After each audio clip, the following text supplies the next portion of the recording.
All right, guys, before we get into this podcast, prizepicks. Download the app right now. Go to the App Store. Super simple. When you get it, put in code Bradley. You're going to get up to $100. Whatever you put in, they're going to match it, basically, of up to $100. But check this out. This past week, both my picks locked 1 W. If you guys bet with me, like I said on the IG story last week, you guys are going to win. We won, okay? LeBron was the prizepicks basically gave us a gimme and was like, yo, more than half a point, which is like guaranteed. And De'Aaron Fox got 9.5 or more rebounds plus assists, got it, locked them both, won them both. This week, for sure, one of the picks I'm picking, Caitlin Clark, another gimme from prizepicks, so shout out prizepicks, for basically more than half a point. She's a beast. She's going to get way more than half a point, so that's an easy lock. Later on in the week, I'll post on my IG story my other lock, but we're winning this entire year with prizepicks right now. Download the app, use code Bradley. When you check out, you get up to $100, match whatever money you put in, up to $100. Free money, go do it. Let's get into this podcast. So you been doing a bunch of podcasts lately or what? What's going on? Oh my gosh. Well, today was wild, you know, because we, we just got back from the Arnold. Yeah. So you know how that goes. Yeah. Pretty crazy, but crazy in a good way. I was able to do, a Sunday chat with Arnold himself, along with Ronnie and Jay and legends. So it's still surreal for me, like being a fan of those guys and being able to just chop it up like we're all homies. So it's just dope, man. You got me, Lee Haney, Arnold. I mean, dude, these Jay, Ronnie right here. I'm like, how many Olympias combined is that? Because Ronnie has 8, you have 7. It's around 30, right? So Lee. around half of the amount of titles. Yeah. Between just 4 or 5 of us. 5 of us. Crazy. It's stupid, bro. He just ran the sport of bodybuilding for the better half of how many decades? 3, 4? 3. So what is that like, honestly? Because for me, obviously I'm in the fitness space as a completely different sort of, newer addition as far as influencer and doing all these videos and, because I did compete, which is funny. I was looking back at some of the first competitions that I did back in 2011. That was the very first time I actually met you at a San Diego show where I won first in overall in men's physique, obviously not bodybuilding. Yeah. And I remember taking a picture with you backstage in the pump up room. Because you must have been I think you were guest posing or something. That was at John Lindsay's show, I think. Yeah. Down there. I just remember being like, this dude's right huge. after Olympia, man. Yeah. Were you wearing red? No, wait. I don't even remember kind of shorts. I think they were rainbow shorts. Yeah, so I just have a funny thing. I can remember certain colors, but nah, bro. That obviously that was a great time to get into the sport, in my opinion, for you. Yeah. I mean, it was a brand new division. Yeah, it was the 3rd, 4th show or something like that. Yeah, and especially being in Cali. I mean, you guys always tend to have really well-run shows and a lot of good competition. So, I mean, 2011, winning the Olympia, going to India a week after, that was the hardest thing. Because I ain't never competed a week after any show like that. You know what I'm saying? Travel-wise. Yeah. And then going to a different country, going against the same dudes that want to get some get back after you just beat them. For sure. And then, everybody's like, okay, so now that's over. Now what? I'm like, I still got to stay in shape, bro, because... Yeah, I've always been so curious at that level. What do you... I mean, obviously, you have your diet, your comp prep diet, and all this stuff changes, the drugs, all this kind of shit. I just at that level, I think a lot of people have a perception of bodybuilding that I don't know is necessarily true. And I've always kind of wanted to talk about this with people who've done this. And a lot of people don't like to talk about it, but the gear stuff. Mm-hmm. Because obviously, we know people who've come and gone as far as maybe going a little too hard in the sport, even outside of the sport, in connection to the sport, bodybuilders, the things that were linked to it, maybe. Yeah. So what is that like? Because so much of your life after you did the college basketball stuff and you stopped that, and then you're doing bodybuilding and it's involved in this, the steroids and this. Did you ever run a lot of stuff, or was it minimal stuff, or did you go through a phase of where you did X amount and then you're like, I don't need this? And I just always wondered the process on that. It's almost like a combination of everything you said except extreme amounts of stuff. First of all, I think what happened for me, because people look at guys like you, they're like, and I interrupted, I'm sorry, but they're like, yo, he's got to be on. He's got to this be and on this. everything under the sun, right? And 100%. I think that's speaking on one's insecurity. Number one, number two, they have to ask themselves: were you ever an elite athlete growing up? Yeah. And for how long? And what could you do? What feats of strength? How fast were you? Were you even all state? Like these guys are JV. Yeah. These guys are JV doing this, talking this madness. Right. And what athletes were they around when they were growing up? I mean, for me, I was always around athletes growing up. Just in my neighborhood alone, we had Nate Burleson. Yeah. We had his brother Kevin. We had Nate Robb. We had Jamal Crawford, Jason Terry. So you're saying in the relationship We just of like had what's like a possible? lot of people. Well, absolutely. So Yeah. you get to see like, wow, this person's fast. This person's strong. Okay, so the competitive nature kept your ass in the gym or on the field. Now, to answer your question, I mean, I was competing naturally against guys that weren't. Yeah. And that wasn't by choice. My friend, shout out to Josh Crandall and John Bauer out of Colorado. They were just like, hey, you should do this bodybuilding shit. I ended up doing it. I'm at the show. The day of the show, I'm like, hey, I got to go take a piss. Where I go pee at, to go do the drug test. And they're like, ain't no drug test. Yeah, I was like, word? Like they're like, see, if we would have told you beforehand, you would have never done it. When I did 2 shows, I did the Northern Colorado and then I did the Mr. Colorado my first year. I won the overall. I won every title in my first show. The second show, I won my weight division, but didn't win the overall. Lost by like a point or something. Yeah. After that, I was like, if I were to do something, now would be the time because I kind of proved myself.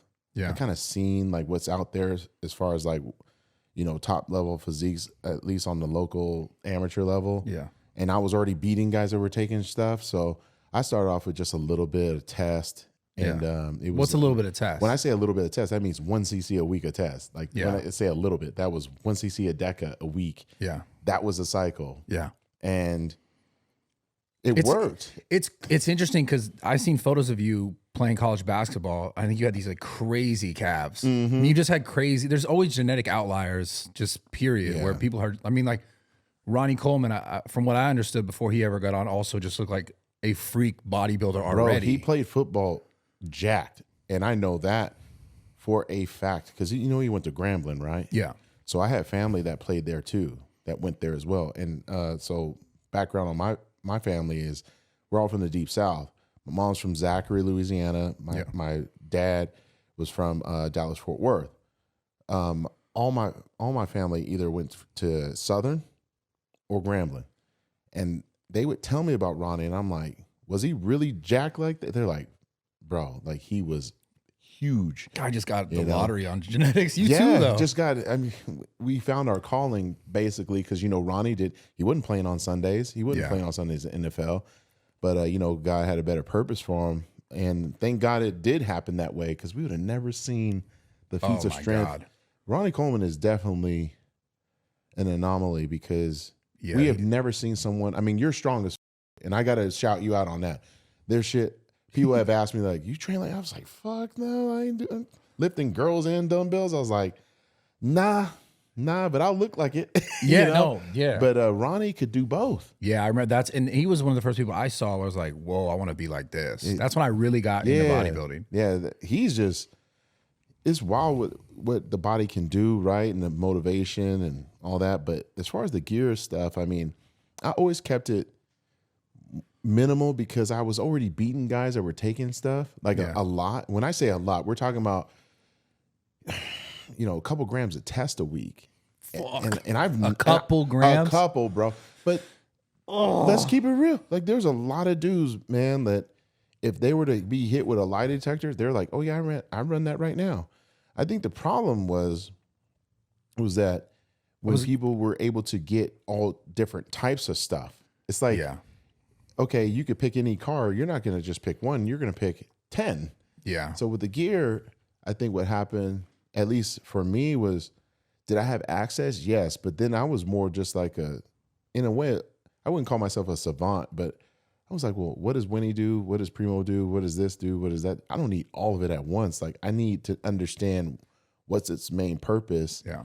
Because I'm just trying to run this race, the fastest time in this race for the Olympic final. I don't need to be running that, off season, just to look swole for vanity purposes. My whole thing was just for competition, and it worked. I will say the insecurities do set in when you are, I was already winning the Olympia, and I remember going against Kai, and I had heard all these different cycles that he was doing, right? And guys on the East Coast, I mean, they may not like to hear this from me being a West Coast guy, but they're usually harder for a reason. I've heard this. You know what I'm saying? Yeah, I've heard that. And I'm like, man, what's he taking? You know what I'm saying? Because you're just curious. And sometimes you're like, I don't want to hear this shit. But at some point I was like, man, I just want to know. And I was like, man, I can't do that. I've heard crazy things about Kai as well. Yeah. I've never spoken in depth to him about it. And I'd it's love not to talk to to him. shout him out in a negative way, but like we all hear things. It was more just like the East Coast guys taking more grams of this and gram of here, 12 IUs of growth or insulin and all this other shit. I'm just like, man, that just sounds like a lot of pinning. Even as I'm explaining it, it's just a lot. I can't believe that. Also, this is another caveat I think people don't understand, because when we start talking about gear, people get all like, they start listening like, oh, I need to do this and that. This is not for everyone. Like, some people just genetically clearly can take a lot more of that, what would damage a lot of normal people.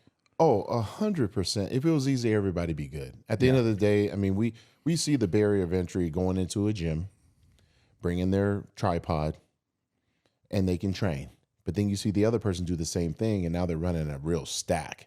But they all only get to a certain level, right? Yeah. And most of them, they choose not to compete because they realize they're probably still not good enough, because they ain't going to train as hard. They're not going to diet as well. Yeah. They don't also understand that it's the nutrient timing with the gear that help, achieve a certain desired result, and the lighting, all those things, like so many different nuances that you can't control.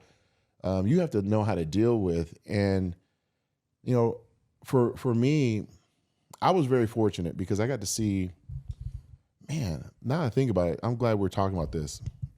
I grew up in Seattle, Washington, inner city, late, in the 80s and early 90s and stuff, where, gang banging was the thing, right? Just same out here, same out in Cali. And you get to see people making wrong decisions.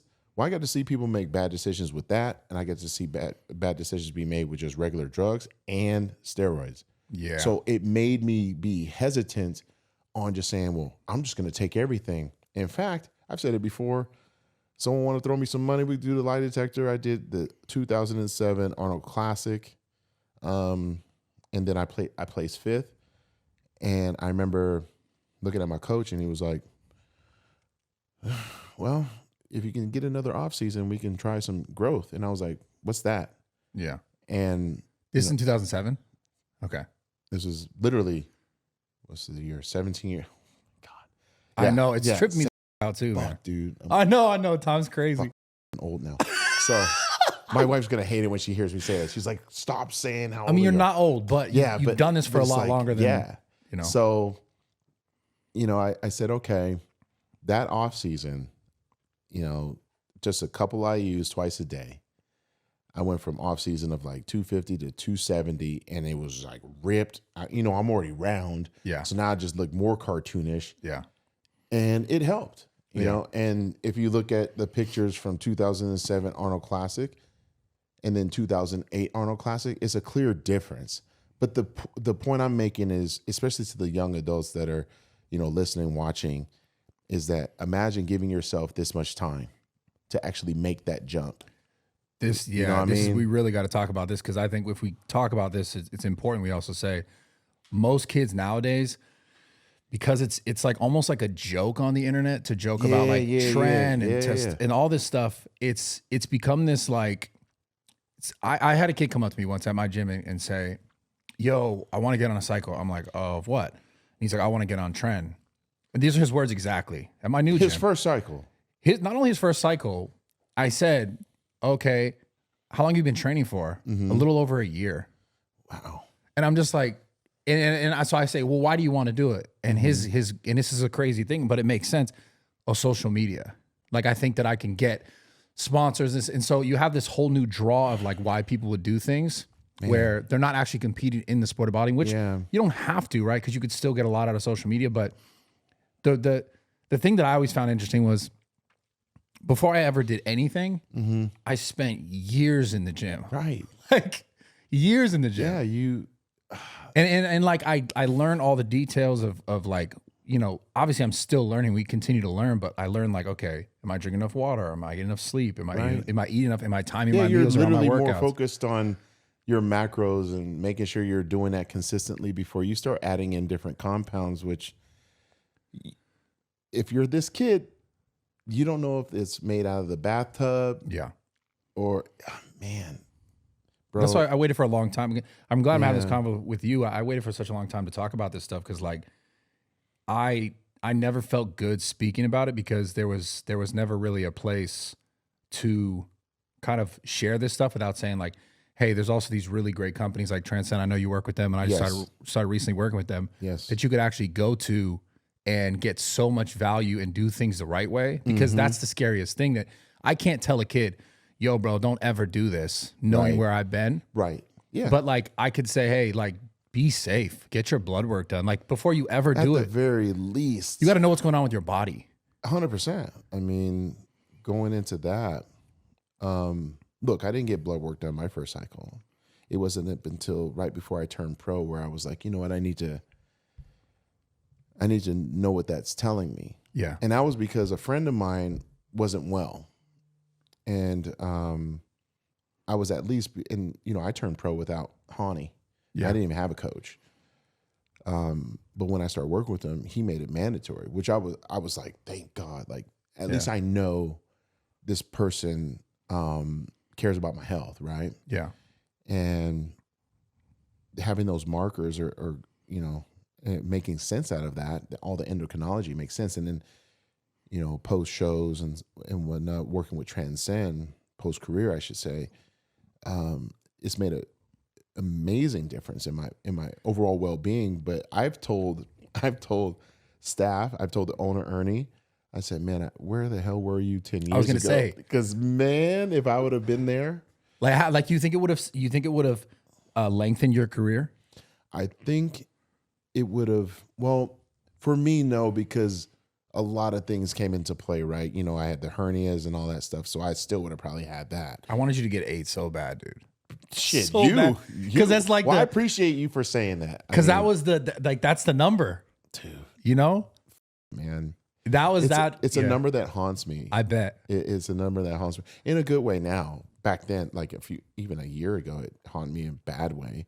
Yeah, just because I felt like, I wouldn't say a failure, but you're just like, it's like, first of all, you can't be a failure. You got 7 of them. But the way I think, I get it, because you wouldn't be there if you didn't have that mentality. Well, it's the fact that, you know, I always felt like as you get better or more famous in something, the micro lens increases.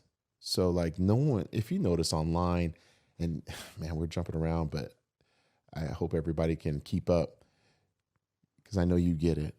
Everybody nowadays calls, oh, Bradley's the GOAT. He's the GOAT. She's the GOAT. Yeah, it's like, are you serious? None of us are the GOAT. There's not that many GOATs. There's not that many guys. It's not like that. And it's because of the participation medal. And we're just trying to give out, terms of endearment. But at the same time, man, like if you're really the GOAT, man, you should be able to handle criticism at the highest level. And you know, I had to handle a lot. Ooh. And it was very difficult getting ready for those contests, knowing that I've showed the audience something that is unbelievable, but it's so crazy that next year, if I don't do the same thing, it's looked at as trash or something like that. Like you didn't do anything almost. Or I think it's almost synonymous to, let's say, the slam dunk contest. Let's start there. Yeah. A person back in the day when we were children, dunking from the free throw line, he gets a 50. You do that today, you're getting a 45. Yeah, everyone does it. And nobody, but then no one even claps. See, that's the problem. Not everybody can do the free throw line dunk, right? Not everybody. Yeah. Still, not everybody can do it. Otherwise, we'd be seeing it nonstop on social. There's a select group of people that have decided to try it, right? But it's the judges. The judges will be like, that's nothing. I'm like, whoa. So in a way, that's great because we've advanced, but imagine how that may feel if you're the dunker. You're like, wait a minute, last year I just went between the legs, behind the back, and did this dunk, and now I'm going to do it next year, and I'm going to get a 48 instead of a 50. Yeah. And this guy over here can just do a regular basic dunk, and he gets a 48. What the hell? It's just tough, man. You know, there's so many different ways of looking at it. It's like how LeBron James can drive through the paint and totally get fouled, but they won't call it because they say, well, he can take it. To me, this bullshit. A foul is a foul. But with Phil Heath, it's like, all right, well, he showed us this, this, and this, but we wanted more. So we're going to kind of like put him on the same level as, you know, it's like taking your Ferrari and putting it down where an AMG Mercedes is. It's like, whoa. Yeah, because they expect like, you guys are AMG. That's cool. That's a really nice vehicle. But this, you know, SF90. Like, they just expect more, which is interesting because from outside looking in, because I was always a fan, massive fan of bodybuilding, and you kind of started to become like a villain. 100%. Do you remember that? Shit. Like, what was that like? I loved it. Yeah, you loved it? At first, why though? I didn't get why. Because why was I claimed as a villain? Yes. I never really understood that. I didn't either. I think it was because at some point I think at some point people hate to see the same guy win. Yeah. You know, it's because you're light skinned. You got light eyes. They didn't like that. Light skin, light eyes. You know, super jacked. Super jacked. Good credit. Never been to jail. They were mad, bro. Yeah, they were pissed. They're like, college educated, got a degree in IT. Like, what the is this? This guy's got it all. No, it's because of the fact that I'm whipping their ass and I'm being asked every year, can you do it? And I'm like, what the you mean can I do it? I just did it last time. Let me show you again. And I'd say it like that, but the way I think, I'm just answering the question. Now, did I add a little spice to it? I'm still selling a show. It's not like I'm getting paid to sell the show, but I am kind of just trying to hype it up a little bit. Yeah. To make it exciting, because to me, when I was on stage, I was winning with perfect scores. That's probably not exciting for a lot of people.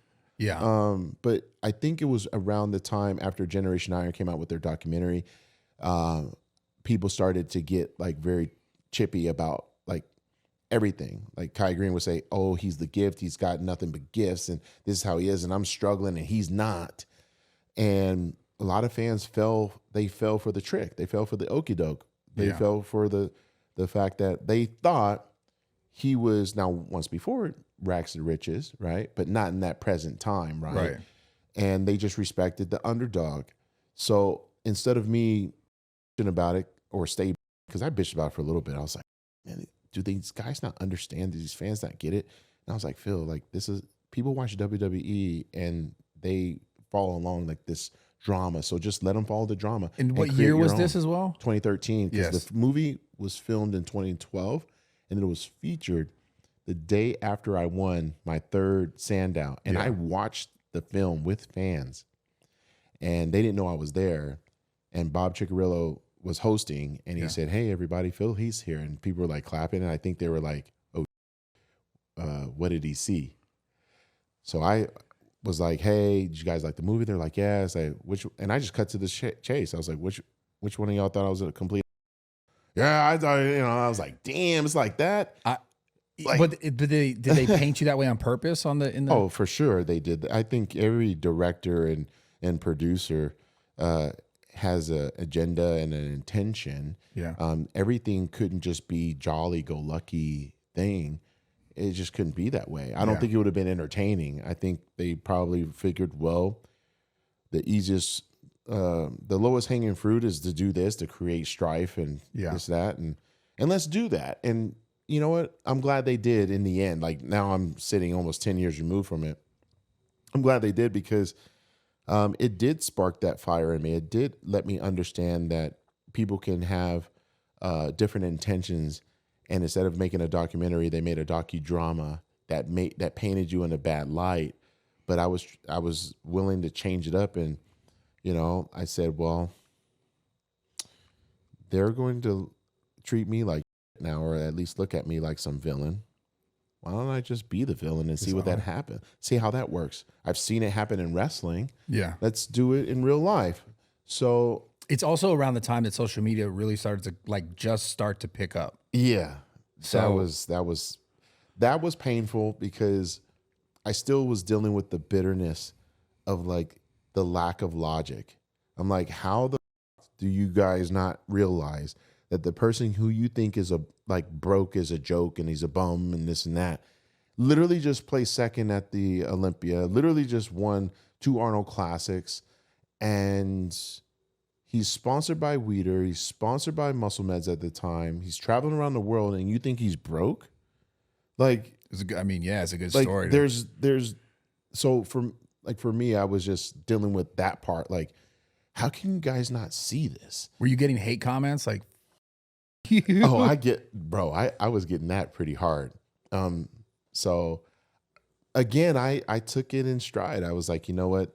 Let me use it as fuel, because it did build my fan base too. Because some of my fans, they did get it. They were just like, just saw Kai driving a BMW down the street. What are you talking about? You know, he's fine.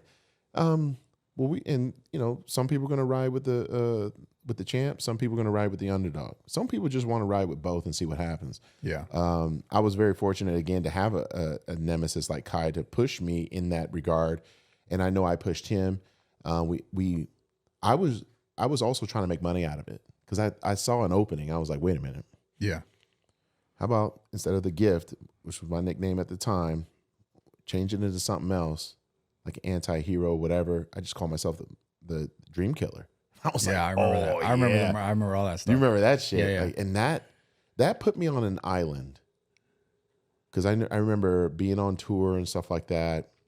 A lot of other athletes weren't just like hanging out, you know, wanting to like visit with me and stuff. They didn't know what to think. I think they just saw my serious demeanor as like, man, don't talk to Phil, man. He's a dick, dude, or like whatever. And it's more like how even a David Goggins would like present himself. It has nothing to do with you. It has all to do with me going against myself and my demons and my and still showing up every day at the top of the world at what I decide to do. And there's nothing you can do about it. I can go through any type of hardship, and I'm proving to you that I'm willing to be a champion because I prove it to myself all the time. But it was that part, the the dream killer part was dope, man, because even as I talked to you about it, bro, like, you remember when shit is coming up when we were at Body Power, and you guys were doing that group workout, and I saw that got millions. Me and you in the thumbnail. She got like 10, 12 million and views. We were all jacked. I mean, that was probably the best collab because I haven't been a part of many. Yeah. But I would say that was the best collab because it was around my prime. Yeah, you were huge, bro. Kai's prime as well. Yeah. It was me, you, Kai, Dana, Rob, Ulysses. Yeah, Ulysses, yeah. And we were all just in each other's space, and it was just good energy. And I remember being at that gym. This is in the UK, by the way. Yeah. And I'm thinking, Kai's here. Everybody else is here. And then I thought, man, I'm cool with Rob and Dana. Why wasn't I invited to this group meetup? And I'm thinking, Phil, you probably were years before, but you just didn't respond because of who they were friends with. Yeah. And I'm like, well, you know what I'm gonna do? Because I'm the alpha in this. You know, I'm the king. I'm just gonna be cool with you know what I mean? Like, easy, just make everybody calm and realize that I'm the same. We're all the same. Yeah. Don't let the beef with Kai and I fuck it up. I ain't gonna fuck that up no more. So that's when I was like, I remember Kai was doing he was doing chest, he was doing like some cable crossovers, and I just went over to him and started working in with him. Yeah. And I remember, and I have to ask you, but I just remember when I did that, everybody was like, yeah, because we thought you guys really did not like each other, like genuinely didn't like each other. Yeah. Was that real beef? I feel like at some point it got real. It was real, I think, mostly because of our fans making it more real. Yeah. You know, like being in high school, you know, someone talks shit about you, talk shit about me. Now we're at lunchtime looking at each other up. You know what I mean? Yeah, Then yeah. by 3:15 start, at school, we're in the parking lot getting ready to fight. And we don't know why. Egged on by everyone. Yeah. Yeah. And I felt like that with Kai. But I also knew that I was standing in his way. Yeah. And I have to acknowledge someone's angst, someone's, anger toward someone who they're saying, this is the only mother that I have to beat to be the best in the world at something. Do you think he should have won an Olympia? He could have beat me in 2014 if he didn't start that fight. I think he would have gotten some points on Friday where it would have been even going into Saturday. Yeah. Because I wasn't on. But neither was he. And I think that's where, I think fans always look at, like, because it's a 2-day show. So you have Friday and you have Saturday. I always look better on Saturday. But that Friday, I just had a feeling that Kai was going to show up and do something silly because we had that press conference where I gave him the 3 facts and all that. Yeah. And I knew right away that he and I were probably going to get into it. And we did. And that made our bodies just completely washed, just that cortisol shit. Bro, it was so bad. Yeah. I remember looking at him and I'm like, I know he's looking, damn, he looks like shit. Well, if he's looking that bad, I know I'm looking bad too. So yeah, we didn't have another comparison in that Friday. So I'd say the only chance he had was that year. Yeah. But look, I mean, he beat me at the Arnold Classic in 2010. I was up by 3 after prejudging. I lost by 7, which is a 10-point swing. I don't know how the judges got that one wrong. That makes no sense, by the way. Yeah. It's the largest point swing in bodybuilding history, just for context, in a 1-day show, 6 hours apart. So this is why I didn't go more into competing. I was like, it's other going on. Like, I don't, because it's just such a subjective sport. It became, well, subjective, but then it can be objective. I think it's tough, man. Like, would you say that, I mean, clearly you've won. It's not like I'm not taking away anything of your winnings and what you've done, but would you say that sometimes they favor people more than others? Because I felt like that. I could say that they, especially early back then. I could say they could, because if you make it look easy for them to see something, right? Like let me backtrack. All right, so on a 2-day show or even a 1-day show, if you come out there and prejudging, you just knock them dead. Yeah. And you really nail it, you're pretty much in the driver's seat unless you it up, right? Or unless if your body can't hold it, which is rare, I think. But I will say, when you give the judges an opportunity to with you because you didn't bring it in the first half of the show, oh man, all bets are off. Yeah. I think all bets are off. I think they get it right majority of the time. I feel like now they have to get it right. I think they have to now. I mean, I would hate to be a judge right now because of social media. They get hate mail. They really do get hate mail. I was just with some of them this past weekend, and I don't envy them. It's actually sad, man, because a lot of these guys are like in their 60s, and these judges aren't like driving Bentleys and shit. You know what I'm saying?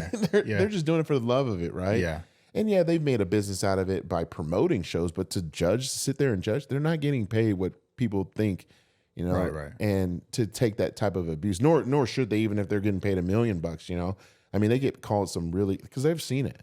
They're like, Phil, check this out. I'm like, oh, this is so awful. And what's crazy with this sport is that people can find you.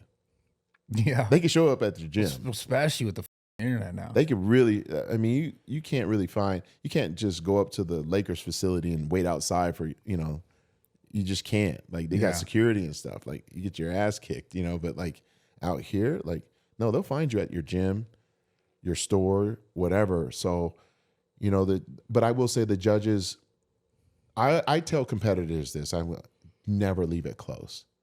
Because if you think that they're going to, just because you won something before, that they're going to give you grace, please. They can't. They just can't. And I don't feel like I'm throwing anyone under the bus by saying this, but with social media, I've talked to some judges and they say, we don't look at the internet. I'm like, how can you not? Yeah. I mean, it's just there. I would. Like, I remember doing the Olympia, and as soon as I got off stage, and this is like 2015, 2016, I'm in my hotel room looking at photos for like 2 hours. Yeah. Shaking my head saying, what the like, because you got like 5 different photographers. Yeah. Some use filters, some don't. Some catch, and they're only fragments of a moment in time. So one person has you not flexed, the other one does. Yeah. And now they done posted it up, and now you got a zillion comments. And then you're hoping that a judge doesn't look at this because you're like till the next day. Right. Yeah. Because they could say, well, I could see this fan's point. Yeah. I can see their point. Do you think they would? I mean, that sucks though, because then they allow it's not necessarily tampering, but it's like you're changing the sort of perspective. You could change the narrative on anyone if you give them an image like that. I truly believe it. We're still humans, right? Yeah. You have to be one extremely disciplined person, which I do. Like I said, I believe the judges are very disciplined because you have to sit there. If I'm only on stage for like a few minutes, they're there for at least 3 hours staring at bodies. Yeah. You got to have a trained eye to get it right 99.9% of the time, sitting there for 3 hours, man. Like, referees don't get it right, and they're in the game. But, I don't envy them. I do think that for me, I feel like things got swayed a little bit because, this happened to Ronnie, this happened to Jay, this happened to Dorian. They just didn't have it with social media. Yeah. Dorian tore a bicep, tricep, consecutive years. And people had to wait 3 months until see the photos in the magazine to even bitch about it. So different. Right. Yeah, so different. Ronnie Coleman, they would say, okay, he's a little bloated this year, blah, blah, blah. But the results were already in. Jay Cutler, they would say, okay, his waist is blocky, he's like a fridge. But like those are things that people said online just because they didn't like him. Yeah. And maybe there was some truth to it, but that's them nitpicking out of these guys. Yeah. They're not talking about how Jay Cutler can't even walk through your fucking house, because he's so damn wide. You know what I'm saying? They're not talking about the quads. Yeah. They're not talking about Ronnie's back and his chest and his shoulders. And it's all negative. It's just the most negative thing. And I think I was talking to somebody about this over the Arnold Classic weekend. It's like bodybuilding is like seriously one of the most negative sports of all time, but we sign up for it. I know. It's the only sport where you'll literally sign up to get on, but it's the, I have to ask myself, well, why'd you do it? It's because the fact that you can transform your physique into something special. Yeah. And you can inspire a lot of people while doing that because they want to seek that power from within as well. Yeah. Yeah. Do you think, and this is a theoretical, I've always wanted to ask you this, you in your prime, I love those shoes, by the way. I just saw those. Oh, amazing. You noticed? Those are my favorite Jordans. Really? My favorite Jordans of all time. Did you see I had to bring with the Laker colors? Those are tough as shit. You know what I was going to bring? I had some other heat for you just because you knew I was a shoe head, right? Yeah. These are my favorite. I laid off for a while. Wifey got pissed. She was like, enough. Thank you. Yeah. But theoretically speaking, who would win in their prime? You or Ronnie Coleman? I've always, that was like, I had to ask this. The bodybuilder has to be mad if I didn't ask this one. It's like, we're dealing with this code. I don't want to break it.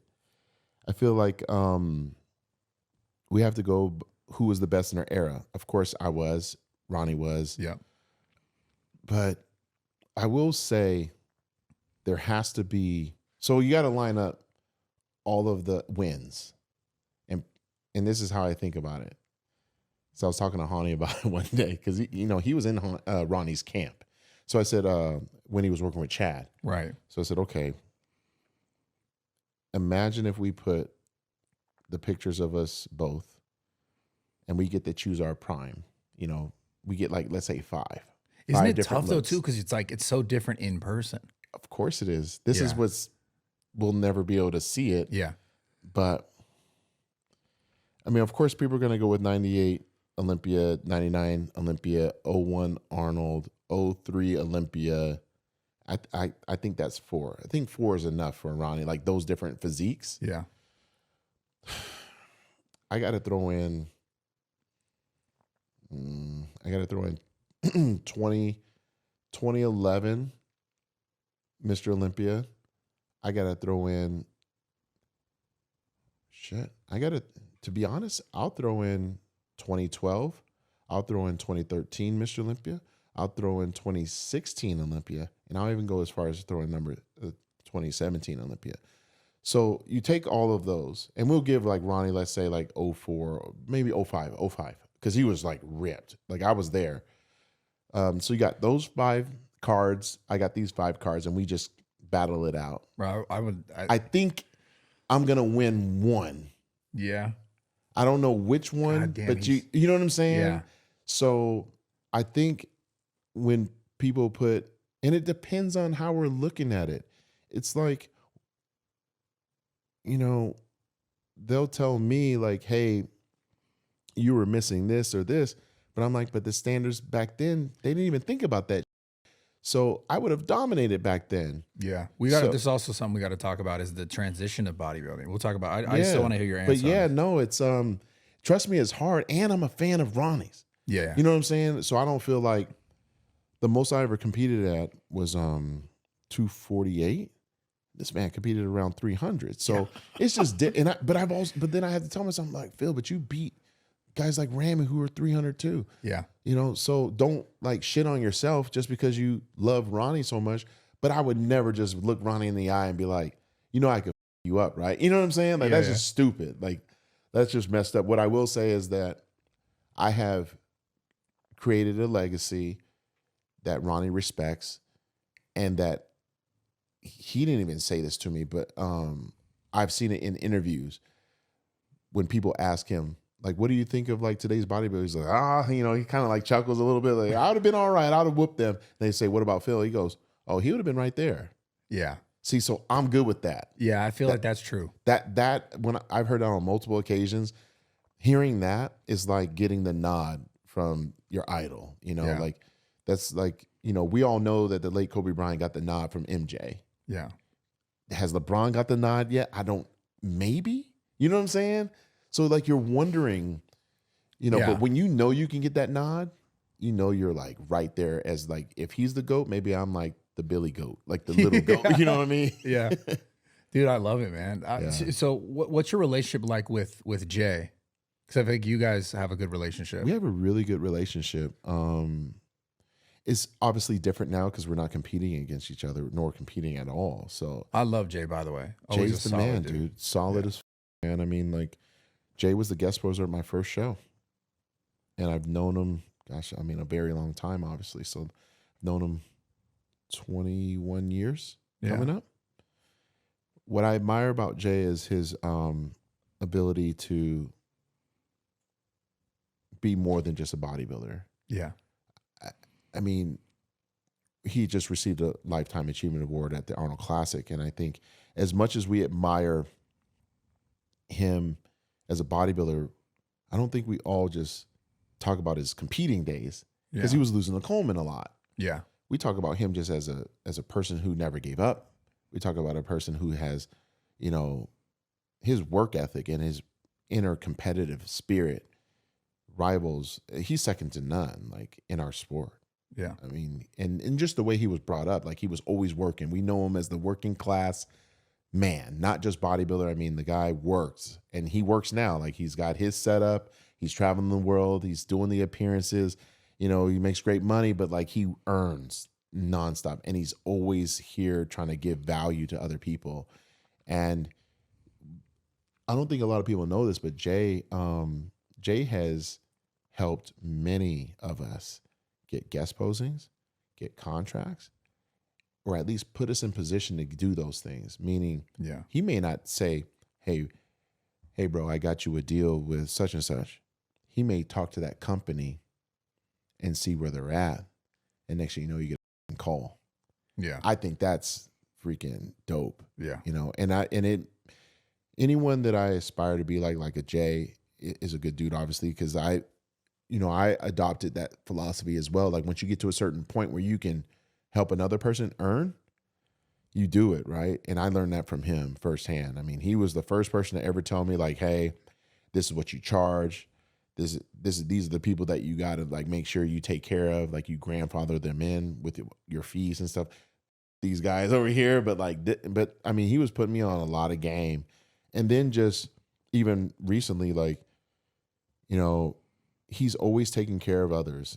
And I remember looking at my wife, we had to eat after the freaking finals on Saturday after he was awarded the Lifetime Achievement Award. And, you know, my wife and I looked at each other, I was like, so I gave her like, we had like code, and code was find a waitress, pay for the fucking meal before Jay does. Yeah. You know what I'm saying? Yeah. Because he'll end up paying, and it was like 9 of us, you know, Yeah. and he's done that. And I'm like, no.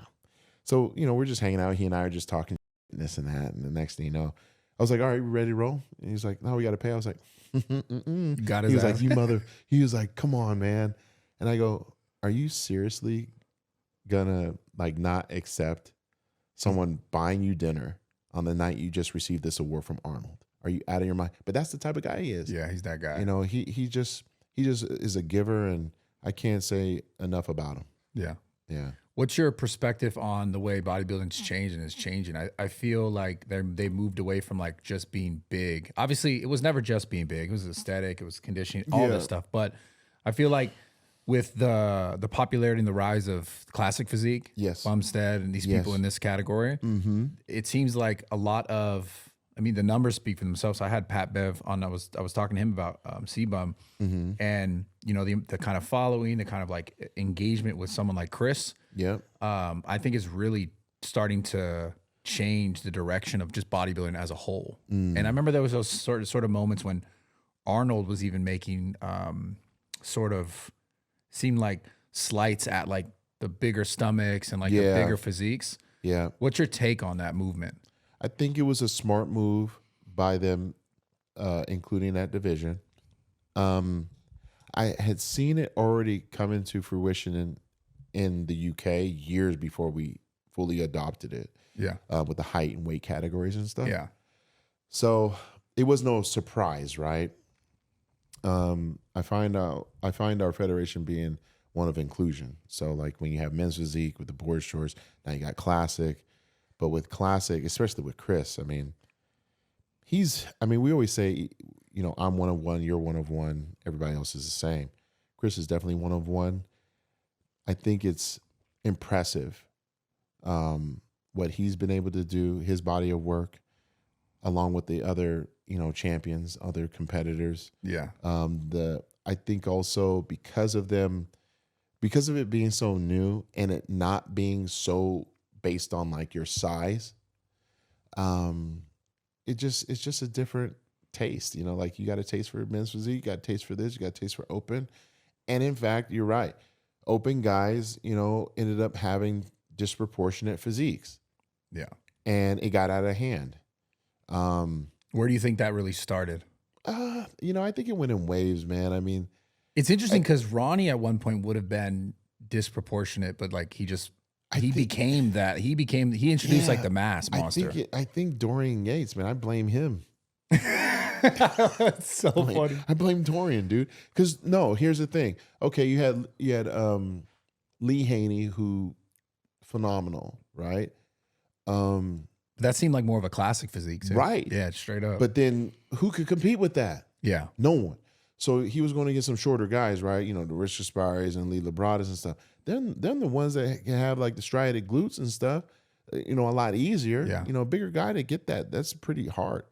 And it wasn't a standard, you know what I'm saying? They were wearing the posing trunks that were bloomers, you know, like underwear, you know, like you had Dorian, who he didn't have crazy striated glutes, but he had like granite type of conditioning. Crazy, yeah. Just gnarly shit. And his glutes were striated, no question about it. But he was beating guys like Flex Wheeler, Kevin Levrone, Chris Cormier, Sean Ray. I feel like Flex Wheeler should have won at Olympia too. See, that's the hard part for me is like yes and no. I think maybe, but I think to be Mr. Olympia, it can't be close. Yeah. You have to have the ability to knock people out. You have to do it consistently. Do we really want one-time champions? Yeah. Now, I don't say you hold someone back either, but I say like if this is where it becomes, subjective objective is like, if someone is like right here, I'm like, I can't just give it to this dude just because he's right there. I got to give it to him because he's superior. Yeah. And I think Flex, like, man, one of the greatest physiques we've ever seen, but it's all about the timing. Yeah. Too. Like his timing just didn't show up on the day of the contest, whereas Dorian and others were more prepared. But yeah, I blame Dorian on the fact that you had to be a certain size. You know what I'm saying? Because that dude was beating the more prettier physiques. Yeah. And he outworked them, and that's how he did it, and all this other stuff. Moving into Ronnie Coleman. Ronnie Coleman just workhorse, and he had that roundness, and he just f***ed up everybody. Yeah. And then what I loved about Ronnie is that he did not let up. Yeah. He was like, nah, I'm gonna outwork all of you. And I think just the evolution of his physique, just outworking. Yeah. He became bigger and bigger, and they rewarded it. Yeah. So you're going to keep getting bigger. And, to me, unfortunately, I think he got maybe too big, but they were rewarding it. So who cares? I don't know his protocols or anything like that. I can't even speculate. I mean, I guess I could, but it wouldn't do me or him any justice because I could be completely wrong. But I will say that you had to be like 300 pounds to even match up. And that's why Jay had to get that size as well. Yeah. Which he I wouldn't say he regretted it, but he knew that he had to be bigger. But then you had the other guys that definitely didn't have the genetics to hold that weight. Like a Marcus Rule did not have the overall complete physique to be Mr. Olympia, but was 300 pounds. You had Gunther Schlierkamp, who was, like what, 6'1", 6'2", 300 pounds, beat Ronnie 2002 GNC Show of Strength, but he can only do it then, right? Yeah. Wasn't the most complete dude, but then, I think fans and the judges, they say, well, the body can only go so far before it becomes distended or something's going to lack. And I think that's what happened with Ronnie. And he got 8, and once they decided to do a 2-show format, that's the year that he lost. That was the year that he showed also signs of the lat being torn, stuff like that. And then Jay comes in, wins, and it was a great rivalry at that time. But you didn't see Jay lose weight. In fact, Jay weighed less, to my calculations, after he lost to Dexter. Because I think Jay was like in that 270 range. Yeah. And then he dropped to like 10 pounds working with Hani. I think he was like 257, 258, and he looked bigger. So for me, it made me realize there's really no point in me ever getting to 300 pounds. What was the heaviest you ever got to? Like 285. So same. Yeah. I got to 283, and I was like water buffalo, like having to drink 2 gallons of water, 2.5 gallons of water a day, living in Denver. I didn't like that, man. Dude, it was uncomfortable. I get uncomfortable thinking that was smart. I did that 1 year, and I remember just thinking to myself, you're already beating these guys. Why do this? This is very uncomfortable. So I then answered the question, just like how I was explaining with Ronnie and Jay, like, you're just getting bigger just because. It's like, you're already beating guys that are bigger. You don't need to get any bigger. You just need to get better. But I want to look big in the shirt. You know what I'm saying? Walking out season and shit. I want to be big when I walk in a room. What's big is these trophies at the house. You know what I'm but saying? also, like, it's weird because your perspective of big, especially in bodybuilding, just whether you're competing or not, like once you really start to get into it, it's like you're never good enough, which is one of the craziest things that happens.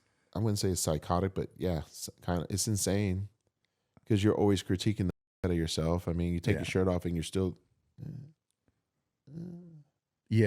almost like disgusted. My legs.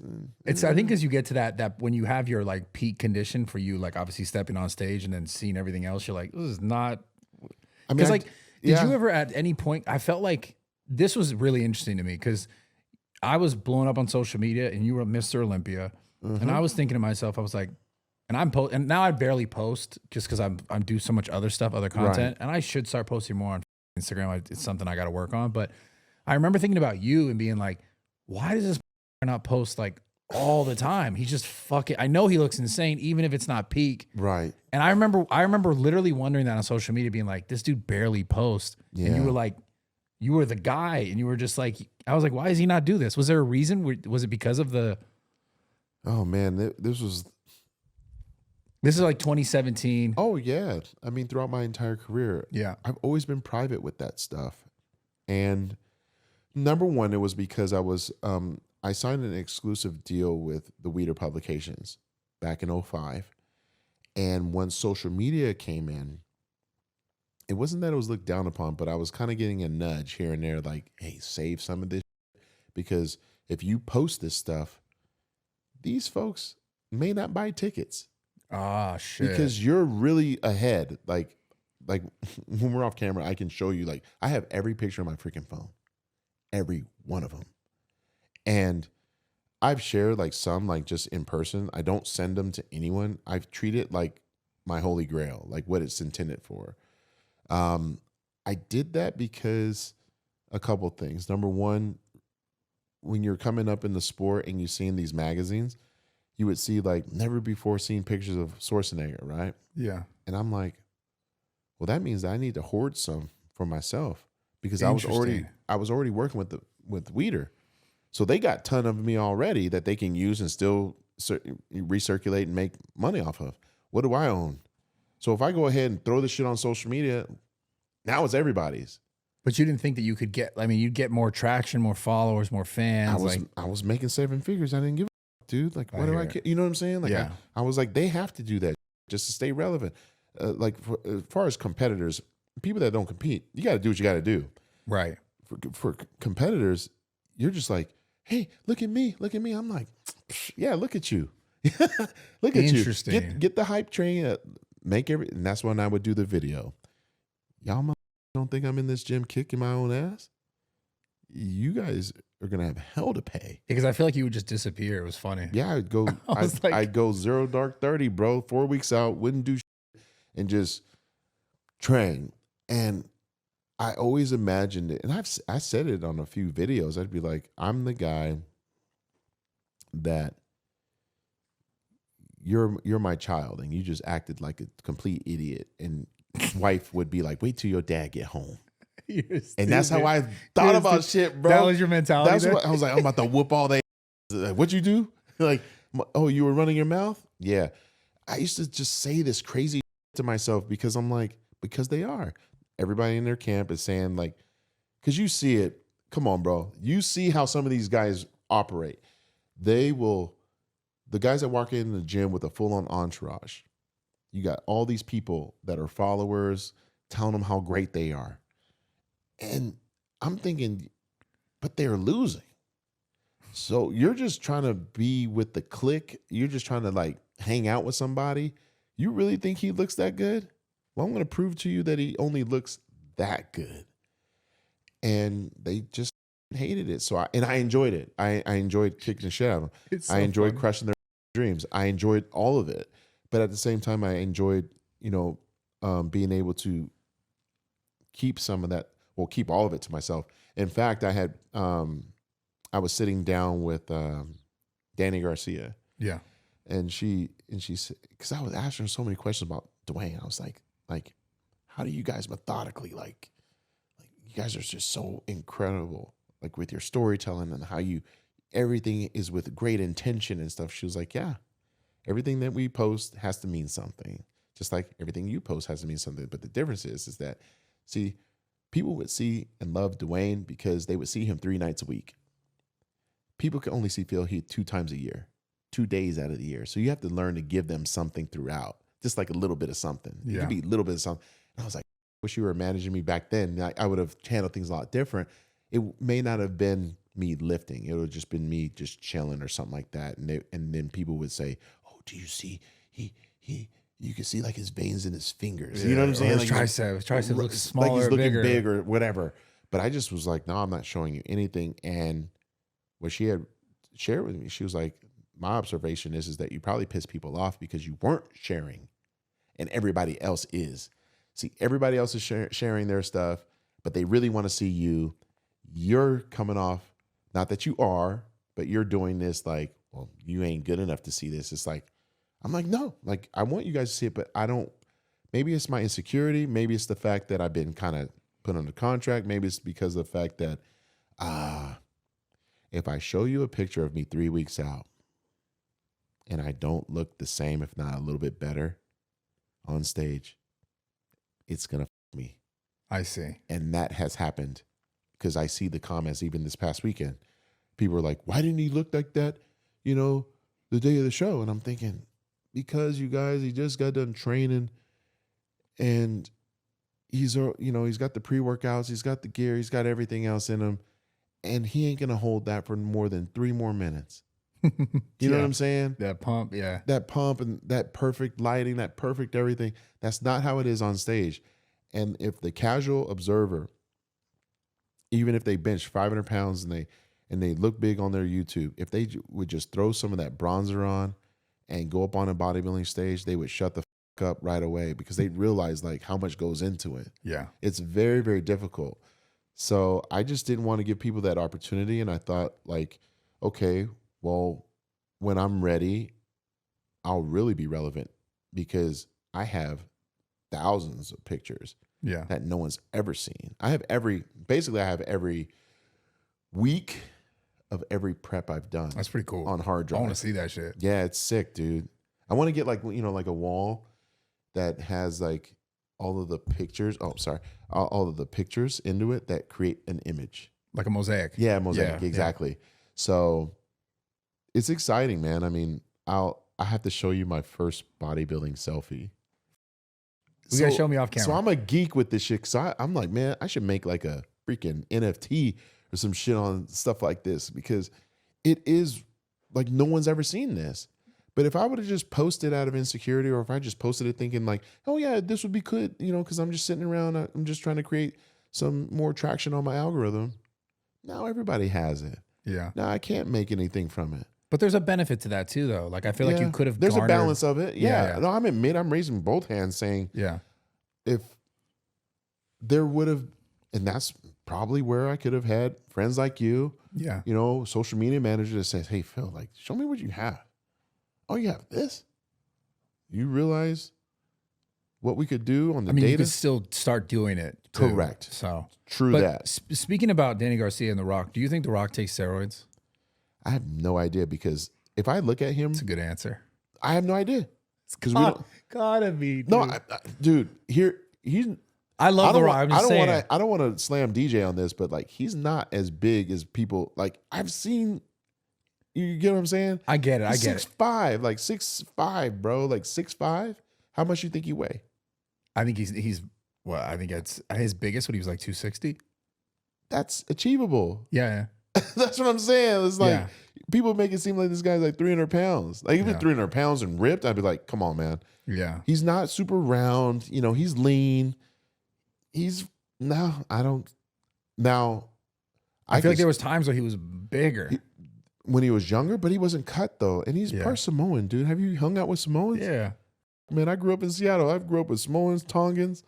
And the motherfuckers are But also at his age now to like even maintain that sort of weight is a little, you don't think so? No, because I'm going to keep it real. No, because he's been an athlete his whole life. You're going to carry something. Yeah. You're not just going to wither away. Now, if he... You don't think he's on a little TRT? Maybe. Yeah. I could say maybe, you know, like if he said, hey, Phil, I'm on some TRT, I'd be like, oh, okay, that makes sense. Yeah.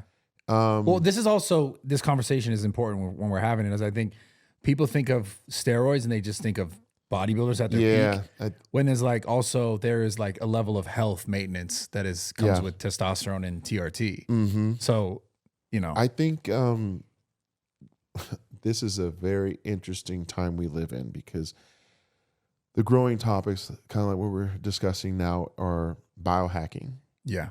We got some data. And we're getting more ingredients, more of this, more of that. I mean, hell, I was just at a freaking Arnold Classic where I'm learning about different ingredients.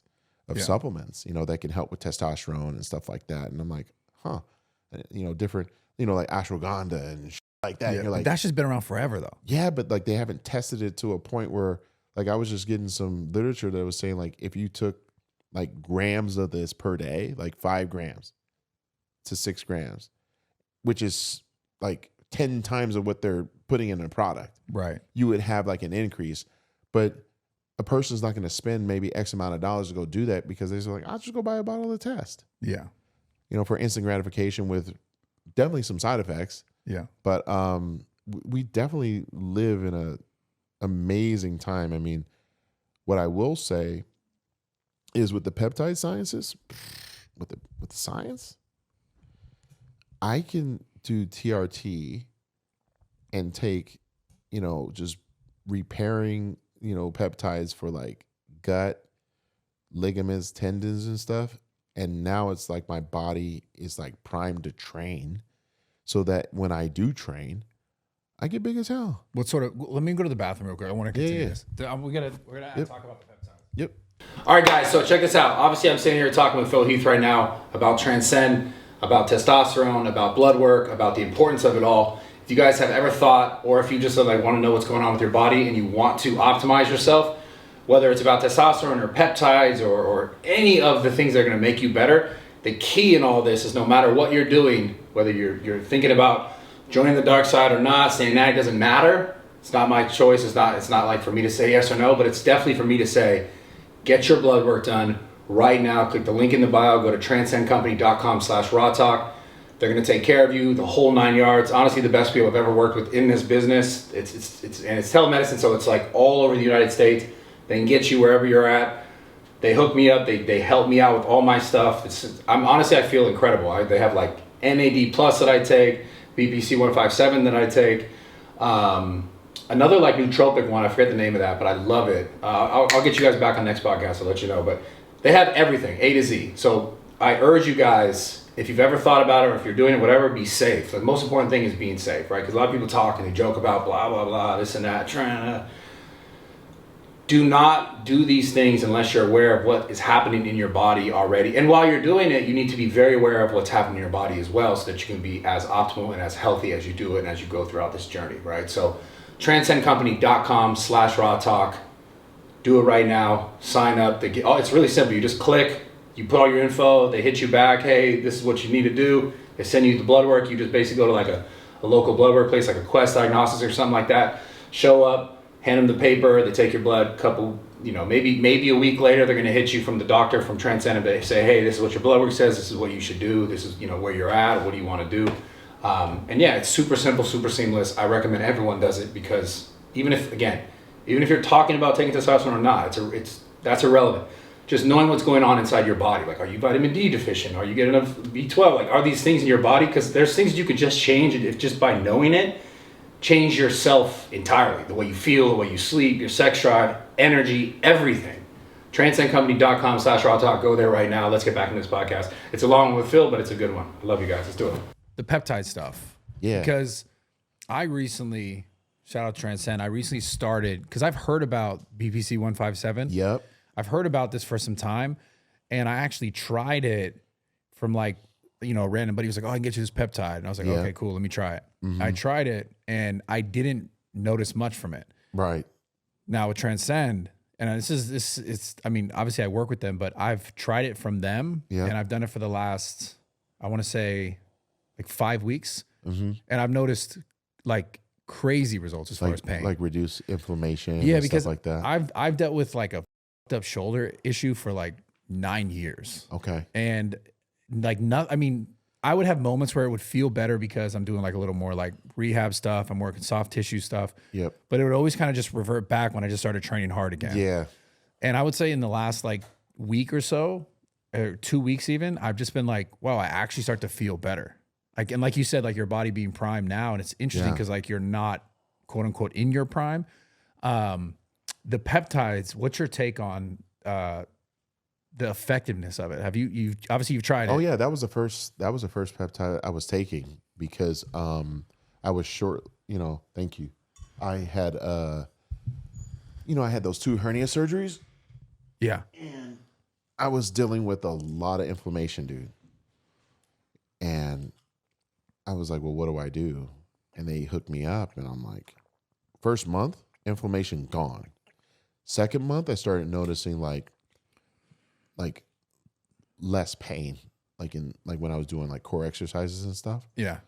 Third month, you're like, what surgery? That's so crazy. So it's just replacing stuff that your body already has, right? So I loved it. I still take it. I actually brought it with me. That's a cool thing with Transcend is that, all that is prescribed. So yeah, I've traveled all over the world with my, medications. But yeah, the BPC 157, thymosin, beta 4, they have TB 500. Take another one. It's called pentosan polysulfate sodium. Haven't heard And of it. yeah, you got to get that. Like that one, I was having like some knee issues, especially on this left one, man. Like kind of like what you're saying. Like I want to train heavy, and then I do that, but I would go like right into the muscle, and it kind of burn a little bit. But like you do it twice a week, and after that third week, I'm like you're doing the quad, right? Yeah, here? like I was having like tendonitis and Yeah. stuff like that. I've torn this MCL, so I'm trying to preserve like whatever I have, so I don't, tear ACL one day. So, yeah, I felt a lot better. But then also they have TA1. Now, have you had the thymosin alpha one?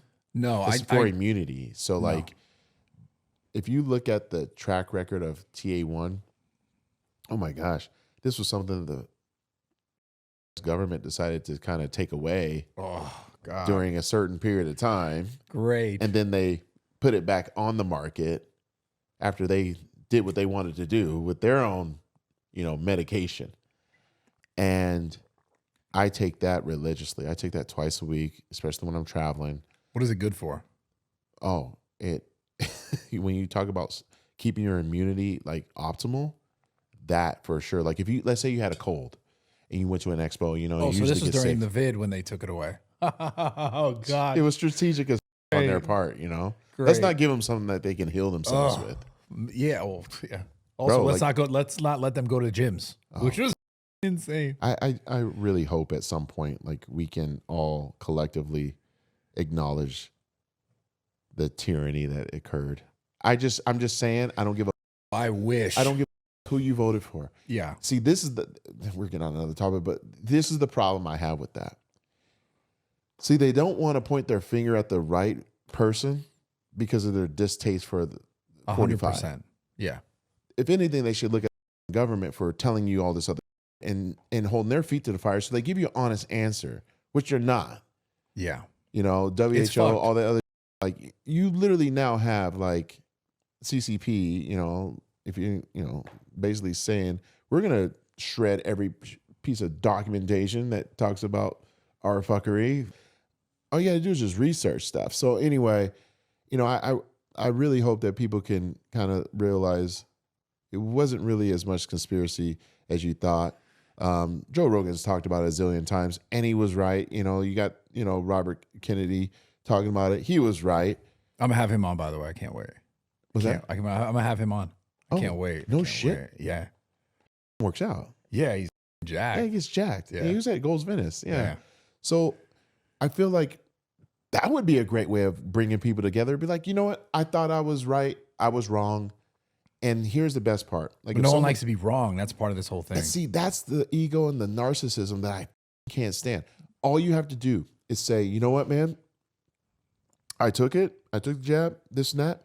I was just following orders, or I had a job. I got kids. Man, I just put my trust in the, people that know. Yeah. And you know what? I found out that even though I wasn't affected in a certain way, maybe 10 years, 20 years down the road, maybe I am. I don't know. But the reason why I did it was wrong. And I made other people feel bad because of my. Oh man. I could raise my hand. Like for me, I can say I was wrong. And then I'll say, you know what? I'll think twice next time. Problem is that even when people will want to admit that they were wrong, which is already hard to do, Yeah. the people on the receiving end need to show more love and grace to that person. If you want to still stay mad at them and you present that type of energy, see, I told you so, stupid. Yeah. You know what I'm saying? Like that's Right. because I read the comments online, Yeah. and that's how people talk. If people would just be cool and be like, "Man, you didn't know, Yeah. you Well, ain't no that f***ing it's doctor." You know what I'm saying? Like you didn't know, it feeds itself, so that's why right? people are afraid of even Yeah, they like don't. Why would you want to admit that you were wrong when people are just gonna point their fingers at you and make fun of you? So I think if you could just be like, "Man, I was wrong, man, and I wish I would have known better because I really," or you know what? Hey, Bradley, like I treated you really bad during COVID because, you know, I kept my just gym open. yeah, right, Yeah, or you whatever, did. right? I said something about you, you know, because you didn't wear a mask, and I Yeah. just thought you were a piece of. That's on me, man. I really am an for, you know, not inviting you to places when the mandates were lifted, you know, because I just thought I was better than you. See, that would be like a move in the right direction. I think that would be people coming together and, you know, living in a much. People don't want that, man. Like, I just don't you know, understand how people at this point, I hate to be this guy, but like think the government has our best interest, like with the track record that it's existing. It's just like it's about control, right? It's so interesting when I think about it that people just kind of like parrot sort of ideas and topics that they've heard from someone else, and or they, like you said, they want to blame a president or whatever it is, and it's just like it's the government. It's not necessarily these figureheads, and then people ride for these certain figureheads at the certain side, and it's just like we're just all going in circles. everybody wants to be a part of a gang, bro. Right? The biggest gang in the world, dude. The government. I'm just saying, like, with citizens too. Like, You know, I get it. I mean, who likes a free thinker? Well, that's If I were to just call a spade, being black, I get called all kind of stuff, right? Yeah. But now it's like maybe more socially accepted. I don't know, but all I know is that people should just ask more questions, like when they were 5, 6, 7, 8 years old. Why? Why, Dad? Why, Mom? Why? Well, why? yeah. Why? Don't be asking why to the cops and they may drag you out of the car. We're saying, why do I need to wear this? Why did you close down the schools? Right. Why did you make it seem like the kids were the most affected when they really weren't with the data and stuff? Why is it that like when we have some data, it's now literally, I saw an article on Forbes. It literally says something where they're talking about like, yeah, COVID-19 is like the common cold, the flu now. Yeah, but the other And I'm side, like, the other side will say, well, because it's been this many years and people have this many vaccines, and that's why it's this way. okay, but I think we were going to get there anyway. Yeah, I believe so, that. So that means that enough people were going to say, I don't want to get sick, so I'm going to take a freaking flu shot or whatever vaccine there is. There Right. are going to be people, and I don't want to call them hypochondriacs or anything like that, but there are people that will, I mean, we did have some hypochondriac. We had some people that were taking like their 4th, 5th, 6th one that didn't need it. But it was their choice. Of course. And I think when you take choice out of it, that's where That's when it became a problem. That's when I think it's, or when they do that. And then, look, man, I had to get ready for the Olympia in 2020 using my iPhone, just the light on my iPhone. And I was the only motherfucker in the gym at 11 o'clock at night. I'm the best in the world at what I do, and I can't even, in the sheriff's department, tapping on the glass saying I can't be in there. So I got to park my car 3 blocks down, not letting a soul. I can't should post have on. came here and trained in my gym. Can't post on social. Yeah, Can't post on social. I post every day. I don't give See, a fuck. I know, but see, and to me, you're a hero. Like in a way, like, you know. But that was a reason. One of the many reasons why Sheree and I moved. You know, we were like, oh, it's like that, Denver. Oh, okay. What's also like the Like- weirdest thing to like completely police, like the gym. I guess what I would love is to have all of those people in office, like local government, have real fireside chat and say, and pull the receipts and be like, this is what you went for. This is what, come on. And just be real about it. Maybe get some cocktails on them or something. You know what I'm saying? hit a joint, you know, like something, right? But not make it comical. Yeah, Not the people that died and shit like that. I'm saying like, tell me, you had to have been sitting at home saying, like, which one of you realized this was a bad idea? I went too far. This person is now losing their business. I remember driving through Denver and Denver West, that area, Arvada, Wheat Ridge, Jefferson County, like it's all small business. Yeah.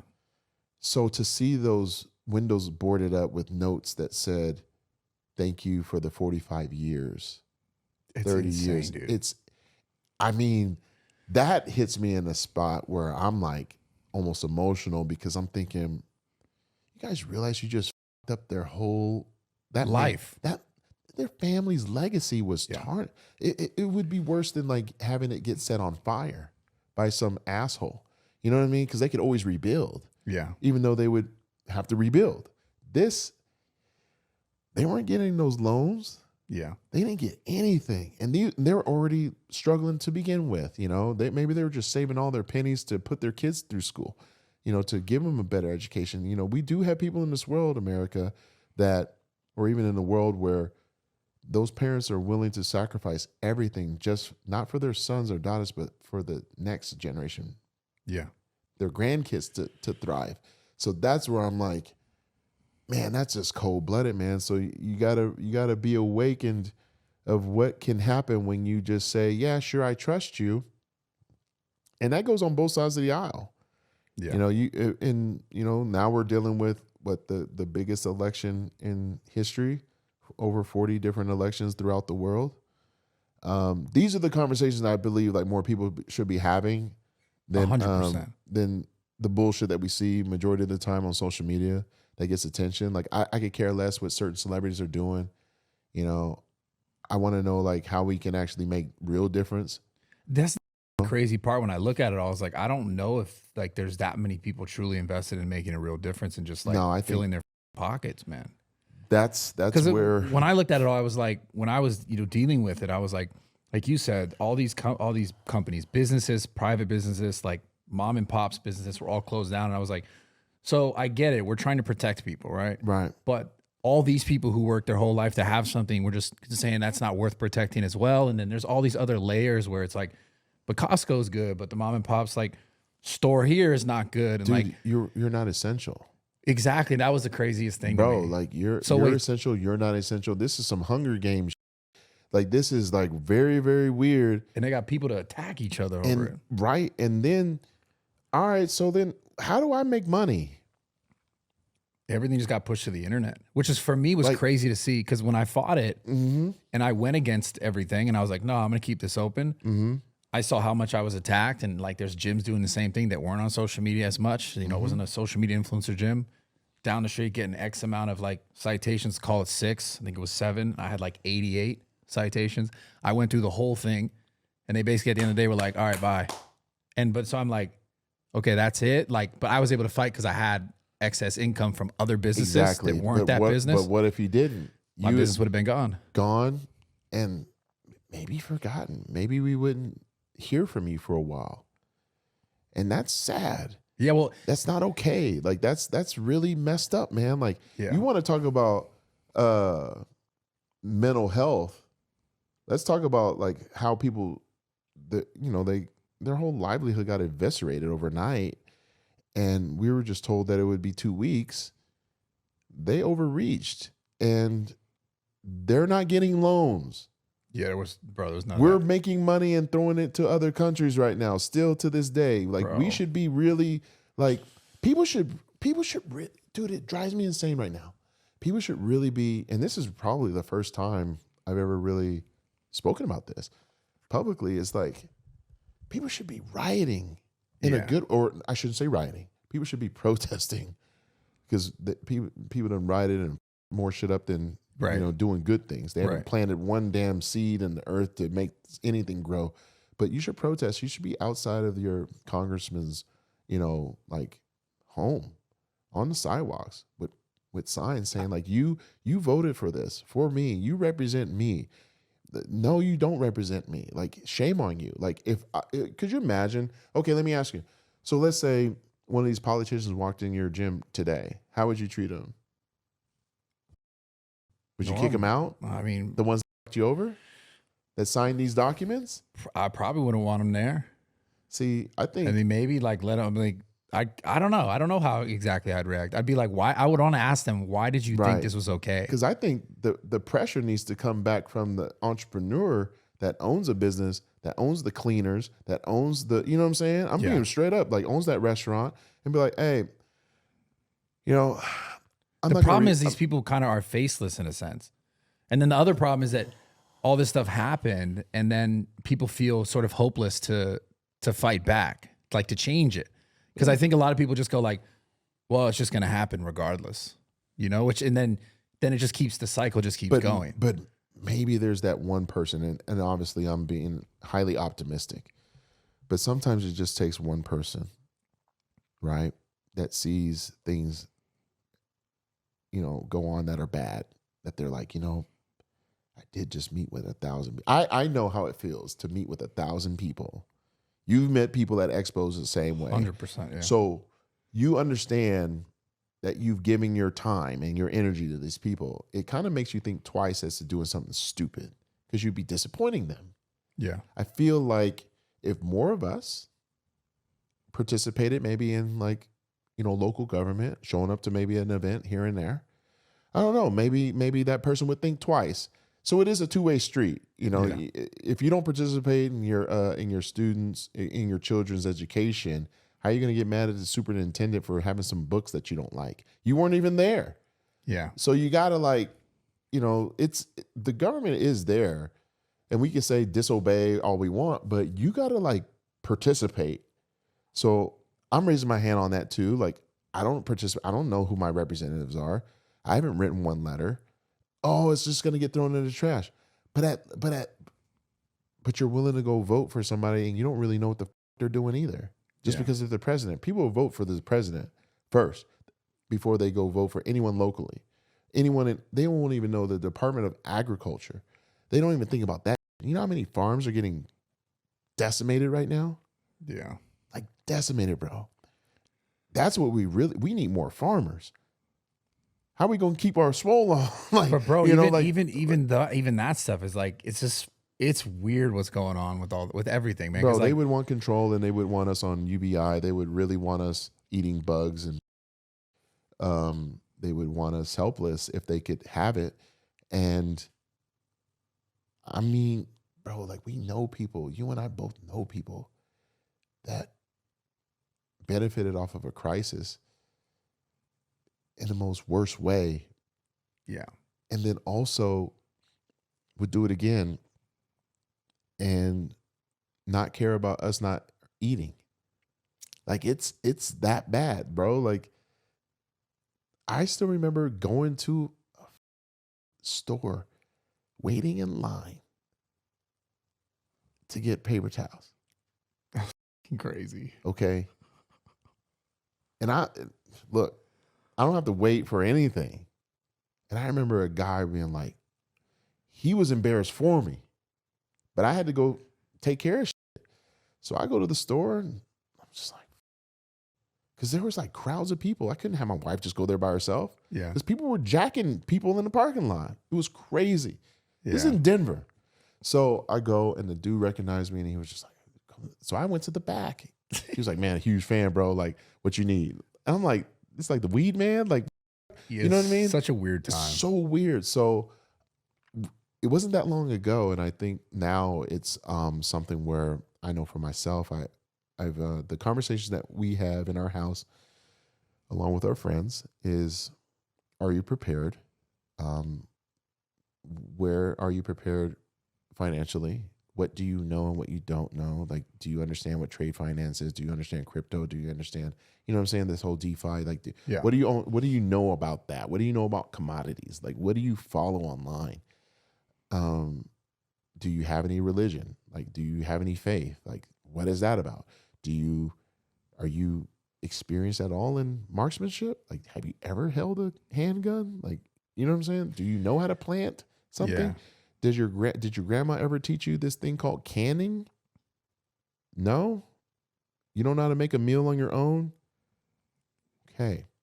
Because once people can't have DoorDash and Uber Eats and shit like that, yeah. basic stuff that we all use, and you don't know how to make a meal for yourself and your family just off of scraps, man, like, you're going to be running to your local representative saying, hey, man, I'll do whatever just for that UBI. Do you think, where do you think we're going? I guess just as country? Do you think it's going to go to some point like that where it's They like, already presented it. People accepted the free lunch. yeah, Robert Greene said that in 48 Laws of Power, man. Don't accept that free lunch. It always comes with strings attached. Now, if you do accept that money, I hope you know how to invest it in something else instead of buying bull. yeah, I feel like we're in a space right now where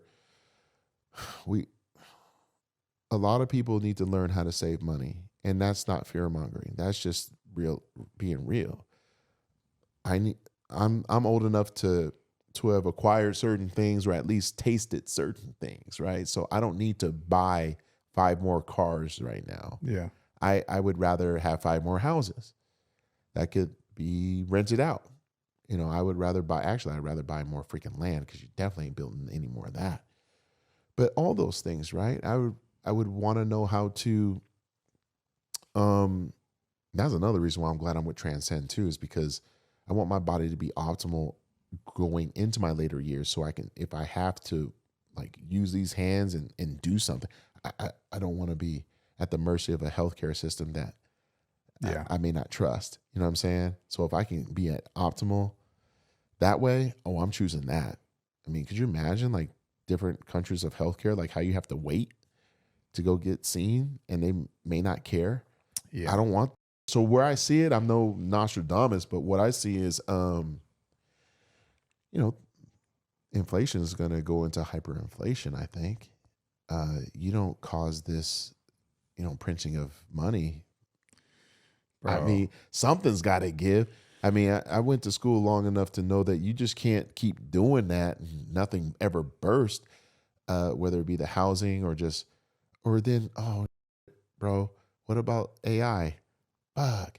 Now we're going to have, you know what I'm saying? How many jobs are going to get destroyed? Yeah. So then, like our grandparents, if they're alive, if your grandparents are alive, they'll be okay, right?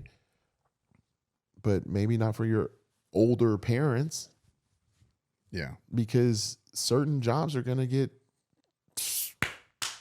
it's done, bro. Like, Yeah. automation, like there was like there's a McDonald's, I believe, over in Denver where there's only like 1 employee in that. Everything else can be just like automatic. Yeah. That's crazy. You got cars. I was just out here in LA, cars driving itself. Yeah. That's crazy. That means I don't need a taxi driver. I don't need a real driver. Just I get in the car and it'll take me where I need to go until I probably do something. I just wonder what's going to happen. Social credit scores is what's going to happen. Social credit. Bro, I was in China. Have you been to China? No, I haven't been to China. Bro, I was in China 2017 after I had my first hernia surgery, and I was doing training demos. And I got a taste of that. Not in a bad way, you know what I'm saying? I was like, this is interesting. Like, love the people. The people were dope. Yeah. I've always been well received. Was treated nice, fancy dinners, all that cool. But I was like, wait a minute, cameras everywhere. What's going on? And I was like, oh, well, they watch everything. I was like, okay, that's like just like any major metropolitan, city in America. They have mission control. If anyone ever wants to ask, just go ask like some of your cop friends. They'll tell you like, yeah, they can see. Yeah. But over there it was just different, man. Like they couldn't say certain things. And I started asking questions. I was like, so you can't like, they're like, nah. And I said, well, why? And they're like, well, you don't want to know why. So I'm like digging. Now I get home and now I'm like researching stuff. And I'm like, okay. I find this book by this guy. He's basically a 1-star general in the United States Air Force. His name is Robert Spalding. He has a book called Stealth War. Brother, he literally wrote the playbook. Like he's sharing the playbook of how just like how corrupt things are and how you can actually like what you could do about it. So like, for instance, have you noticed that like you don't see very many people talk about people over there that are Americans because they have business with them and they'll get shut down. Talk about like you can't like what was the dude's name? Maury for the Houston Rockets. He said something. It was pretty stupid. He said something about China or something like that. He just said something. People say stupid shit all the time, but he just said something NBA came down on his ass real quick. And I started thinking, I was like, I wonder why. I was like, oh, because NBA and China have a deal. Yeah. So, you know, like I said, I don't look at them as bad people. I think, you know, the people itself is, but I don't think people understand that there's strings attached with everything. There's other countries too. You know, we have to be very careful. But do you think this country would go in that direction? Dude, because that's communism. There was but there was people that the answer no, because there's plenty of people from Cuba, from other places that live in America that are like, hell no. But then you got some kids that are like, yeah, I could see how that could work because, you know, I could get certain things and certain benefits and certain.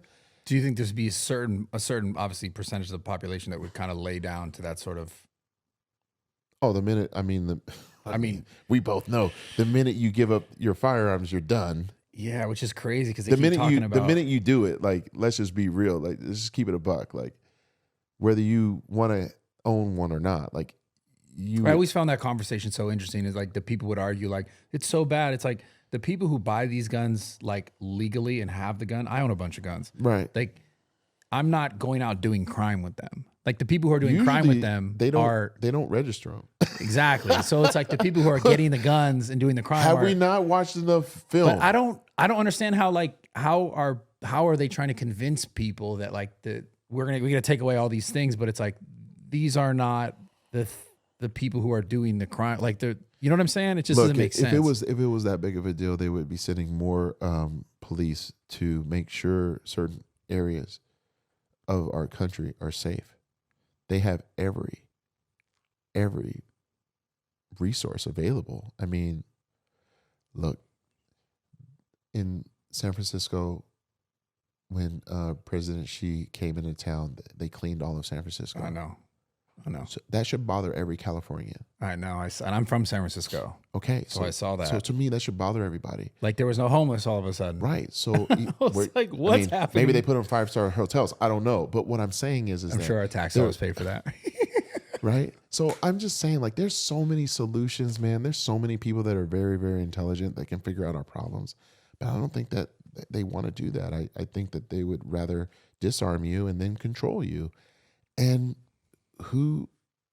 but there are some people, man, that they'll be okay with it. And I've had friends that are like, well, why do you have a gun, Phil? Like, I go, I don't know, but I'd rather be a warrior in the garden than a gardener in the war. Yeah. Well, they could just come in with the heavy, artillery. Well, I guess we're going to figure it out. I mean, I don't know what to tell you, but what I do know is that the minute you give up certain rights that were already God given to you being an American with the Constitution. I mean, that's what the Second Amendment was all based around, was like the tyranny of like they couldn't. Well, you have to ask yourself, has there been any tyranny ever?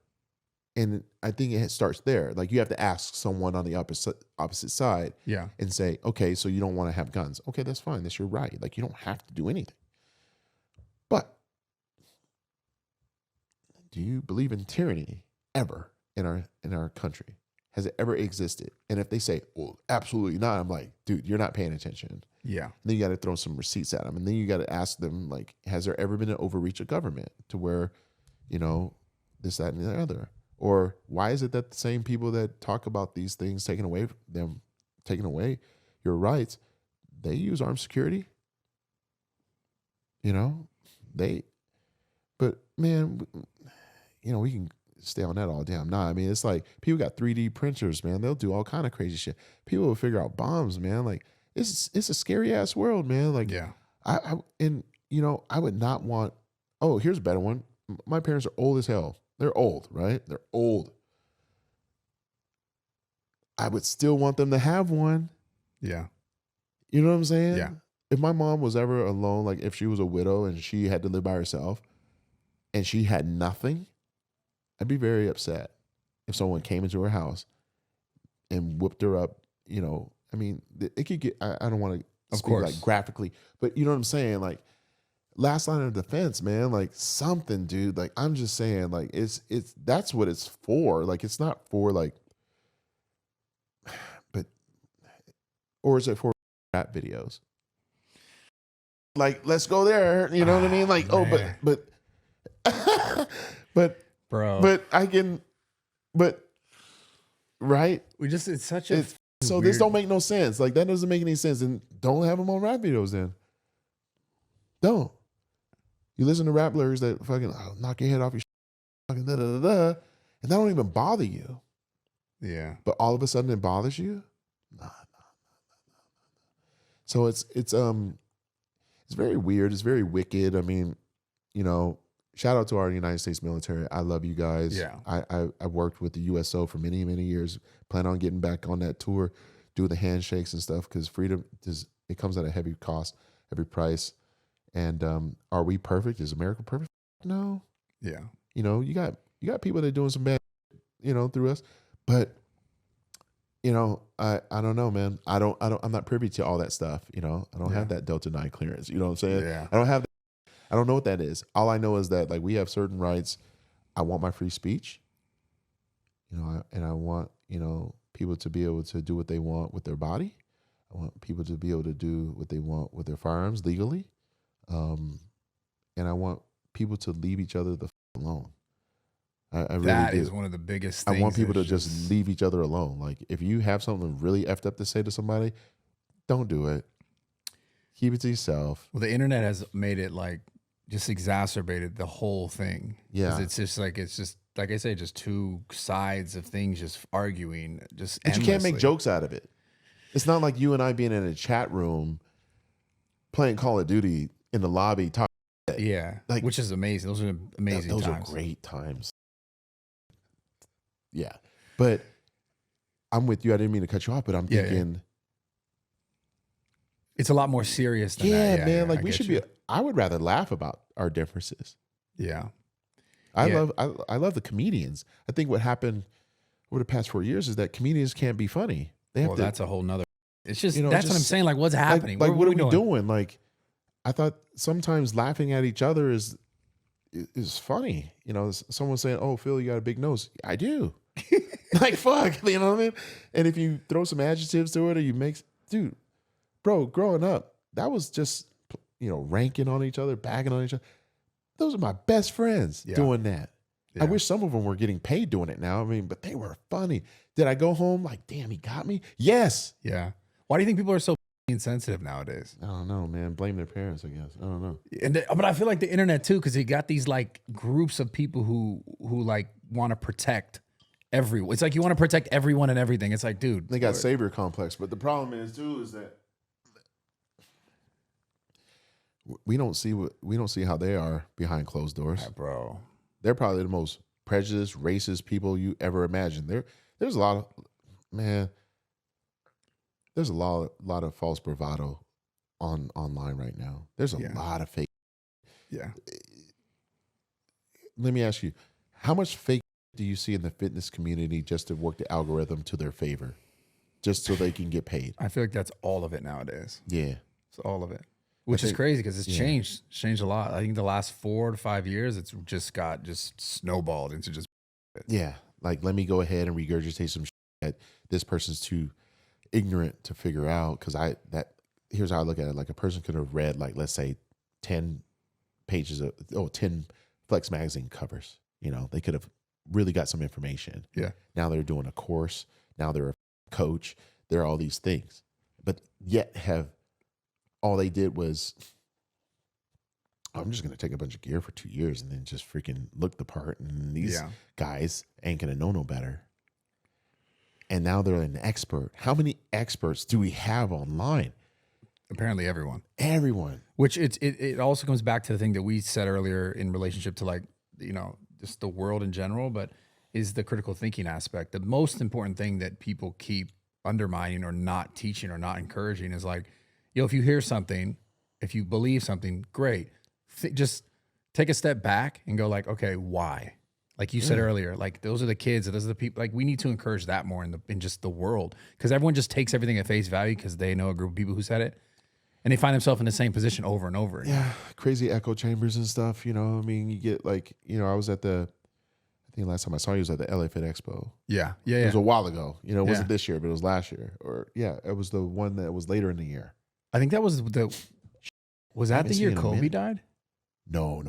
This was the year after. No, it was like a couple years after because I know exactly where I was when Kobe died. I was in Denver. I was at the Fit Expo and it was so sad. I was in Denver getting ready to walk into a Nuggets game and my phone's blowing up and I'm like, damn, did you stay in that? Because I was in the expo and so you know how it is. You go to the expo and you set up and there's like this big line, all these people. Every single person was like, yo, did you hear? And I was like, dude, I got to get out of here. This is depressing. Yeah, I would have had a hard time shaking anyone's hand and taking pictures that day. I had a hard enough time going to the game.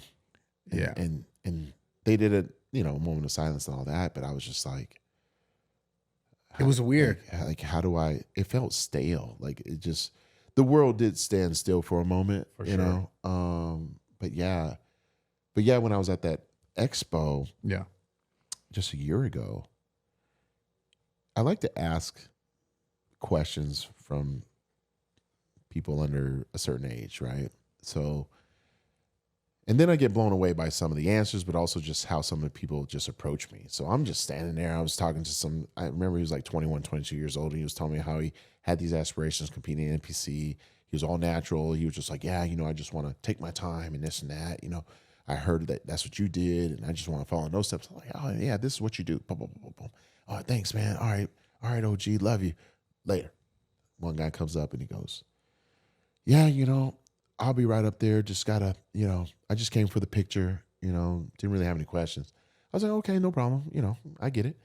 And he was like, yeah, I'll see you up there someday. And I was like, oh yeah? He goes, yeah, got some training and a lot of steroids to take.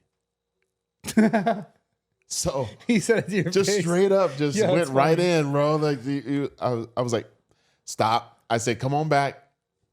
And of course, when I do that, everybody's like, ooh, what's going on? So I didn't, this was my big bro moment, right? So I'm like, why? Well, because I'm trying to get big and there's, I said, you're already big right now. How old are you now? He said, 24. Have you done a show yet? No. How long have you been training? A couple years. And this is what you want to do? What do you want to take? I'm just asking, what do you want to take? Why you want to do this? Have you thought about just doing this, this, and this, like all these other things? Do you know how much your cycles and stuff are going to cost and all that? No. I was like, so you don't even know these numbers.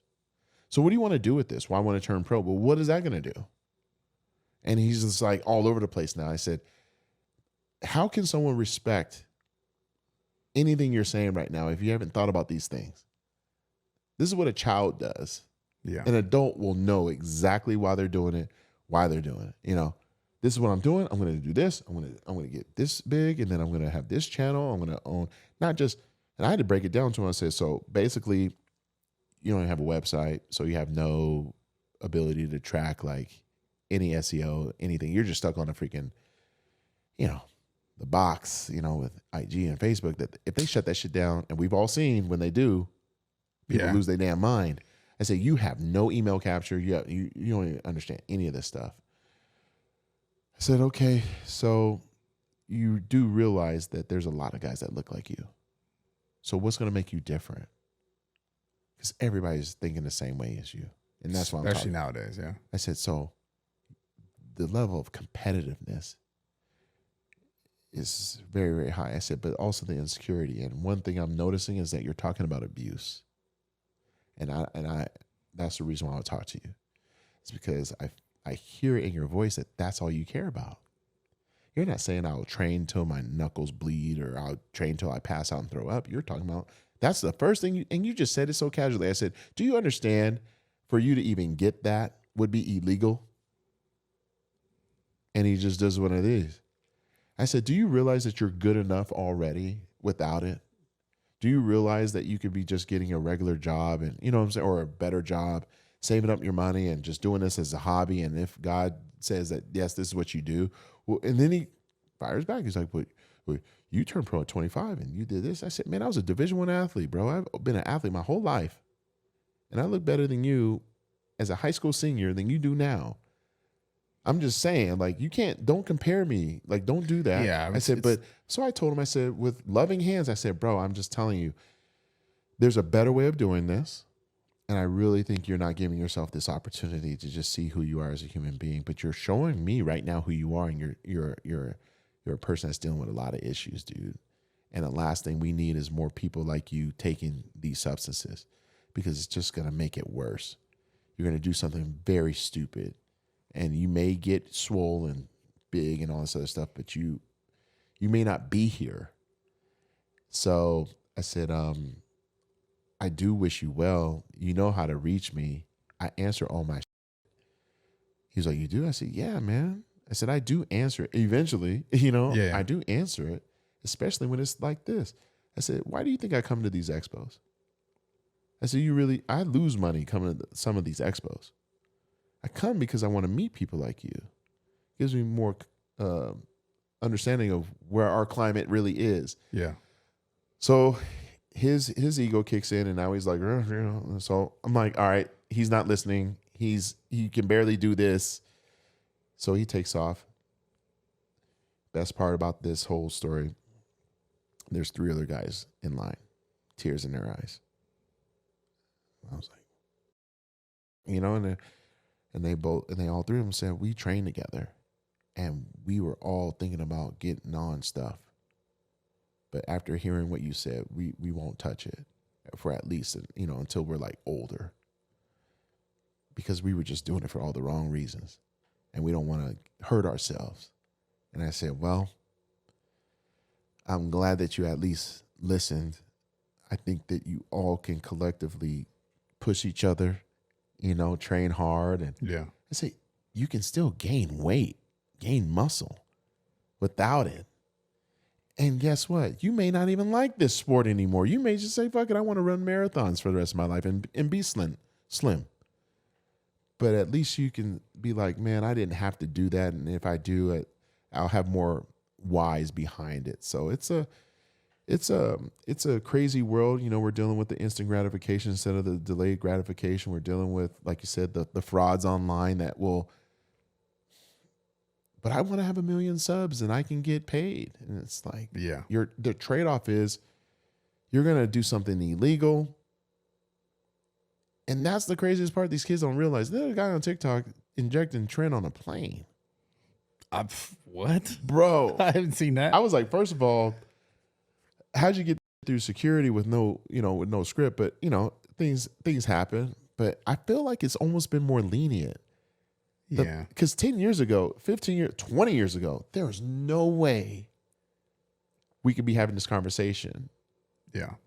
And I just feel like now we're in a position, especially working with a company like Transcend, to let people know, like, hey, I did do things a different way before Transcend. Don't get me wrong. But I also knew that, like, for me, I wasn't really able to get prescribed anything until I was like 28, 29.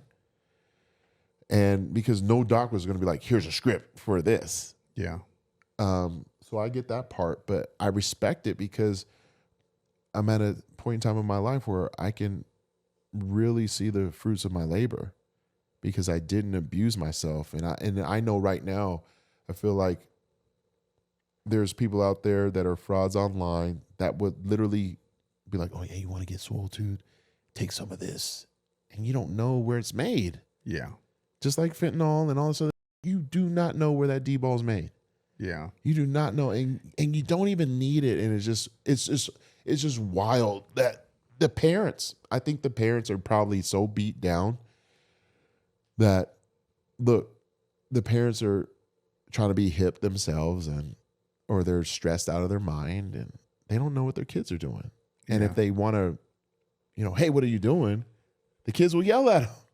Yeah, it's tough. Like, it's hard blaming parents. I mean, I feel like that's a whole nother conversation, but it's people, it's up to their own ability to like really structure and like care about why they're doing it. Cause the core issue is like, when we talk about this and people like, oh, I want to do this cause I want to, build a social media thing or whatever it is.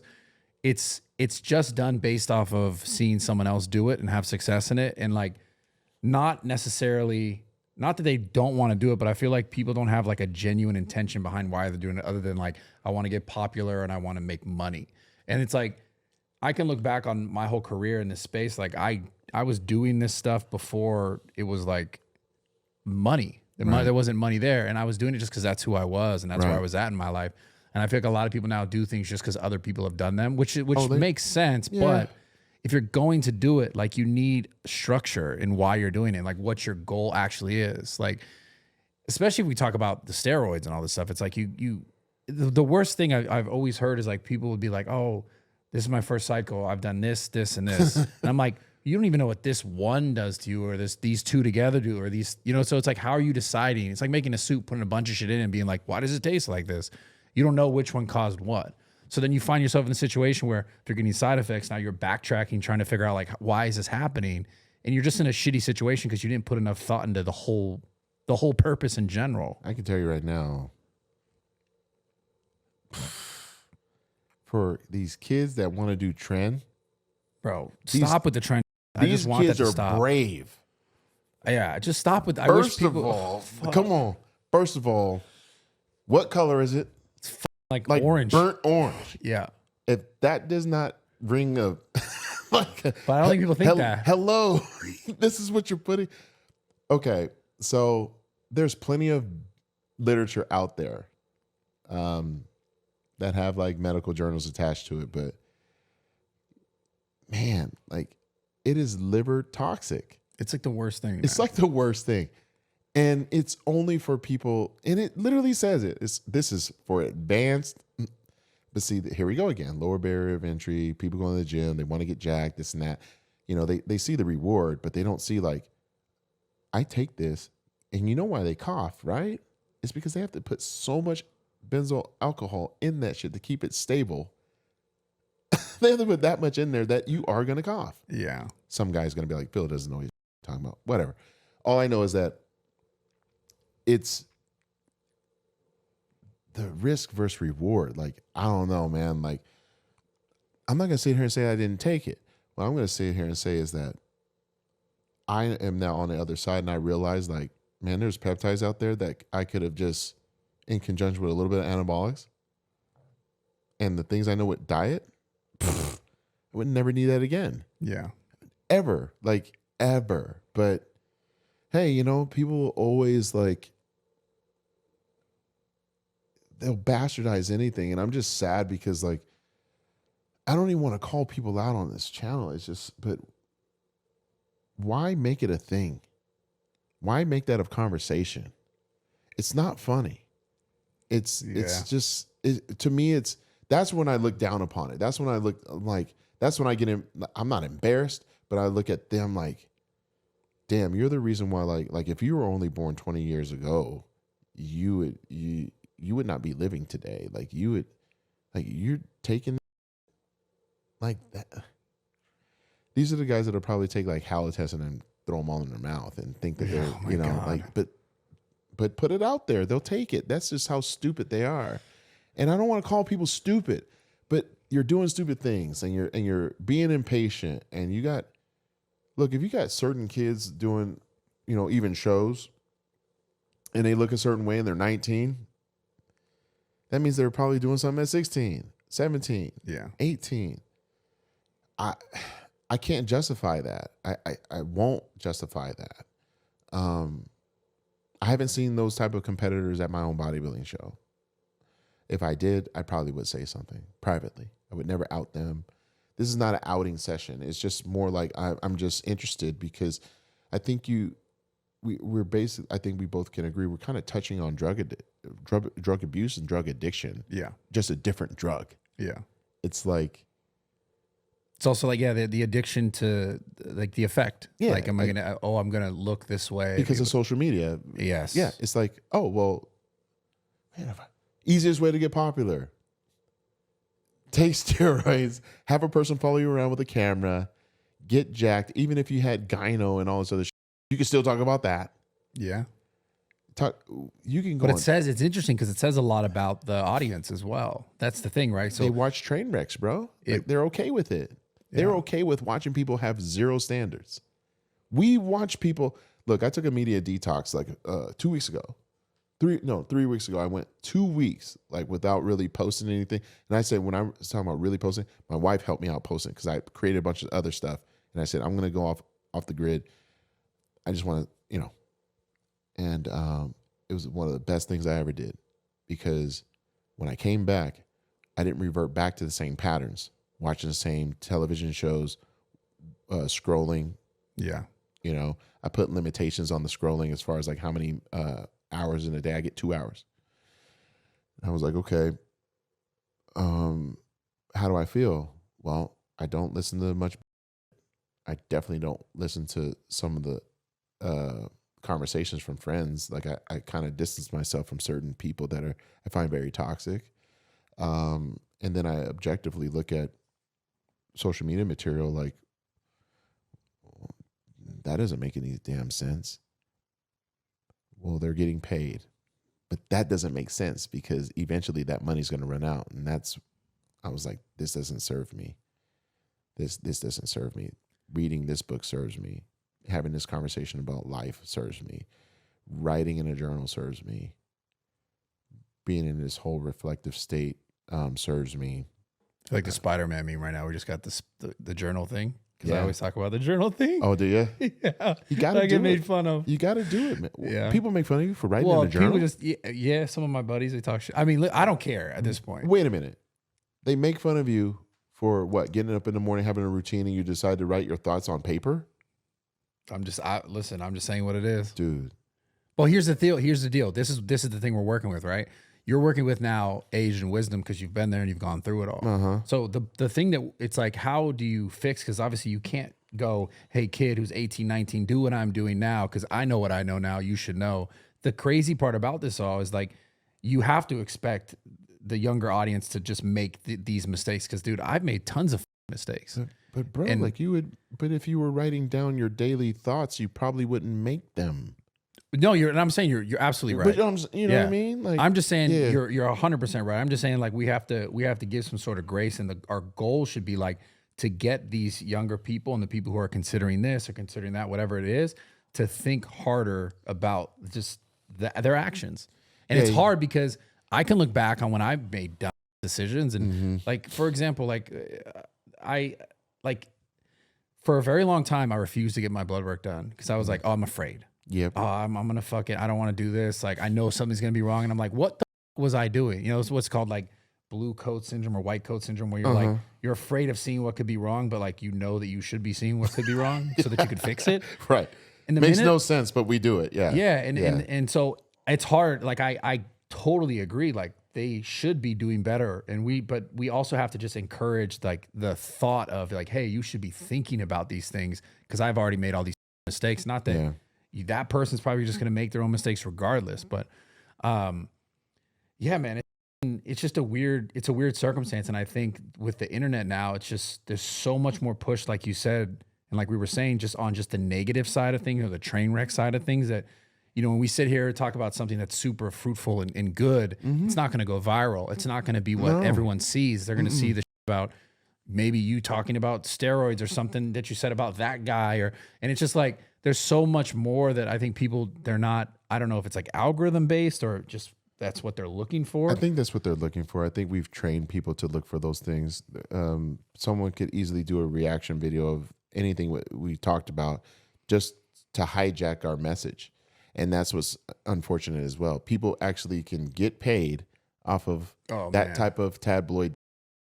And it proves that people are willing to sell their soul. That's a person that's willing to sell their soul. While they're saying that someone else is doing something wrong, which I always find really funny. Right. So you're echoing something, but yet you're twisting it to serve a certain narrative. Man, they sound like some people that we see on, never mind.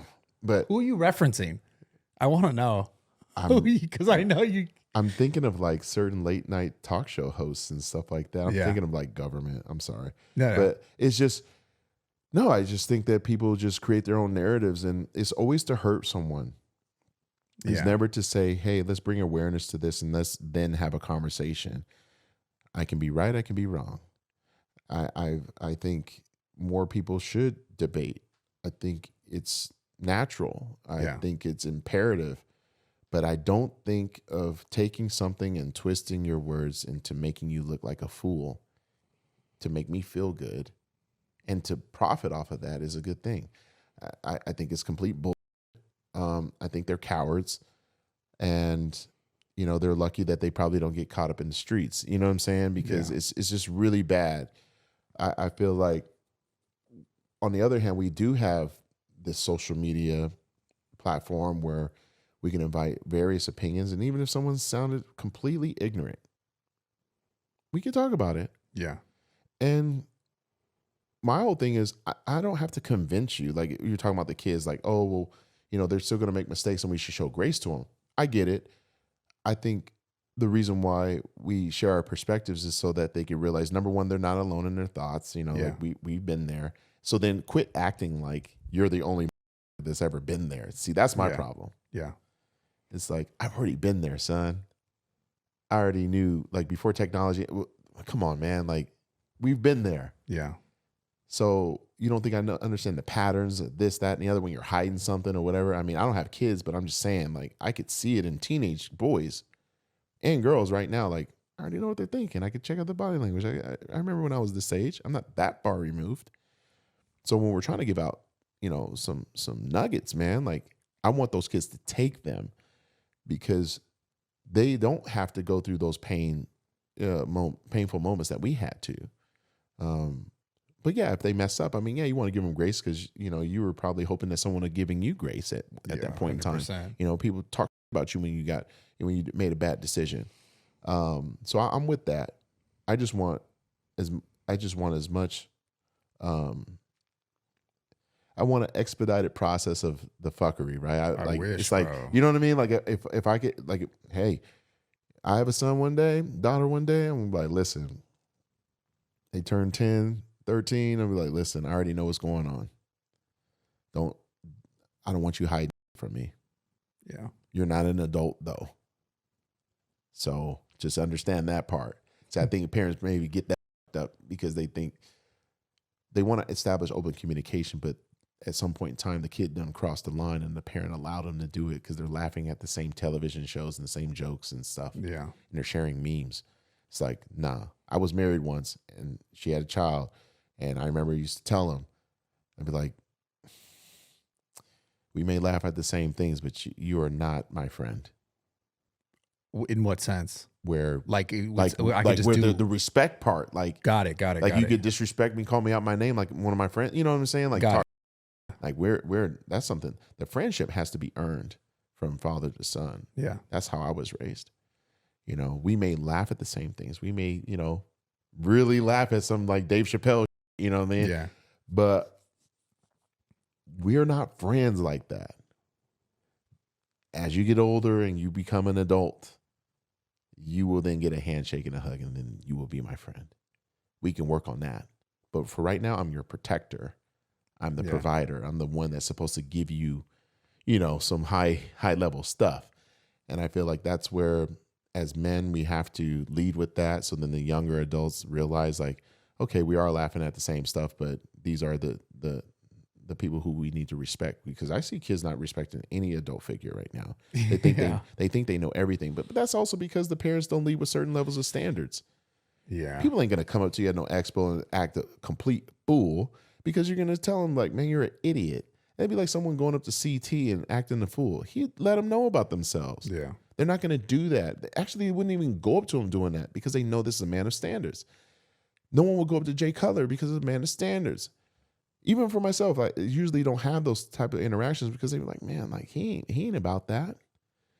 And I think that's a way of defeating, you know, all of the negative, you know, problems that we see existing online. You know, you got to be the change. I mean, it's not easy. I don't know how I would. It's crazy because everything you just said though is also like a, you know, I don't want to say it's a mainstream thought of like this. Not that it's toxic, whatever, but like this whole conversation could be looked at from an outside point of view and perspective. That's like, oh, that's like toxic sort of masculinity, and it's like that's a whole nother thing. That's like, and I don't agree with that. By the way, I'm just saying that's a whole nother thing that's under like a sort of attack at this point. Don't you find it weird that like people can easily, instead of just sit with someone's opinion, just sit with it and shut the f up, just sit with it. But no, they want to deflect because it hit something. It struck something. Yeah. Oh, that's toxic. What is toxic about me being a man that wants, if I were to have a child, or when I was raising another woman's son, to be strong, to be smart, to be courteous, to be kind, to be loving, to not be a coward. What's wrong with this? Nothing. I was born in 1979. Therefore, I was born in the 80s. You know who our heroes were? Freaking Carl Lewis, Arnold Schwarzenegger, Rambo, freaking Stallone. Yeah. You know what I'm saying? Hulk Hogan, like Wayne Gretzky, this guy by the name of Michael Jeffrey Jordan. We had real athletes. Like, we were watching on Wheaties boxes, on television. Yeah. Everything was about competition. You know, everything was about competition and just strength. It wasn't like be a man. It was just like strength. Just lift weights, work out, do shit, you know? Try and be better every day. Just try to be better. It wasn't, I didn't see people cutting each other down and stuff like that. It wasn't any of that. I think what probably happened at some point in time, some guys abused that. Yeah. You know, and then it became toxic. Maybe like toxic with certain women that wanted to be independent, or maybe they were forced to because there was no man at home and they had kids. You know, list goes on and on. I mean, but, you know, I don't really understand like that whole genre because I don't exhibit any toxic behavior in my opinion. To me, I try to live by a code of just pouring into myself so I can help out other people. Yeah. That's it. If you don't like it, fine, you know, but I really come from a place of love and I just want people to be better. I know I ain't perfect. I've done many times and I probably still will, but at least I can raise my hand. And that's the other part that we're talking about is accountability. Yeah. The fact that the youngster can't even raise their hand and say, you know, I messed up.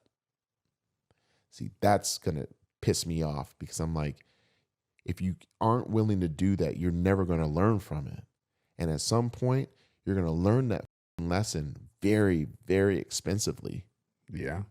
The minute you think that no one's watching this, so I'm going to still do it. You keep doing it, you develop a nasty pattern. Yeah.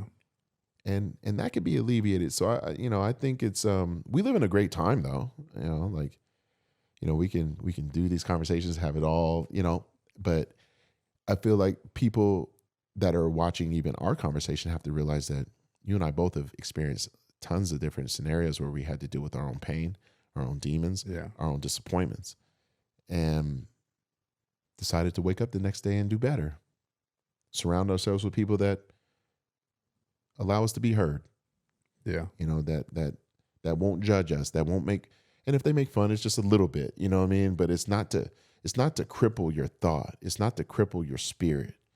And I think, and that's why I came here, you know, to just rap with you, because we've never had this long of a combo. No.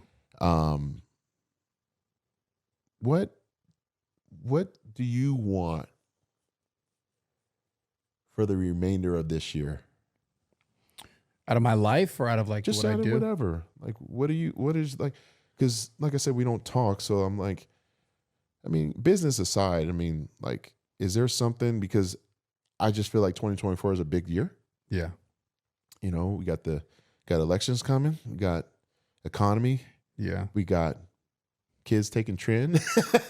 And yeah. You know, we got a lot of upside, you know, I mean, bro, I think we kind of briefly spoke about this on a call, but I really want a family, dude. I want kids, you know, and it's a little bit interesting because as much as I want that, I'm also like, damn, it's going to be a challenge. Like I'm just imagining the next, let's say I can in the next 2 years or 3 years, and then 10 years from that, I just wonder what the world's going to look like with the way that it's going now. I always wonder, like, damn, that it's, yeah. When you mention it like that, that is a damn. Because you could only, you know, as a father, as a teacher, as a parent, you can only do so much. And then it's kind of like we were talking earlier, the kids got to make their mistakes. They're going to listen to that person, this person who's not you or not their family, just because of sort of outside influences or the internet.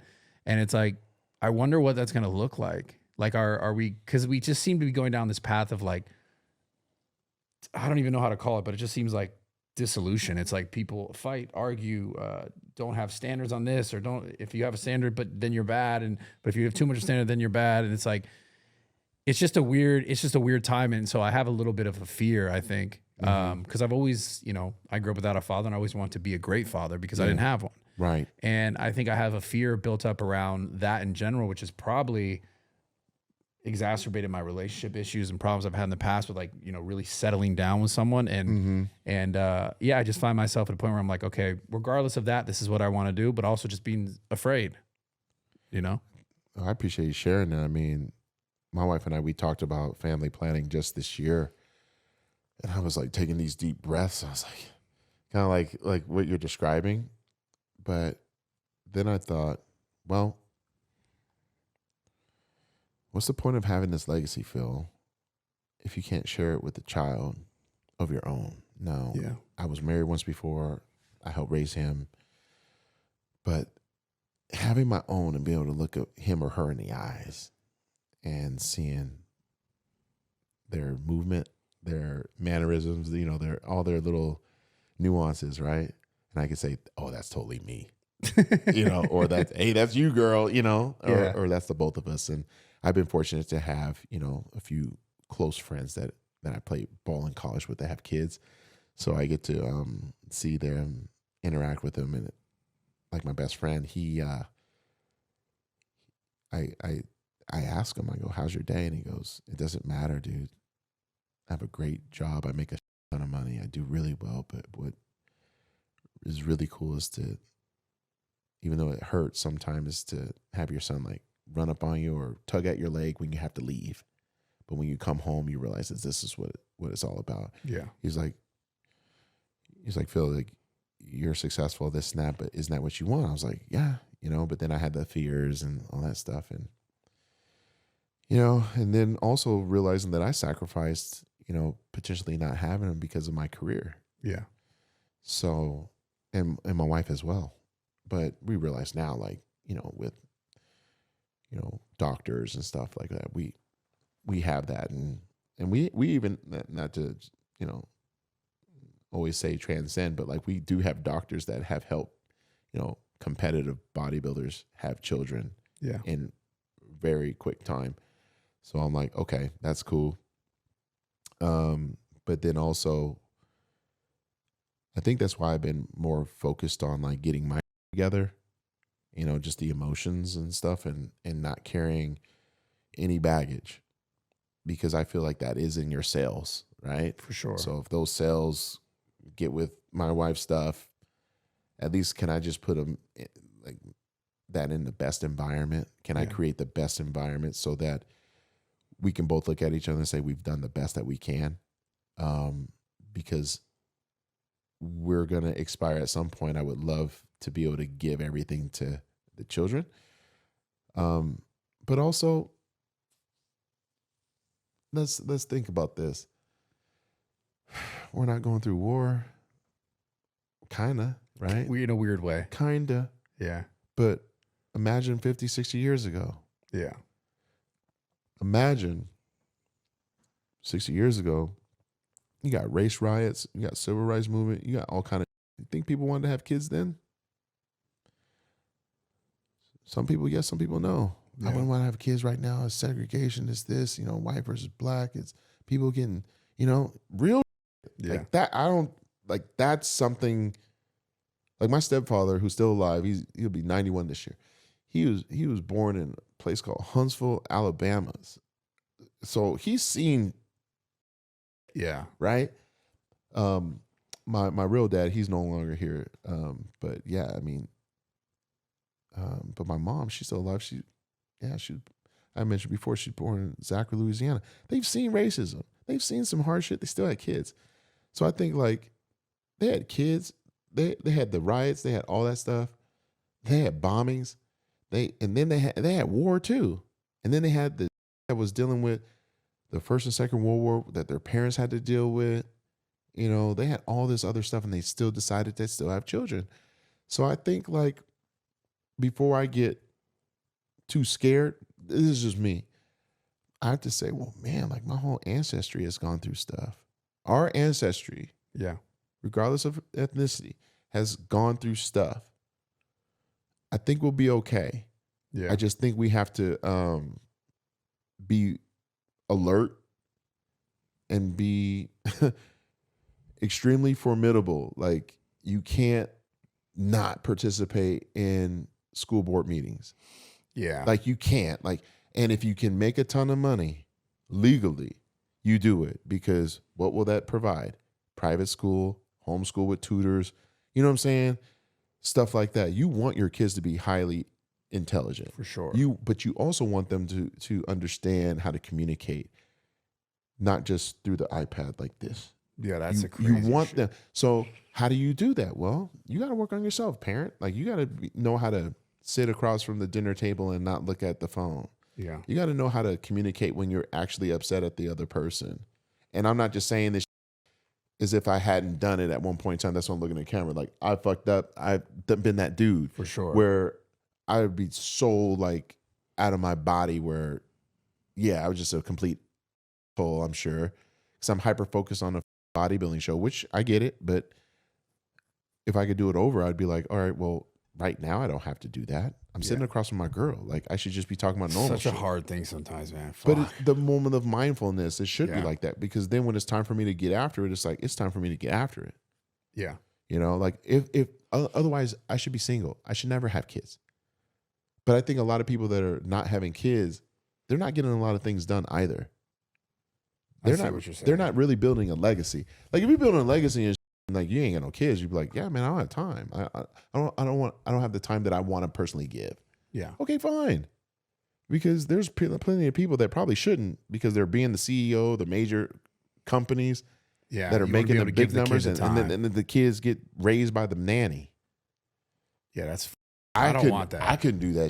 Yeah. But I don't would want love to make the money to where I could have a nanny to be like, hey, we're going on a date, because that's what we do on Thursday. You know what I'm that. saying? Get a little time. Yeah. Hell yeah, I gotta do my thing with the missus Yeah. too. So it's just trying to create as much Balance. balance as possible, which, fuck, man, there's none. I think that's my biggest issue in my life. One of my biggest issues of my entire life is just balance. There's no such thing though. Yeah, that's why. What do you think balance is? Because I'm with you. Yeah. I hear it on social media, like, oh yeah, you gotta have balance. It's like, I think when you're chasing Yeah. something, like I mean, you know this of all people for sure. When you're chasing something of something that's never been done, or something that's only been done a few times, or something that's new or different, like it's really hard to have balance. And I don't think balance is super realistic. But yeah, of course, at some point when you're ready to like slow down, I think that's when you do want to create a circumstance where you could have a family. Because right, if I couldn't be there for my family, and at this point in my life, I know that I could be there. right, I know sometimes it would be more difficult, but I also know that I could do it where I'm at now. Yeah, when I was doing all this like social media shit over the last 12 years, I think there'd be impossible. Like I applaud people who I know who have kids when they're young, and they you hear about kids who or people who have kids when they're like 19, and then they still do crazy like, yo, how the fuck did you do this? Because it's like I couldn't imagine that, and because I mean. The bodybuilding shit, man, like, yeah, dude, it is so selfish. Extremely. It's such a selfish thing. Well, extremely selfish. That's the reason why I was divorced. Yeah, it was man. Yeah, Because like it's like food. It's like I remember just at one point, it's like I only thought of my next meal, my next workout. Am I getting enough sleep? I nothing else mattered. I ruined so many relationships. The level of self-centeredness is extreme. Yeah, I think it has to be because that's what that sport is. It is. I don't know if there's a true way to balance that. I think if you have a relationship that finds someone that understands, like that's you gotta have someone that you could build a life with. I mean, and you have to be able to explain those roles to one another, and there's a lot that goes into it. I mean, I don't think it's for everybody. I've been very fortunate because my wife Cherie, we've been together 9 years. But when we got together, I remember telling her, I said, so you have a passport? She goes, yeah. I said, when does it expire? Because, we need to know. I said, look, if you move in with me, you're going to be on a plane with me. You're not going to be left behind because there's no point. Yeah. We don't have kids. We don't have a dog or anything. You know what I'm saying? Like, yeah. So she went everywhere. And I also wanted her to see what this world was like. Because if she couldn't handle it, then I'd be like, well, then you can't handle it. Yeah. And then we can't be together. She could handle it. And I thank her all the time because I'm like, you just come from different stock, man. Like what was your parents like? So I, obviously I meet her parents and I'm like, who's your grandparents like? Hardworking people, man. Yeah. I'm like, this is why we're together, because they all had solid work ethic. Entrepreneurs like work tirelessly, getting done. I couldn't have that with someone that didn't have that upbringing or that desire, right? Yeah. To build. I think in 2024, I think we play with words so much on social media. We all have a better vocabulary, but we really don't know the deep meaning within it. We can't say, oh, I want to build with this woman. No, you don't. You want her to be your punching bag. You want her to be, you want to cheat on her. You want to do all this other shit. Or these girls like, I want a king in my life. It's like, yeah, but you're not willing to be a queen to him either. Oh God, I saw a funny ass tweet that it must have just got like crazy engagement. I don't know if people do this stuff just to cause drama, but this girl was like, I want a guy who I'm at like everything to him and like nothing else matters but me. And I was like, and all the responses are exactly what you think. Is like, well, what about the guy's like purpose? Like he's got to have something he's working on, right? So and I'm confused. And also what is he getting? And everyone, and her response is like, nothing. So she just wants a guy that oohs and ahs over her. I don't know, dude. It's a weird. I think it was a troll. Honestly, I saw the tweet and I was like, it has to be a troll. Yeah, these are. I feel like people do that just to get people to be like, oh, you know what I'm saying? It's like deep fakes and bullshit. Yeah, it's just like, and then we have to deal with that noise. I really feel like the internet's shit up, dude. Any man that is single, dude, I'm so sorry. Good luck, yeah. Good luck, brother. Like I will say that your best bet is to, establish your career. Move. Go to Passport, bro. I don't blame him, bro. It's crazy. Okay. We could say this real quick. I would say become the best you can be 100%. in anything you do, right? But earn, and to invest. Have your own together. Like you're not renting anymore. Like you're actually owning stuff. Before you go ahead and buy a Rolex, go put that same amount of money in a Rolex into a home or something like that. Yeah. But try. You can buy like a $5,000 watch. You don't have to buy the 15. Yeah. You know what I'm saying? Like you don't have to do that. Just fucking house. But just buy it. Just buy it, right?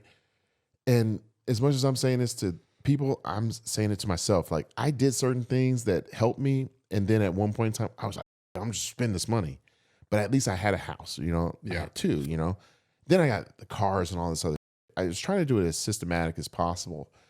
But nowadays, oh man, you better get your money right. You better have that plus another stream of income. But you need to see the world. You need to travel for multiple reasons. You don't need to go holler at a bunch of chicks and then, and probably, guys are probably being very reckless, and before they know it, they're really going to see some weird shit online because they have some kids that look just like them, in other places. So they got to be very careful about that. But I really think that there's an opportunity to see the world and have better perspective when they come back home to the States. Yeah.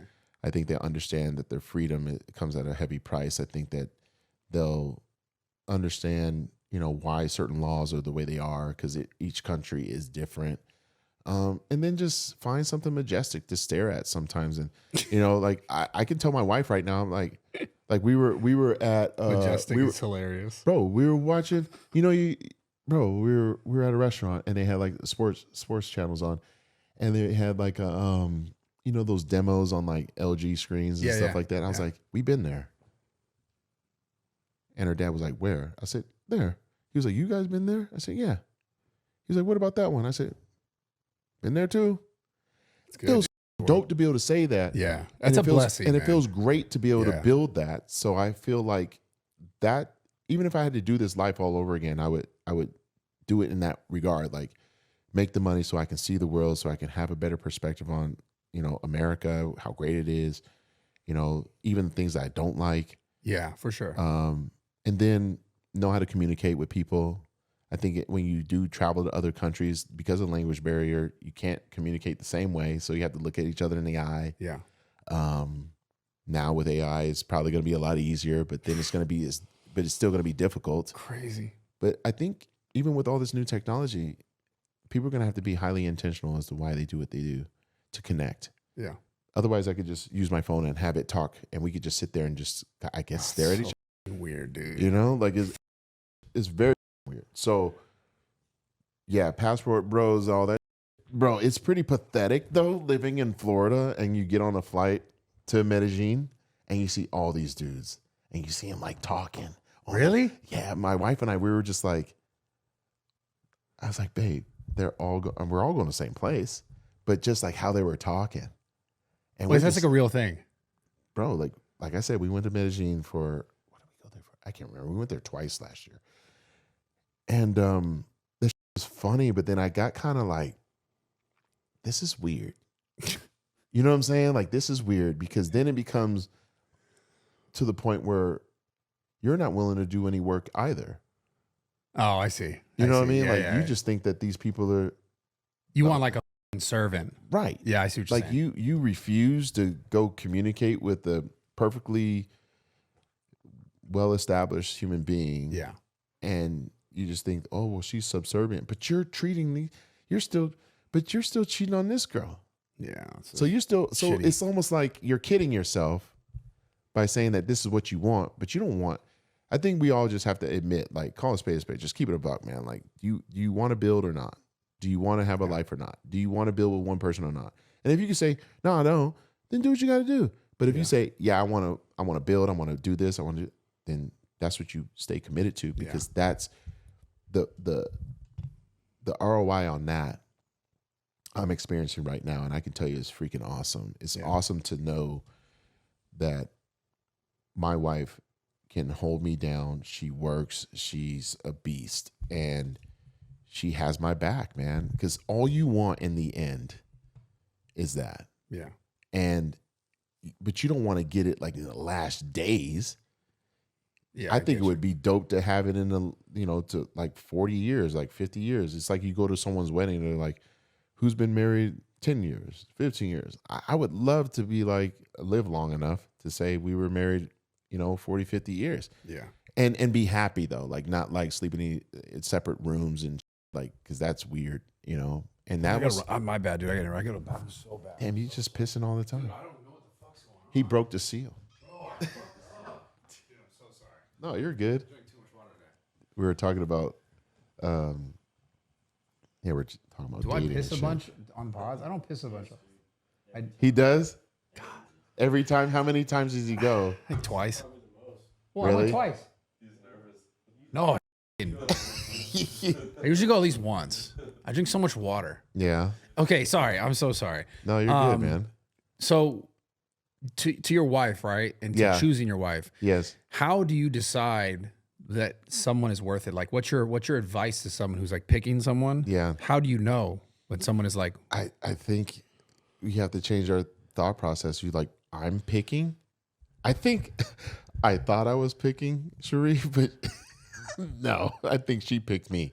Meaning, I was attracted and this and that, and I'm over here trying to spit game at her and stuff. But like, at some point, she has to follow along, and in order for her to want to pick up her life and move and stay, she had to see something in me, whether I was doing it currently or had the potential to do that. that goes back to what you were saying then. Right. anyways. They have to see something in you. So you have to be the change already. Like I think sometimes, because of like just the pure physical attraction, we get so compelled to just be like, oh, this is my person. Yeah, they just make you feel good. I get that. But if you were to take that away, what would you really have? Would you even have a friend? I see what you're saying. Like, how do you argue? I'm a person that grew up in a household where it was loud and it was a bunch of yelling and debating about everything. So I normally like to debate. Does she like to debate? Not so much, but like, can she hold her own? Absolutely. So it's kind of cool, because I get mentally stimulated that way. But filling out these different, checking these different boxes, and granted, I'm not 20 years old, going through these relationships. I'm, in my mid 30s at the time. So I think number one, man or woman, you got to be right with yourself.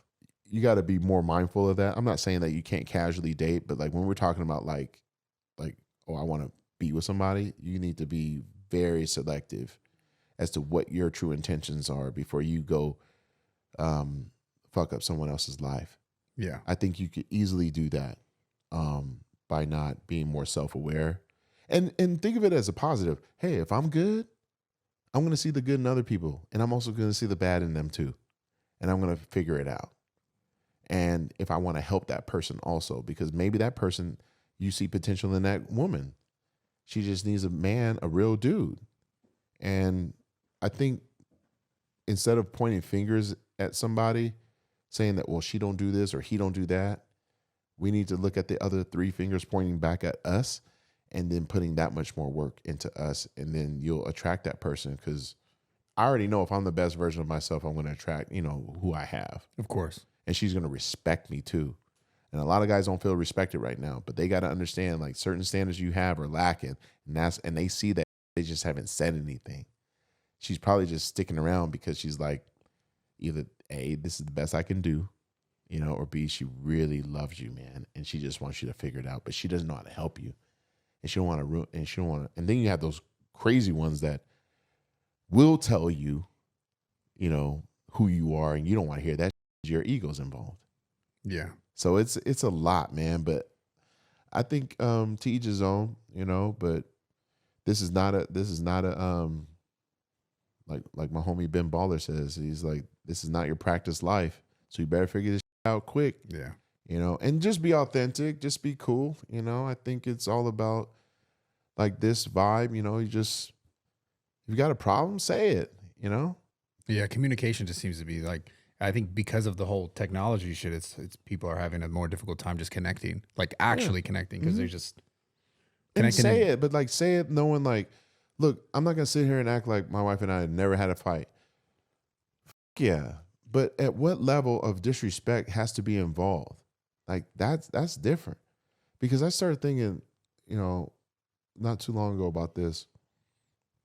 There's a friend of mine who's going through it, and I was like, your problem is that you've disrespected your girl so much that she ain't got no choice but to distance herself from you. Even though she's still living in the house, you guys still trying to work it out. I said, let me ask you something. Have you ever me over? He's like, no. Have you ever over any of your other boys? No. Then why you over her?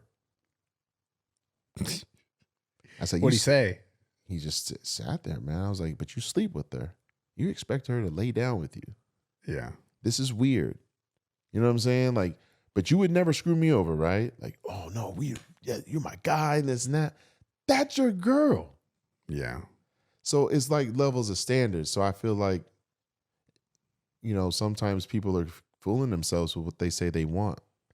I think they just want to just so that it looks good. It checks off a box for other people to say that he has it together. You don't have it together, and it's okay. You can still be with that person and tell your girl, like, hey, I already know. You probably wondering. Mine ain't all tight right now, but I'm working on it. And this is what I need. And I can promise you, if you stick with me on this, we're going to have a really good life. Yeah. That's it. It's simple. Straightforward shit. Hey, bro, you got your gyms and stuff like that. I want to do a gym with you, but I can promise you, I never did this before, but I can promise you this. I'll show up on time. I'll communicate with you. I can bring in investors. You know what I'm saying? Yeah. I'll never be over, bro. And you can tell me if I suck, and I'll still be your friend.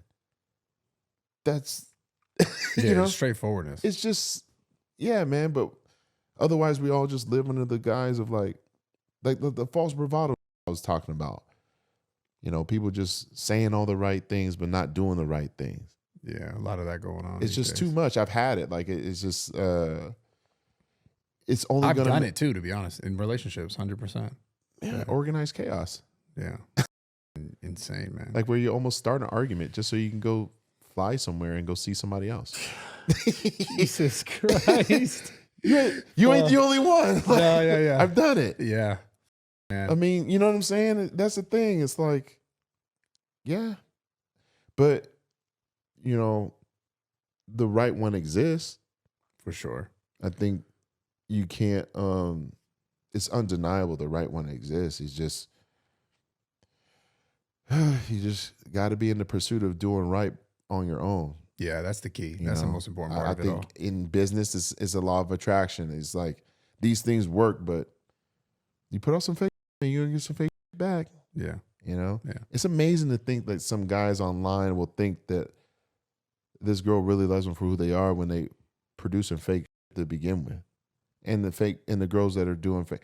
I'm really interested in like the next 10 years with this OnlyFans.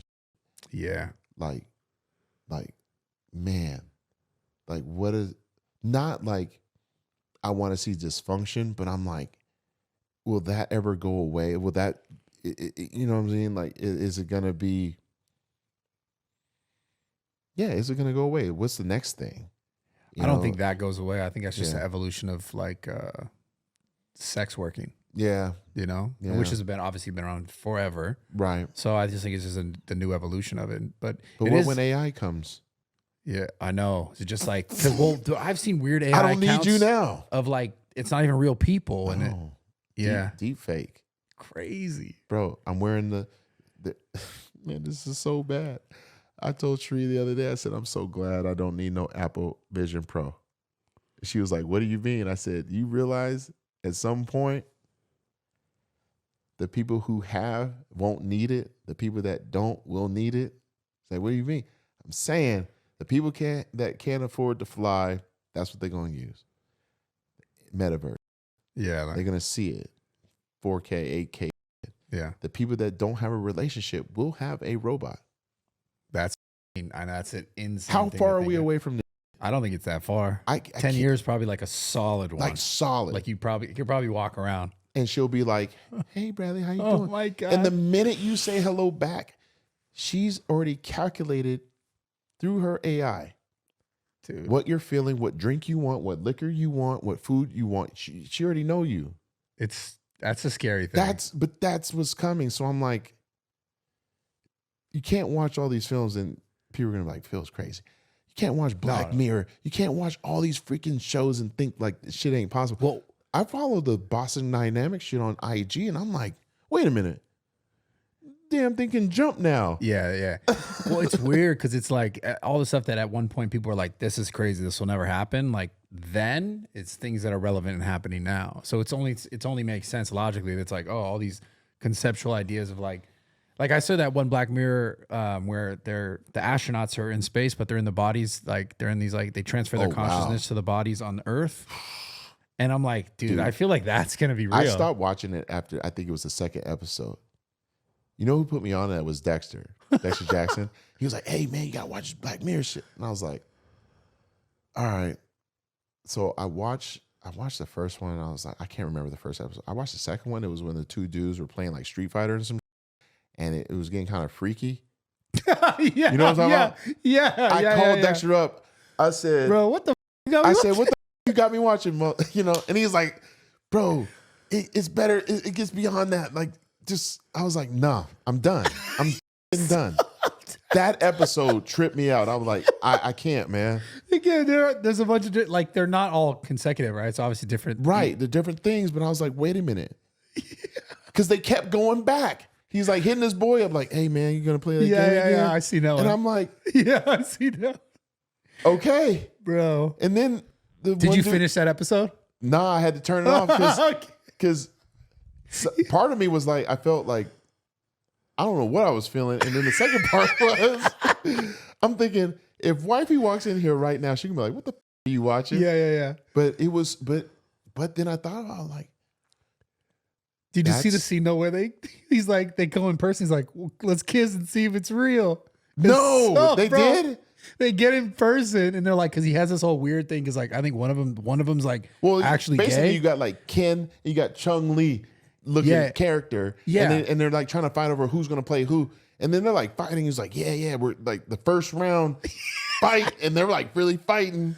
And then the second round, taking the clothes off, full on getting after it. I'm like, whoa. Yeah, so I think one is like in the show, one is gay, and then they're like, oh, you're fighting this. See, I'm thinking, yeah, his friend must have been in the closet this whole time. Yeah. Because the other friend had a family. Yeah. So then So that's what tripped me out. They get Yeah. in person. He's like, well, see if it's real, let's kiss and see if we like it. I swear, bro. That episode was insane. And then they kiss and they're like, nah, that. Bro, it was crazy. See, now you know I didn't get that far. I turned the shit off because I was like, I can't, man. Like, no. But there's some really good episodes. There's this one I'm talking about, the astronaut Yeah. one, which is really good. Where it's like they have whole bodies that are like machines, but their consciousness is able to go, since they're in space, to go down with their family in this like machine body that's with their family. It's really twisted. This one's really so that's twisted. like Chappie, like at the end of Chappie. But it looks exactly like that person. Whoa. But so then they're porting like their real, consciousness to like real avatar. like they're asleep up there, they're awake down here, awake down here. No. Crazy, bro. I feel like that though is that's, I don't know how many years. I feel like that's a part of the future. Do you? So what movie do you think could seriously play out within our lifetime? Terminator, dude. Well, yeah, I feel like that's coming. that's for sure. I don't know, man. Well, maybe not the actual Terminator coming in from time travel, but I feel like it's like between that and like some iRobot. Yeah, you got like the robots and stuff. I think we agree on that. What about basically you're talking about this other show that sounds more like Elysium type, bro. Have you seen that? Yeah. That's crazy. Yeah. That shit, I'm thinking, okay, so basically you're building a planet. Yeah.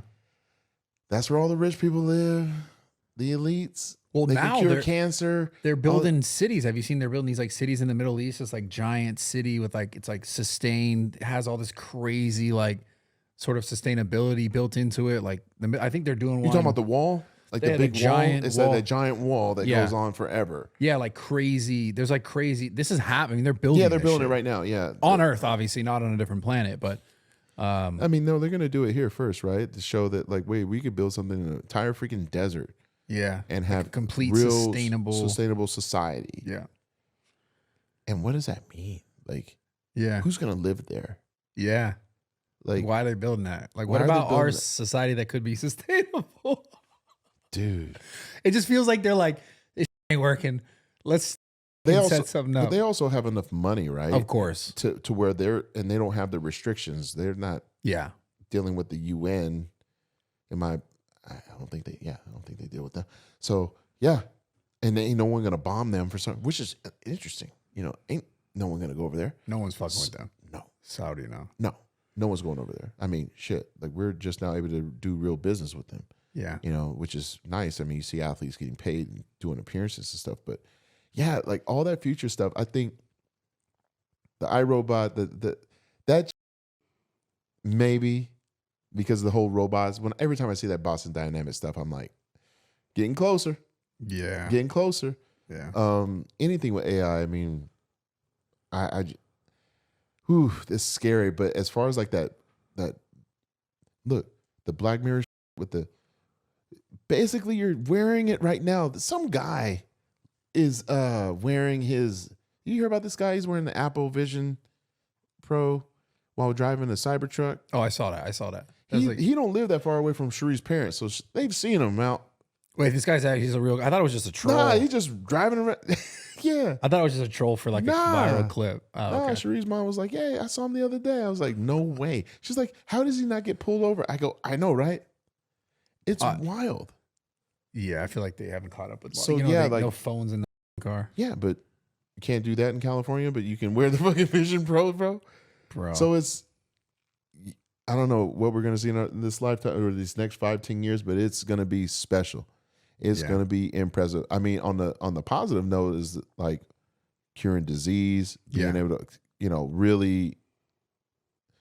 I don't know, man. How old are you? 34. So your era is gonna live to like what, 130? I have no idea. Someone's gonna live to like what, 120, 130? Probably. Mine probably the same. Someone's gonna figure this out, man. I'm really interested in like what's next. Is it going to be like, what's the next biohack? You know what I mean? Yeah. Like, what's the next thing? And how are we going to preserve like nature and stuff? Like, will people even understand like it's important to do grounding? Is it important to do like the EMF all that stuff. Like, it's going to be very interesting. I get very consumed with that. Like, if I am surfing the internet or if I'm on a plane, I'm not just around. I'm like, okay, biohack this, like not just with the peptides, but more like I have an infrared sauna in my house. I was like the first bodybuilder, to my understanding, that probably had an infrared sauna, a hyperbaric. I was doing all that. I love all that stuff. Yeah. You do hyperbaric? Yeah. You fit in that thing? Because you're tall. Yeah. Yeah. Comfortably? I'm kind of like this. Yeah. The shoulders are kind of like rounded. Which one do you use?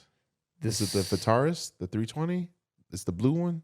It's my buddy Steve has one. It's like I know it's big. This thing's big. So is it? And it has like a sliding. Oh. And it like locks the air, and then you have to to get out of it. You have to let the air out slowly. Yeah, same thing. Yeah. So it doesn't. It's not like a paper one, or it's not like the. I don't know what. So it's a hard shell. Hard shell. Ooh. Yeah. So it doesn't need nitrogen.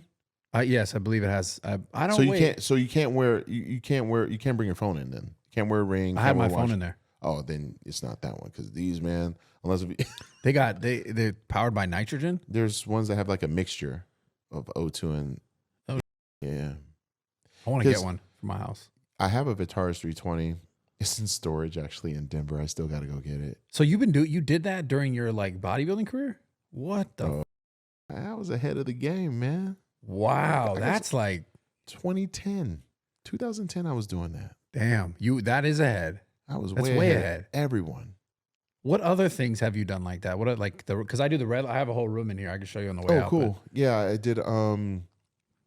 So I did the infrared sauna back in 2006 with the ceramic panels and stuff like that, because you're working on the radiant light instead of the, just going into a sweat box, and shocking the body and stuff. Like, this was going to work with your own body's core temperature, and it only got up to maybe like 135 to 140. It could get up to 170 if your body allows it, right? Yeah. So I was doing that. I've told this story a few times. Like, my routine was getting up in the morning, do the cardio, drink the water, have a shake,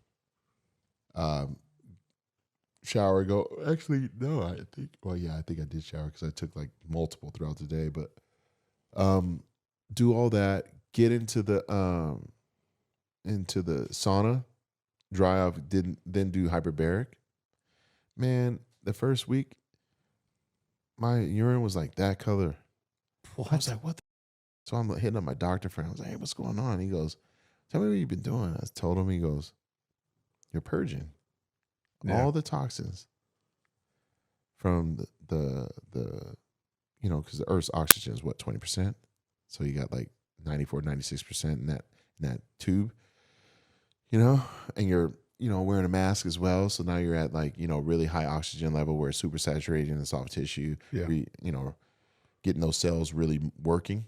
He goes, Phil, your cells are helping your organ. Everything's optimal. So of course you're going to expel toxins, and you're using a sauna that is different. It works different. It helps with these toxins being released through your sweat. So yeah, congratulations. You're going to live a lot longer, healthier life. And I'm like, okay. So then, you just start thinking about what's next. What does lymphatic drainage mean? What does this mean?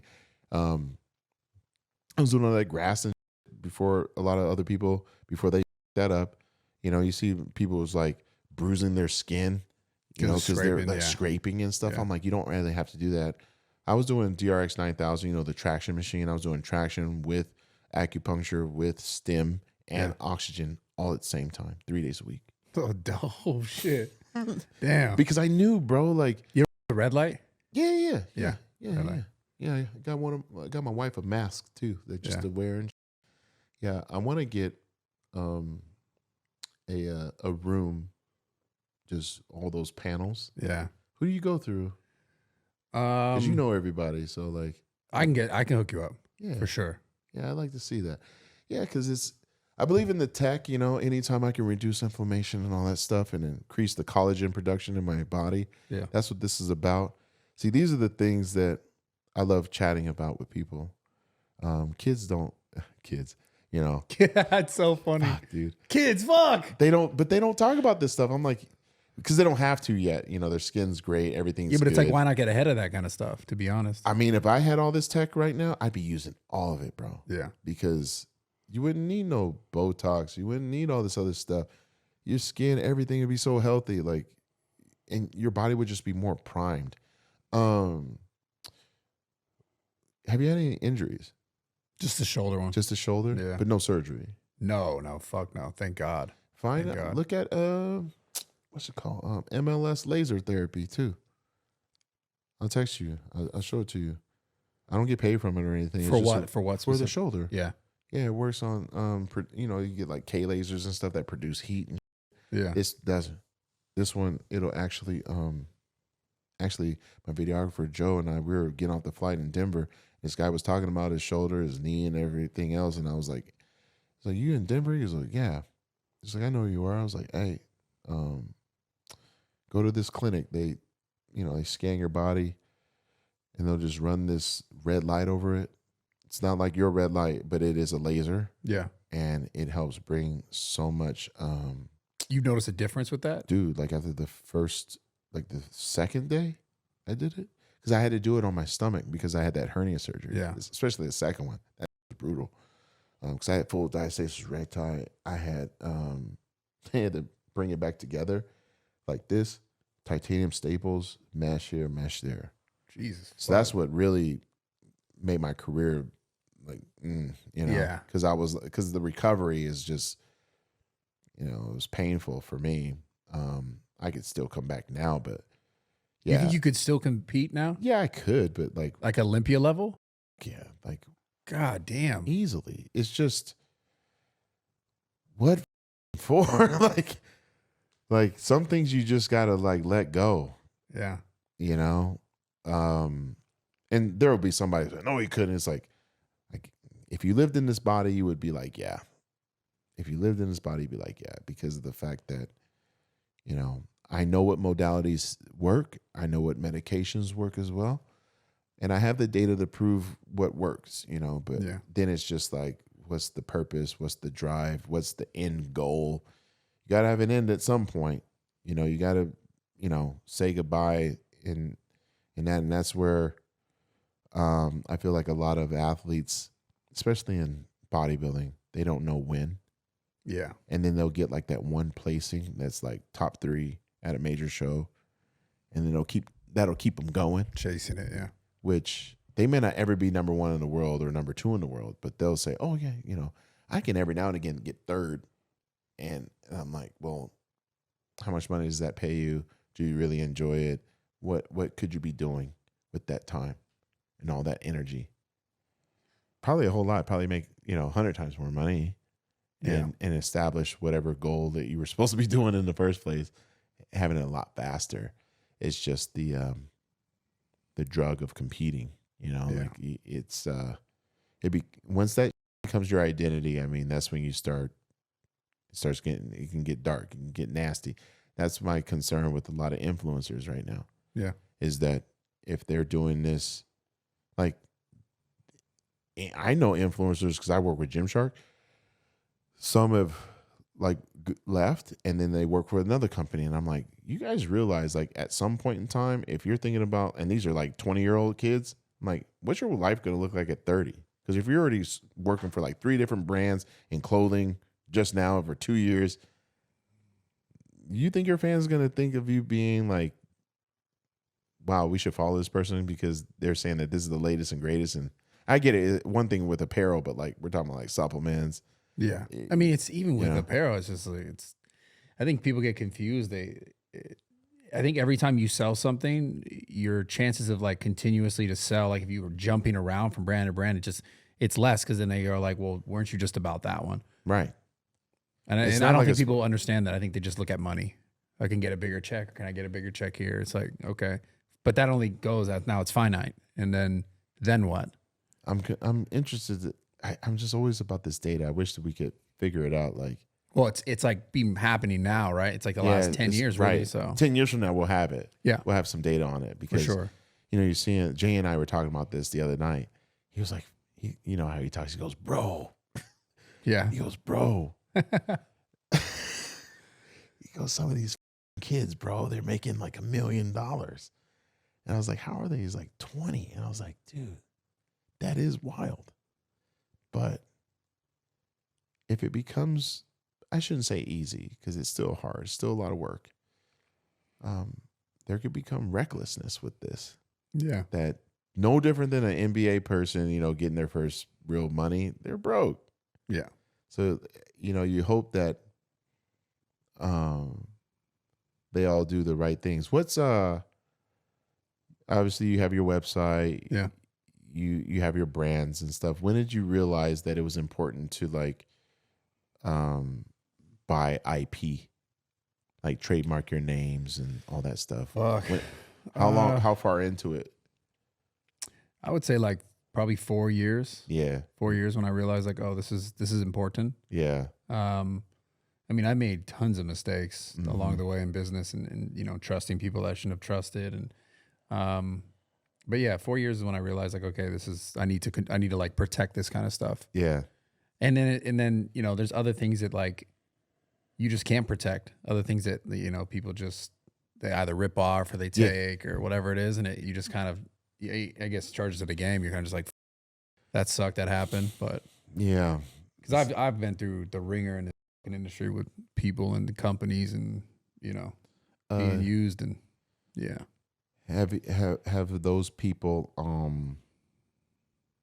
communicated with you since all that, or is that still fresh, or is it stuff that like no, most of the time people who kind of use and abuse, they tend to believe that they're not doing that. Yeah, and that they're in the right, and you know, even though all of the actual facts and like everything that actually happened is like says otherwise, people don't like to take accountability, like you were talking about earlier. They don't want to say, you know, when they're wrong. So it'd be nice, but it's not realistic to have someone that wronged you in any way fess up. And it's not even asking for forgiveness, right? But it's more like, hey, I did do that. Yeah. They could be a dick and be like, no, I did do that. Yeah. You know, but at least you know, yep, I did, man. Yeah. And that's who I am. The problem with the internet is like, it's a place where people can do things and kind of sort of create a narrative for their own financial benefit and greed. So for them to come back and actually tell the truth at some point never makes sense for them because they already benefited from the greed. And why would they want to come back and go, you know what, I did that person over? They don't want to say that because it makes more sense for them to look like victorious or virtuous in the situation. Like, no, I just did this. And dude, it's a mess, man. That's so true. I mean, we're seeing it nonstop. It's what keeps, what's that website? Ball Busters or whatever. Keeps those guys excited. What website is that? But I was like online and I see this post about just a lot of people like this company, they call out like fake influencers. Goob is another one. I don't know if you follow him. I've seen it. He's funny as hell. I think a lot of people, like you said, like they're willing to rip someone off, and then before you know it, they're like making so much money, it's out of control. So like, no one cares, and that's the part, because it'll be like, oh, I'm an expert. It's like, yeah, but like if someone pulled the receipts on how you got there, but then you'd still find some moron that would be like, I'll still give him my money. Yeah, of course. You know, so I know all about it, dude. Yeah, I've experienced it with the clothing. Oh yeah, yeah. It's good old young LA. Youngla. Yep. Well, good old Robbie and Gary me over for 8 years. Pretended like they didn't. See, I don't even know these folks. See, that was the thing with me, man. Like, I don't know a lot of people in this industry because I was so fixated on winning the Sandals. Yeah. I wouldn't know who the you're talking about. Yeah. So and I've definitely gotten screwed in some businesses because I was so focused on that.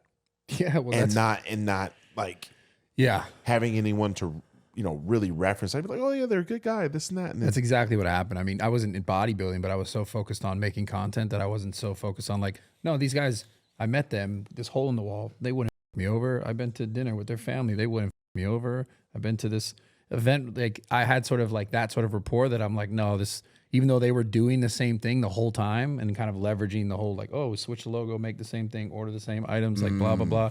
He orders 1,000, we could order 50, like, and then it's just there's crazy levels to this, and at the end of the day, they split, they steal my customer list, they act like they didn't do it, or they don't know why that happened. There's no explanation, and it's like the problem is, I at one point in the very beginning, I always felt these ways, and I was just kind of like it could get, because I was always just kind of been that person trying to protect myself because of my childhood, like, oh, people are trying to me because someone's, my father left me and everyone's gonna whatever, but I felt like, no, they were decent enough to me that they wouldn't do that. And you let your guard down, and I focused on the content, and I focused on making this and pursuing that, and then it was too late. Then they allowed, this. There's the balance, right? It's like the minute a person becomes hyper focused on their craft, they leave themselves open for certain things to happen. Yeah, and it's like it's your fault, but it's not, because you're thinking, okay. Well, you just think some people would have a soul, right? And we have to know. And I'm saying this too because at one point in time I had my own supplement company, and that particular person decided to not do right by us, and it just was a total disaster. And he still goes to expos and still sells product that I came up with, and it is what it is, and people are friends with them. And I'm like, could I fight the world and be like, why are you cool with him and this and that? I'm like, dude, like, that's your own relationship. I just need to know that this is my circle, this is my box, this is where I stay, this is where I protect my energy. But thanks for the learning lesson. I will never let that happen again. And even for myself, I think, what if that didn't happen? At some point in time, we would probably, same with you, probably would have made a ton of money with these people, and you still would have went your separate ways. And maybe it would have been worse, because you would have been looking at even more money that got, whether embezzlement or just maybe it would have tarnished your name, because it would have been a bigger deal. Well, that's another part of it. They allowed that to happen too.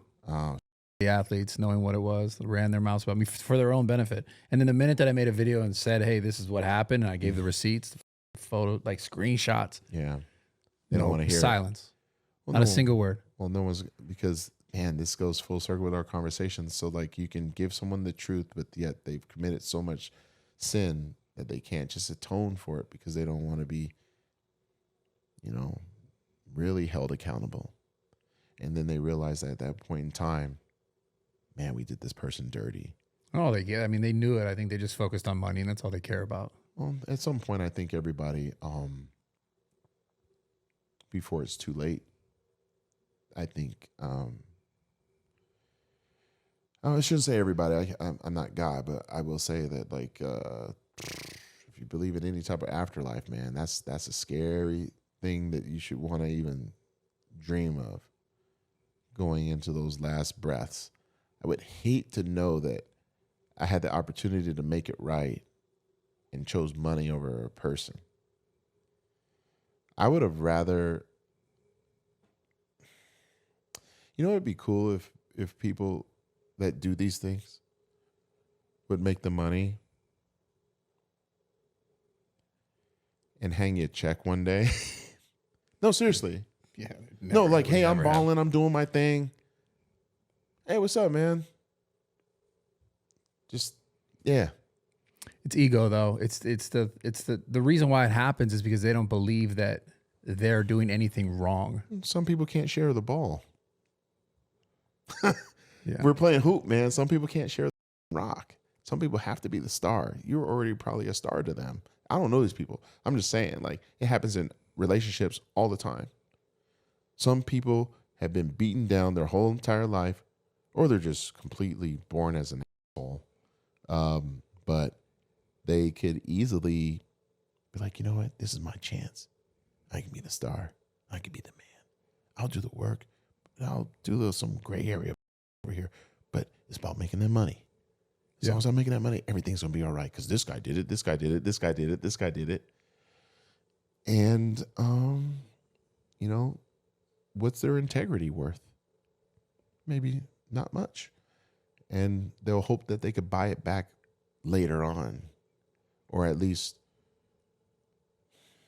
I think they'll never try to buy it back. They'll probably just try to look so wealthy that people will just focus on their money and their belongings, that no one will ever get to know the real them anyway. But we've all seen that play out too. You end up living long enough to be the villain, or you become the billionaire that wants to kill himself. Yeah. Because you haven't found real purpose. You've really just, you didn't do it the way that you had hoped. The last thing that someone probably wants in the last days is just that feeling of, wow, I was a fraud. Because imagine not outliving the people who you over. Like, yeah. And you have no certainty of where you're going, up or down. And you're like, damn, I'm about to die. Damn, this person gonna be cursing my name forever. You ain't got no trophies or no money up there. Yeah. So it ain't gonna matter. It's about how you make people feel. You know, it's very interesting. I think about that a lot, where I've noticed like people have, you know, said things, done things, and my shit wasn't as blatant. But I did have to leave my own supplement company, you know, at one point. That was hard. But I made a point to not allow it to affect me, where I couldn't compete. Yeah. You know, I made sure, I was like, okay, he's going to do something stupid. He's got everybody on his team, you know, running their mouth and this and that, blah, blah, blah. And I was like, just win. Just because that's what I had control over. So for you, it's just, I mean, obviously you're winning. You know, that's the best satisfaction I think one can have. It's just like that didn't, you know, matter as much as I thought it would. And you don't have to curse their name at all. It's just more like you learn lessons expensively or inexpensively, you know? Yeah. And maybe that was an expensive lesson, but you learn from it, you know? And Yeah. that's where you can, you know, within your podcast, within your book, you know, you share that. And you know, sometimes with social media too, we have to realize that it may only be one person that gets it. And some people are like, I don't know what the guy's talking about. Da-da-da-da. One person got it. Yeah. It'll be valuable to that one person that probably runs with a lot of these jewels that we're dropping and go make something of themselves, or, you know, but yeah, it's the fitness industry. I'll never forget, man, being in Joe Weider's office and Kai and I are in there. And I shared this story before, but Kai says, because you know Kai can be long-winded. Yeah. And cryptic. Yeah. So we're in Joe's office in Woodland Hills, and man, he had two offices. He had one that had like plastic on the furniture and shit because it was like antique, like pristine. He had like all this artwork that you could tell it was like millions of dollars in this room. Is it the one down? Is it by my old gym, that spot? The old Weider headquarters? Yeah, like over Yeah. at Woodland. It's down the street from my old gym. Mm-hmm. Yeah. Yeah, you know, it's gone now, but yeah, Yeah, that's he where it sold it. was. Yeah. So we go into this other room where he gets all the deals done. And Kai says, you know, and I'm going to summarize. Kai was like, and Joe's like half asleep. He's old, you know, he's like half asleep. He's just doing like one of these. And Kai's like, so like what basically he was saying, like, what was the motivation behind like creating all of this, and, you know, you and Ben and this and that. And he just went on and on and on. And Joe just goes, the money. Kai's face, I swear, was just like a kid just found out that there was no Santa Claus, you know? So I'm like, looking at Kai like, do you not understand? You know what I'm saying? But Kai's very creative, you know, he's very eccentric. So I wasn't trying to make fun of him. I was just like, maybe he doesn't get it, but let me answer this one.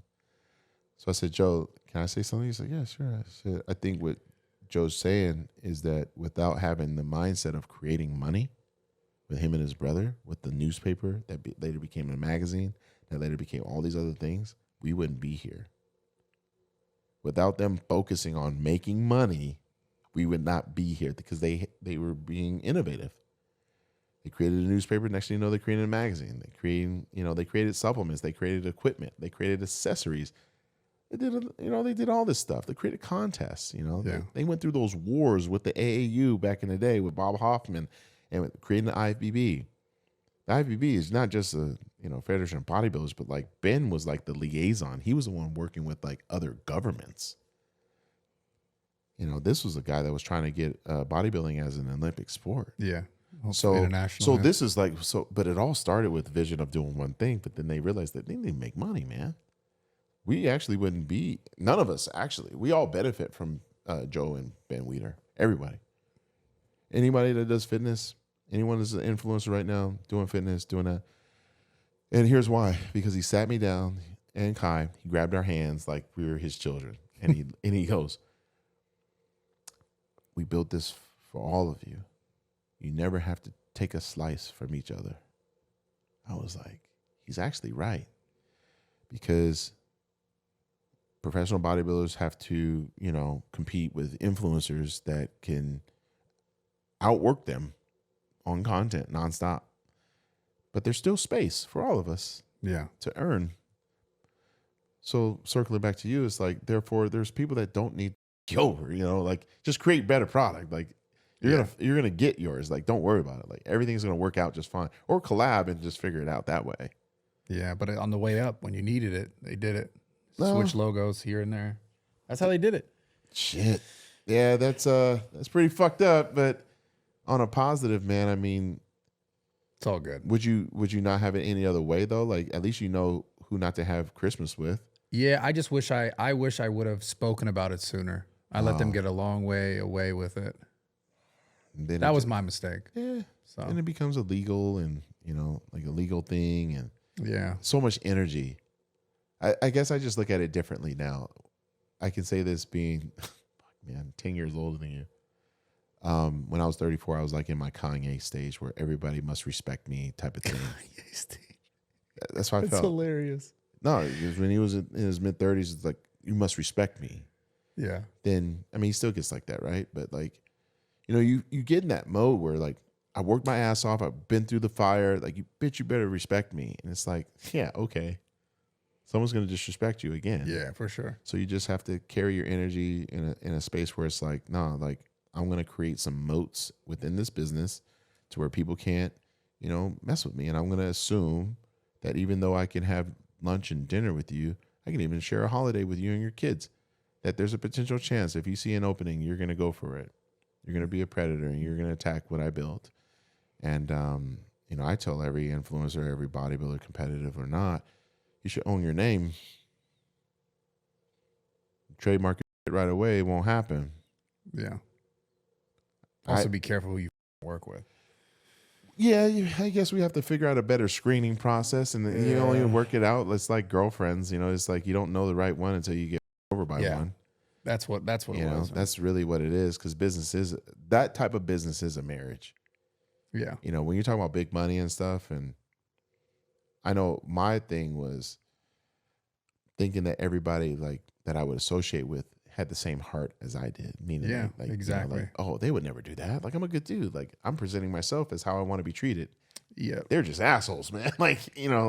So in order to not harden your heart, I personally believe like you got to create like your own community. I'm in that community. You can hit me up anytime. But it's just, you got to, engage with those people. So then it's like, all right, you ain't alone in anything. So then you can keep going. Otherwise, we all end up kind of searching for love somewhere or something. And then it be in all the wrong places, like the song says. And then you will get over. But more often than not, I think, especially with the way the world is, you can see the trends. You can see how people act. You can see what people talk about in their spare time. You can go on IG and see what they like. Yeah, dude. Imagine auditing your friends and seeing what they like and what they DM you. At some point, you might want to have a conversation. Like, do you get any work done? Man. You sending me meme all day. And I used to do that all the time. because I was just always trying to be funny with my close friends. And I realized I was like, I should probably cut that out because they probably think I get no work done. You know what I mean? Yeah. I'm just sending you like 5 I'm messages. just imagining being in your group chat, just getting memes all the time, being like, what the fuck is Phill doing? I'm like taking a shit, like, you know, but on the cardio or whatever. But no, it's like On the cardio is acceptable. That makes sense. Cardio is acceptable. Yeah, But damn, man, after a while, like I got to send, I guess I try to balance it out by saying, if I'm going to let's say I send you something funny, I got to send you something like of value too. Serious. Like, yeah. A little motivational. Well, not even motivational, bro. Like a It's just personal speech. Is like, Phill, like, no, I ain't gonna be doing that. I don't be doing that. Hey, Riley, you know, like it's your boy. Like, make sure you're squeezing your glutes on the fucking get your step reps mill, today. right? Lift 3 more women on the. I was Yeah, about to yeah. say, my bad, No, but you know what I shit. mean. Like, That's funny. put another one on that hoe. You know, Yeah, like, yeah. yeah, lift that. No. That's just Hey, funny. Riley, don't get canceled this week. Yeah. You know, like, don't say anything. Keep it up, bud. Right? I should do an app where I'm like hitting people up like that every day, where they would just pay and it'd be like, which type of service do you want? Do you want like the motivational I feel like that's one? Cameo. It's called Cameo. I have Cameo. I don't use it. I have it because there's some funny shit on there. Yeah. Guys will be like, hey, can you tell my friend he's a big wimp in the gym and he should train legs? I'm like, dude, you're gonna spend this type of money on that? I just can't do that. I can't do it. I'm like, I turned it off for a little bit because it was getting kind of out of hand, even though I was making good money from it. It was getting out of hand though. And then businesses started getting in and I was like, nah, this is to promote your gym and all this other stuff. Like I should be, and then you feel bad. Oh, I see. Yeah. And then they finally came out with a part where you could charge like businesses. But then I was like, Then it's just like doing brand deals. Almost. Right. And for some people, it'll probably work. For me, I mean, there's, every now and again, I'll get a few. It's usually around like holidays where I will do it because a lot of the time I've noticed, and this is where I get to gamify again, some women don't know what to get their boyfriends, their husband. They're messaging you. What should I buy my fucking? No, they're saying, hey, my husband is really into weightlifting and he thinks the world of you. And I didn't think what a better gift to give him, but a positive message going into 2024 from Phill Heath. Oh, I see. Because he has everything. I have the husband that has everything. This is it. I see. Stuff like that.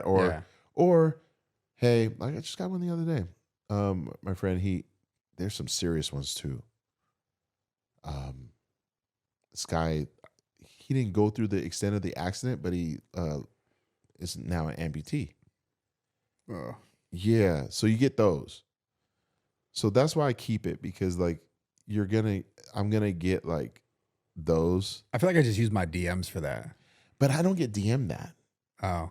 Yeah, if you ever like, because sometimes I just put a black screen and just type like, "Yo, send me anything." Oh, send me anything. And people just send me that kind of shit. Yeah. But what's the weird you get sent? Oh, the weird, bro. I mean, anything you can think of it. It's just weird. I mean, my audience is like 99% male, so it's like, just imagine it's just like anything weird. People like, well, I mean, this is this. Like, guys are like, "Yo, can you flex for money, like for me?" Type. I don't get that. Come on. Don't think that's like a me thing. That's just a me thing. Yeah. Okay, you never got that when you were bodybuilding. Early on. They were never like, "Yo, bro, like they would come up to send you. me a video." They would come up to you in person and say this. Because you know how that started is, well, at least how I know is that they would be, these guys are predators, man. Like they would go up to these amateurs at like a Miss USA or something like that. And they know you done spent like all your money on this contest prep. And That's they figure, crazy. and they figure, oh, well, how about I offer you some money to go take some pictures in a hotel room? That's crazy. And some of the, not even some, a lot of these guys, taking pictures by the pool, Fuck that. Taking pictures. First of all, I sold underwear once. So? I'm just saying that's a true story. I'd sell my posing trunks. Yeah. I did that once. Yeah. When I was like fucking 22. Yeah. Someone said, hey, I want to buy your because as fucked up as I still have them. That lets you know that I probably still want to compete, right? So I have like a bag of them and stuff. But You're like, just in case anyone wants to buy just them. in case. No, man. Like, you know who told me that was Jay. Jay was like, dude, you know someone would have paid top dollar. I was like, bullshit. He was like, bro, I shouldn't have done it, but like he had sold a pair. I'm like, there's no way. That's hilarious. But I know someone would. They probably, they for sure. Of course they would. So weird. It's interesting. That people like that bronzer kind of shit. stains and all. Oh like, my you God, know, dude. There's probably something for everybody on the internet. It's so strange. But yeah, no flexing, nothing like that. It's funny. They usually hit up Cherie. Would say what? And some guys say some very inappropriate stuff, but she's a big girl. She handles that. They say, can Phil like? Why am I saying this on your fucking Bro, it's show? hilarious. No, you got to say this. I already kind of know where this is going. I have a feeling. It's like, yeah, can he like jack off into like a thing and then send it so then I can inject it into my body? That's what this guy wrote. Bro, what the And fuck? I'm like, I was not expecting that. No, I was not expecting that. bro, That's insane. insane. What the fuck is he? What, you inject the semen, bro? Bro. I've never heard of that. Me neither. Until I see it, I'm like, you gotta be shitting. Wow. Me. Like, man, people are crazy. Like when you say people are crazy, the people are. What does he think is gonna come of that? Don't Like use- he's gonna look like Phil Heath or what? First of all, we already know that it doesn't work like that. Second of all, how is this gonna play out? Yeah. Well, also, I feel like it's always some weird sexual thing. Like, where's the pleasure in that? Injecting Well, semen, dude. What the? That's insane. insane. Damn. What's the craziest thing someone has done to you at an expo? I feel like I've never had it's weird me, things. Roger, remember I DM you every week. I mean, I get that's normal though. I've never got anything really that crazy in person. Why don't you ever send me any ass shots, bro? I send you ass Someone shots of said mine. that to you? No, I'm just fucking No, with I've you. never gotten that. I've never gotten like that. No. I always get normal in person. Yeah. Only weird online. I had a guy bust through the freaking security and grab my ankles, kiss my shoes at the Olympia Expo. Right at the Olympia Expo floor. What shoes you have on? I had some J's on, you know Okay, me, but fair, like fair. he was like, you're not go, bro. I was like, oh shit. He goes, now go kick Kai Green's ass. And he just ran off. Saying, yeah, like that. I was like, and I'm looking at He security. kissed one shoe or both shoes? Both, bro. Grab my ankles and everything. This guy was like 250, like jacked. I'm like looking at security like, Bro. all y'all are fired. He just broke through detail. That shit's hilarious though. That's funny. Yeah. Oh, I still The laugh at semen it. one was like twisted. That was one's- very twisted. This one's funny though. That's great. It's, I've never had anything like that. I always just did weird shit at expos. Like I squatted the hoverboard at an expo once. I was gonna say like people are probably because of the shit that you do online that they're probably like, can you like bench press me? Yeah, Can I'm you do lifting that?" girls every single time I ever went. That has to get Put annoying, me on the right? shoulder. I don't care. It's easy. How many dates Dates? from that? Oh, never. It's always which is also really interesting. It's always a dude who'll be like, can I put my girl up there? Whoa, yeah, Yeah. There's that part about expos that are weird. Yeah. Now I start thinking about it. Yeah, guy did that the other day at the Arnold. But Yeah. there's some weird fetish dudes, man. Yeah. that go to these expos. They For bring sure. guys bring their wives. No. Yeah. That's crazy. And then this guy brought his lady, and he's kind of like giving you like one of those looks, and she's got bolt on, out to here, and I'm laughing because I'm thinking, I know what this fool wants. He wants guys like me to go be like, oh, tits, yeah. great, let's take a selfie. You know what I mean? Like, Yeah. I'm like, this is probably the millionth time I've seen fake boobs in a photograph. They weren't like the outrageous ones because I've seen those go viral. Oh, those that you want a roundhouse? No, the ones that they're just like yeah, like this. the ones you They're want to kick. They're like balloons, dude. Yeah, that's very strange. Yeah, I they don't know. showed up at the Olympia. There's I'm two sure. ladies. They showed. I think I saw that. Yeah, I saw Sean Ray. He was taking a picture with. I was like, of course you're old pervert. Of course, Sean Little Ray. weirdo. Like he Sean thought it was Ray, funny, dude. I was like, I've heard stories about that motherfucker. I have too. We're not touching that. He's not here to defend himself. Yeah, no, fair, not fair. That's funny. But I have though. heard some funny ones. Yeah. I'm like, dude, that's crazy. Yeah, but the guys at the expos, man, bringing their girls to these shows, man, it's very bizarre because you could tell like they're swingers. They're weirdos. That's what they're into. They're just what they're into, and yeah, you would never think like this is about health and wellness. It's not, nah, man. Like there's always somebody. So yeah, there's always a little dark shit there for sure. Yeah, that's. I'm just thinking, what else? Yeah, a guy saying we're gonna go meet Bradley Martyn, and there he is. You're gonna ask him to bench press you.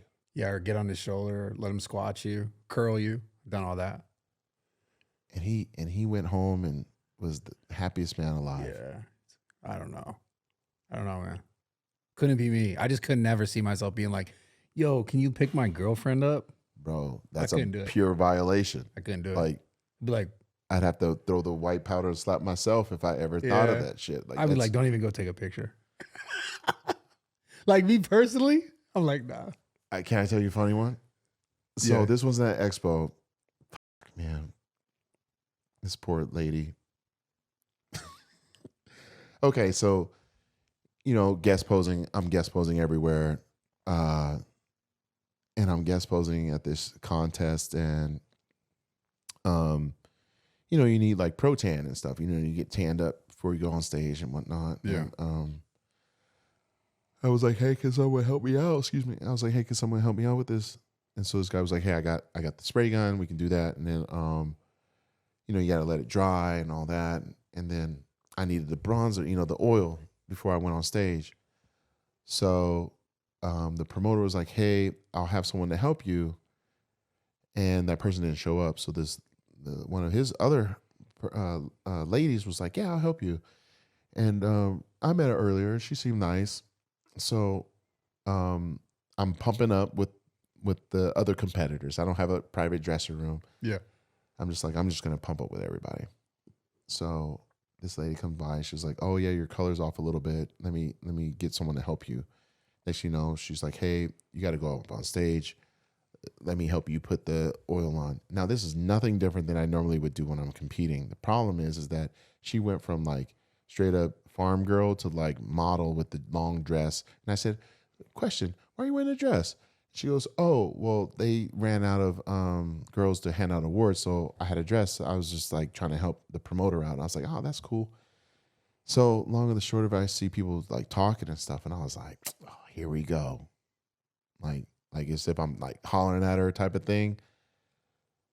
I guest pose, everything's fine. I come back that following year, promoter's like, hey, I got to tell you something about that girl. I was like, what happened? The next year? The next year, bro. He was like, hey, I got to tell you a funny story. It's not so funny. I said, what happened? He says, remember that girl? I said, yeah, she was really nice.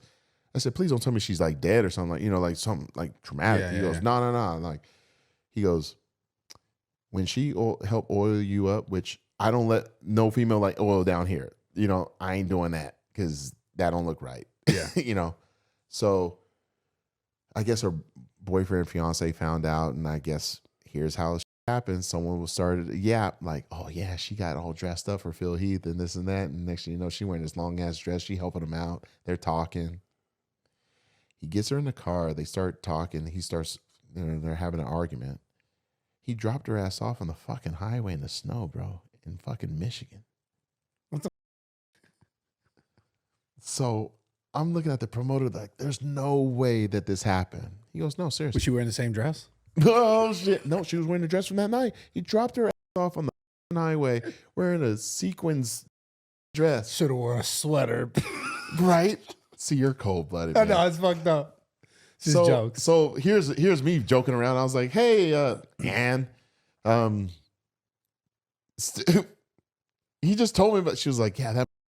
I was like, it was true? She's like, yeah. What the? She was like, Phil, this was like the scum of the earth. I thought he was going to be my husband and I was going to have his kids. I go, well, clearly not. Did you slide? Hmm? Did you slide?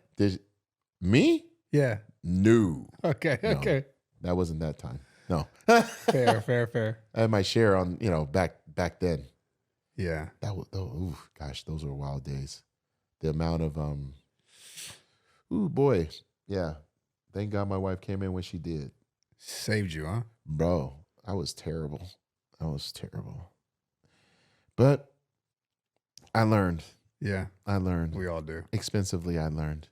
I still pay. No, but Like literally still pay? I think I still pay. That sucks. Still has a house in my name. Oh, yeah, God, so yeah, I dude. still pay. Damn. Yeah, man. Good thing I made money though. I mean, Yeah. geez, but yeah, no, dude. Like, you have to laugh at some of your life. Yeah. You know, and actually, got to laugh at a lot of it. Yeah. You know, it's just designed to test you, and sometimes you have to. Once you get through it, like you can laugh. Like during is very hard. No one's laughing when they're getting their ass. Of course. You know, you don't have any regrets, do you? Regrets? Yeah. No. I wish I things I did I kind of could have done differently, but It would have changed the whole trajectory, right? You believe in that? yeah, for sure. Yeah. I believe in that And too. I believe in that so much so that like because I can look back on a lot of my life and see that things that have happened to me at one point I was so unhappy with how it was, but I look back now and I know okay that added so many beautiful things to my life now that I'm able to like see now I just didn't see then. So I have to believe that even moving forward in my life, the things that I felt really, hurt or violated, or the story I was telling you earlier, that at some point I'll be able to look back and go, "Hey, this also is adding so much to my life. It's just not in the moment." It's So, like I almost feel like the way our lives are, one way or another, we're supposed to get to a certain destination. yeah, The problem is that destination may change based on our actions.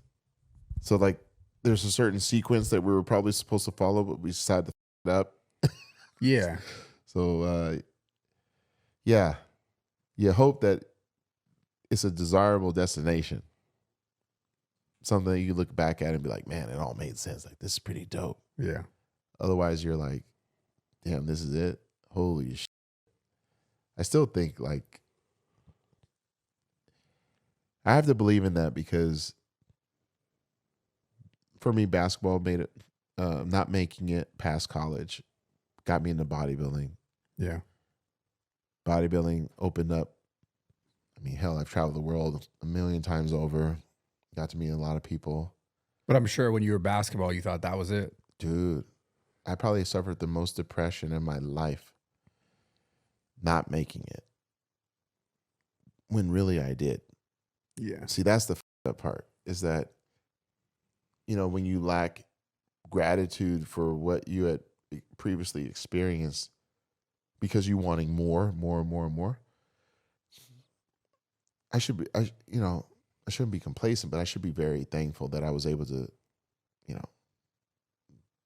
be a part of a Division I program that was just starting. It was the University of Denver was not a Division I program when I signed with them. They were a Division II program.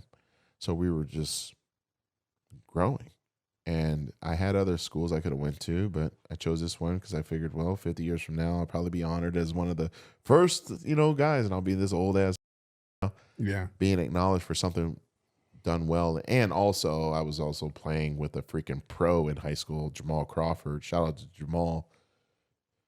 I wasn't going to score all the points my senior year. He's a freaking pro. So I thought, well, since I'm good enough, I would be scoring all the points in college. Fuck, no, I barely played. yeah, And that crushed me. But I would have never found bodybuilding if that hadn't happened. yeah, It's just, and I talk about it in my documentary coming out soon, that it's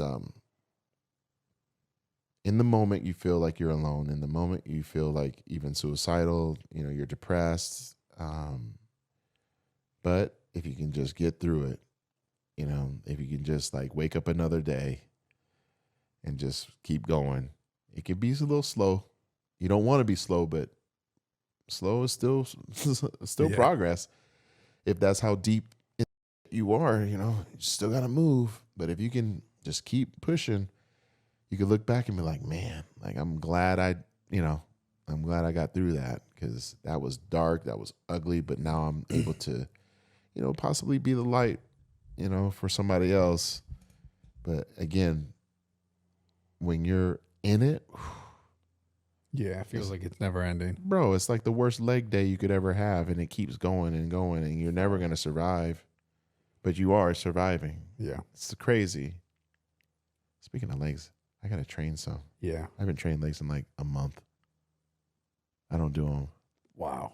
I don't do them. That's how you know I'm not competing, because I'm like, well, what? Now, So, but you do train upper body, though? I train like 2-3 days a week. It feels good, the upper body, huh? Legs hurt, dude. I like training legs. I did too. Yeah, you don't do a lot of leg stuff. Recently, I haven't. I'm not going to lie. Why? I don't know. If you could train with anyone, who would you train with? Like in their prime? No, non-bodybuilder. Non-bodybuilder. Yeah, Okay. non-bodybuilder. I was going to say Ronnie Coleman in his prime. That would have been insane. That would have been insane. Yeah. I don't know if you'd have survived that, dude. Yeah. I've seen that. I would love shit. that. I mean, that'd be a lot different. of. Damn, that's a good question. Alive or dead? Okay, you get one of each. Okay. Well, I really want to meet Elon Musk, so I'm going to say Elon Musk because I want to meet him. Right. So, and I feel like that'd be the best setting for me to meet anyone because that's like where I feel home. You know? You wouldn't push him too hard, would you? No. He'd probably just walk out. We'd hit shoulders and yeah. arms, you know? He looks like a pretty big dude, though. Like yeah. for his height, he's tall, right? Yeah, he's taller. Yeah. And then probably my dad. Dead. Yeah. I trained with my dad. It'll be 10 years that he passed this month. Yeah, I trained with him. That would have been fun, especially in his prime. That would have been. Was he jacked? Where do you think I got the calves from, man? Like, you know, I mean, he wasn't like jack, but like he was. Yeah, he was athletic. Yeah. And me and you got to catch a workout one of these days, man. Yeah, we haven't done that. I'd love to. I got to get my strength up. I'm still strong. I know you are. Still strong. Because then all your followers be like, oh my God, he's so much more stronger than Phill. I'd be like, yeah, dude, but check this out. But it's like, who gives a... Yeah. No, I mean, I this year I'm making it more about, you know, just hanging out and being in the gym and stuff like that. Actually building a gym over in Michigan. Nice. I have to come check it out, dude. I'd love to. All Panada equipment, dude. I've been talking to the Transcend people about it. Yeah, so we got that one, and then I'll have another one too. Where? Same around the area. Oh, okay. That'll probably have like a little bit more of a Phil Heath playhouse type of thing. Like I want to have like you know, other in there other than weights, probably all the modalities. But then like I'm a gamer, so I want to have like video games, like but old school, like arcade style, like the big ones and stuff. I want to do. Yeah, I want to have that. I want to have like all my I just want to have a lot of stuff. All the stuff that I think about, all the stuff that I wanted as a kid. Like I want to have it in this warehouse where it's really just going to be for me and my boys to just come through and like real man cave. Like it has weights in it, you know. Go do that, watch fights, drink. Yeah, hell yeah. Smoke cigars? Yeah. Oh, sweet. Yeah. I knew I liked you. Yeah. I'm coming by for sure. Oh, yeah. We're going to have all that, man. I have it now, but yeah. Actually, I'm already thinking about, so, okay, I already have it set up now. We're going to have Ernie take us on a range day. Fuck. Oh, wait, he's got some. Yeah, he was telling me about it. Bro, I've seen it. It's massive. Like Arsenal for real? Yeah, he has some really cool rifles, man. Like, dope as rifles. I love shooting. And when's the last time you got shooting? I haven't gone in some time. Yeah, me neither. It's a little more like cumbersome out here. You know? It's not as cool. Hey, I went shooting today. Yeah, So, people. you know? Oh gosh. Yeah, no. As a matter of fact, I went a couple months ago? No, 2-3 months ago with Hani out in Dallas. He was all excited because he moved there, you know, for Evogen. He moved his business there. Smart. And he's like, we got to go shooting. I'm like, you just want to go shooting because you could finally take me to a range where you could have like full on. Yeah. He's like, yep. I'm like, mm-hmm. Yeah, no, we have to. That's like a must. So when you come up, we'll definitely do that. We'll definitely hit the gym. And what's your foods like? Like, do you just eat anything? Like, what do you? For the most part, yeah. I Yeah. like steak, a good steak. I'm a steak rice guy. Steak and rice. What's the most calories you've ever eaten for like a comp prep? Were you ever doing like crazy numbers?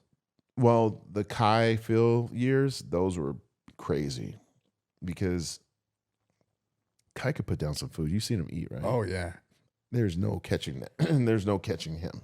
yeah. Fool was eating like a pound of cod a meal. It was like, I don't even. I tried that, and by the third week, I was like, I'll vomit. Like, this is not okay. This is not okay. I was doing uncooked. So like, well, cooked. I was gonna say cooked.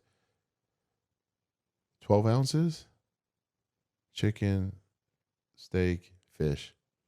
It's almost a pound. So I was doing that. I was doing like 5 pounds of protein per day. Oh, Yeah. That's how I scaled it. I didn't say, I was eating 6,000 calories. But I was doing 5 pounds, 5 to 5.5 pounds of protein, just protein per day, with like half of that coming from carbs. So whether it been rice or potatoes, I was doing that. That was like the craziest diet I was ever doing. And that was because I was trying to make sure I was like big, because look, man, when you're next to a Kai Green in his off season, and obviously I was the guy that wanted to scale back on PEDs and training during certain points in time of the year just to keep my body fresh. Well, he wasn't. He would be like 300 pounds, and you see the pictures, like he was freaking shredded, you know? I was like, okay, this guy looks like Mr. Olympia. I mean, you know, and I don't, so I need to fix this. I was like starting to eat. I'm starting to gain weight. I'm like, this is so uncomfortable. This is really bad where I'm going to the grocery store, and I didn't like going to I didn't prep meals like for a week, because you're not supposed to be doing that anyway. You don't think bacteria gets in your rice and all that by the third day. yeah. I see what you're saying. You know what I mean? Like, Yeah. and I liked food fresh because it was hard. Why would I want to? I was always bad at like packaging and like eating it I later. didn't like that. The only time I did that is when I had to travel. You know, if I could have it my way. I mean, that's why when Tree and I got together, I mean, she would cook everything fresh. She spoiled the out of me. Damn. You know? I was so spoiled, dude. I owe my life to that woman. I mean, like, she's every meal, dude. It's a blessing. Blessing. Congrats, dude. Yeah, man. You made it. I did. That's it. For real. Like, I went through shit when I was married. I mean, that wasn't the case. You know, I was making everything on my own. I went through like a Foreman grill every prep. Like, went through it. Like, it won't work no more. It's pretty funny. It's pretty up, man. Like, Yeah. it's gone. Like, it won't turn on. Because you can't. Because if you do it the other way, like you're going outside all the time to go turn on your grill, your gas grill, dude. You know how many of those containers I have to go through during prep? It just takes forever. It's like, nah, I'm good. I just picture you just big as it's the little Foreman grill. Bro, man. I was doing it. I bring that thing with me everywhere, man. Bodybuilders are crazy, man. Like, we'll bring Foreman grills, hot plate. We'll sneak freaking microwaves into hotels. Damn near turn off the whole freaking circuitry of the building. You know? Yeah. Just for a show, bro. Like, the craziest was when I was starting to become like in the sport of bodybuilding, household name. I think it was like 2008. And I remember going to a Denver Nuggets game on prep. And I had made, this is so stupid, but I was hardcore, man. Like, I brought my protein with me. I had a Ziploc of rice and a Ziploc of fish, but I like wrapped it, like double, triple wrapped it, and I put it in my freaking sweats and walked into the Nuggets game with it, because you're taking it out. And I'm taking it out during halftime and just eating and shit with Flex Magazine. It was Alan Donnelly. He was interviewing me, and he's just like doing his day in the life shit. And then, of course, one of my former teammates from college sees me. Yo, Phil, drunk as shit. Don't you want some pizza, bro? Like, what's going on? Who are these? I'm like, these are the guys for Flex Magazine. Leave me alone. And they're like, this doesn't bother you. I was like, they're my friends. They don't know no better. I'm eating fish and they're eating pizza. But I look better, so it is what it is. You just picture you taking It was fish so. out of your pockets. It's Oh hilarious. yeah, you knew I wasn't talking to no females then. No, Not with that nasty hands, like just stupid. But it wasn't stupid though. It was like, but no one would go to those depths today. Like, you know what I'm saying? Like, I shouldn't say no one, but very few people would do that. Yeah. You know, because you had to eat on the schedule. If Yeah. it was said 2.5 hours, you ate 2.5 hours. Yeah. If it was 2 Otherwise, you hours- wouldn't get the calories in. No, because you're not going to stay and you still got to sleep. So you want to get 6 hours, you got to, you want to get 7, possibly. You can get, I think about it, you get possibly 8 meals in a day if you follow it. If you're following on a schedule. Straight on it. Yeah. Straight on. Yeah. If you say, you know what, I was always so bad at eating, bro. Really? It's the hardest thing for me. Is that why you didn't want to keep competing? A large part of it, I just like literally The never prep had itself, a fucking you're just like this. Yeah, I never had an appetite, dude. I could just not eat all day. Same. Still train and Same. But I knew like to get bigger, I knew that I'd have to. And I like you said, I would just start to feel sick. I'd be like, I don't even want, like, when you start eating something, you're like, oh, I feel like I want to throw up. I Yeah. just don't want to eat it. Oh yeah. What do you think about these guys that be blending their meals? Don't you feel like at some point, like that's like a indicator of saying, I probably shouldn't be doing this? If I have to blend this. Yeah. Yeah. If this is because there's no enjoyment of doing that. No. And- I mean, I feel like I've done like that to gain weight. That's how hard it was for me to eat. Why would you? Ugh. Not blend a whole meal, but like Yeah, I would blending chicken and rice. I wouldn't do that, but I would make like a shake that would have extra calories that was like completely disgusting just because I needed the calories. Like, what does that mean? Like protein? Yeah, like olive oil in the thing just to get the fat content up. Yeah, like I eat a whole meal and then I would have like a shake with like a good amount of olive oil with like some like other bananas. So no, instead of MCT oil, you're at no macadamia nut oil. You're going for straight olive. Bro, I was eating olive oil, and it was disgusting. But I have it with the meal, so I wasn't having it by itself. It was just like finish it off, and I'd be like, okay, I just get these calories in. Bro, you're. I was a psychopath too, though. I did weird like that. Yeah. I would have been the guy with the fish in my pocket. Yeah, like me. But I feel like you kind of. You ever? Yeah, dieting will make you do crazy. Bodybuilding will make you crazy. Bodybuilding diets. Yeah. Bodybuilding diets will have you doing like that. I don't think there's any other. No, because. All for the gains, dude. Bro, all for the pump. I ate freaking cream of rice. No, cream of wheat. Not cream of rice. Cream of wheat with tilapia and red hot. I'll never eat tilapia again, dude. I've decided. Oh, I told Hani that last week. I was like, that's not happening. Because I relate that so much to that diet. I'm like the two foods that are ruined for me are almonds and tilapia. So I can have almonds, but tilapia, I'm not volunteering that. I would have to be competing. Like, I guess I would do it if I was competing. I would, because I do what I, did when I was competing. But no. Because even Jay, we were having dinner. He was like, that fish, bro. And I'm like, nope. Because everybody was like, oh, because Arnold had increased the prize money from $300,000 to $500,000. And everybody looked at me like backstage. I was like, so I walked out. I walked out on the floor during the show, and I was like, and people were like, yeah. I'm like, you guys are stupid. First of all, that's a lot of money, but no. Second of all, the fish, man. Yeah. That part.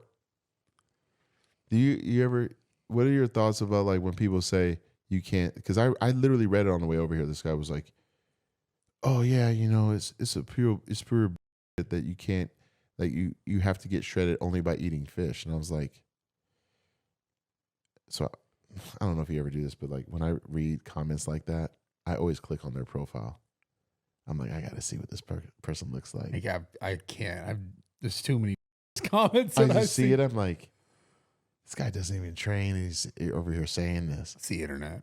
No, I know. Yeah. I just get fascinated by like someone will write this, and I'm like, do they realize? And then I'm like, oh, he's on private. Fuck. You know, You're stupid. of course he's on private. He's hiding. It's not like I would write him. I just want to see what he looks like. You know, it's always funny to me because I'm like, why would you? How do you know? And all it is just people will take what someone else said, from someone else said, and say, oh yeah, you don't need to eat fish to get lean. I'm like, but they're talking about the third place dude. I'm like, maybe he should have did that. Maybe he would have got it. Fish is, oh man. You do get lean on it. I don't care what people say. And it's because of the fact that you can have more of it. You know, imagine chewing fish as opposed to chewing red meat. Like it takes you a little longer to eat a steak than you would. Fish goes through you faster for sure. Absolutely. So there's that part. But they're just thinking, well, they're not thinking, whatever. Just hear what they hear. Dude, speaking of food, I'm so goddamn hungry. I'm starving. Yeah. Yeah. I'm not eating fish. I'll tell you that. That's not happening. Yo, but when we got to train, we got to set up a training session. We got to set up training. We got to set up guns. We got to set up some video games. We got to set up a lot of stuff, man. Yeah. A lot of stuff. Spend more time together, dude. Essentially, that's what it is. I think we'd be bros, man. Weird. But like really bros. Like it's the first time we had a really good conversation. I think so. I think you, first of all, I'm going to teach you how to get your triceps bigger. I got you. Yeah, that could work. 100%. I got some tips for you. I know what you need for the next Mr. Olympia. See, here we go again. Like people want me to do this comeback shit. I don't know. That'd be so cool, man. Obviously, I get it. You know, it'd be cool. Yeah. Because, I mean, my opinion of the sport right now is like it's kind of like slowing down. I don't know, man. Bodybuilding open. No, you don't think so? No. Look, objectively, I was at that show. Yeah. Thinking, just be open minded, Phil. Just be open minded. Like when people say this stuff, just be open minded. I think the open division is extremely competitive. There was new names that came up in that top 5 at the Arnold Classic that I did not expect. And even so, I shouldn't say mildly, but I was still entertained by the people who showed up in the top 5 with people that normally would have done it, like an Andrew Jack, a Nick Walker. You know, those guys not being in it, that's a big deal. Yeah. But they still had great showings by other guys. So it's showing that, like, it don't matter who shows up, there's always a new person that is going to emerge. But yeah, there was like 3 or 4 guys that could have easily, you know, been in that top 5 that weren't competing. But that'll just make it for a greater bodybuilding season. And Arnold put up $200 extra grand for open. So it ain't dying. Did they increase money for a classic? Yeah, but it's not going to, you know, and that's where, you know, I know a lot of people are like, well, classic is, you know, classic is classic. Open is open. 212 is 212. Men's physique is men's physique. But let's not get it up. Open is still the king. It will be. And case in point, if you took C-Bum out of it, would you still have the excitement? I see what you're saying. I mean, Dino's great, though. But you don't talk about him. Like take him out of it. This is what I'm getting at. Dino's great, but Dino lost last week. There's new people. Yeah. So this is what I'm getting at. Like when you talk about a division such as Classic, which I do think is a great division, you can't have it on one person's shoulders and make it seem like it's going to live on just because of that one person. And one person ain't going to compete forever. Yeah. So the minute he leaves, I'm asking, will it still be as popular or even more? I don't know.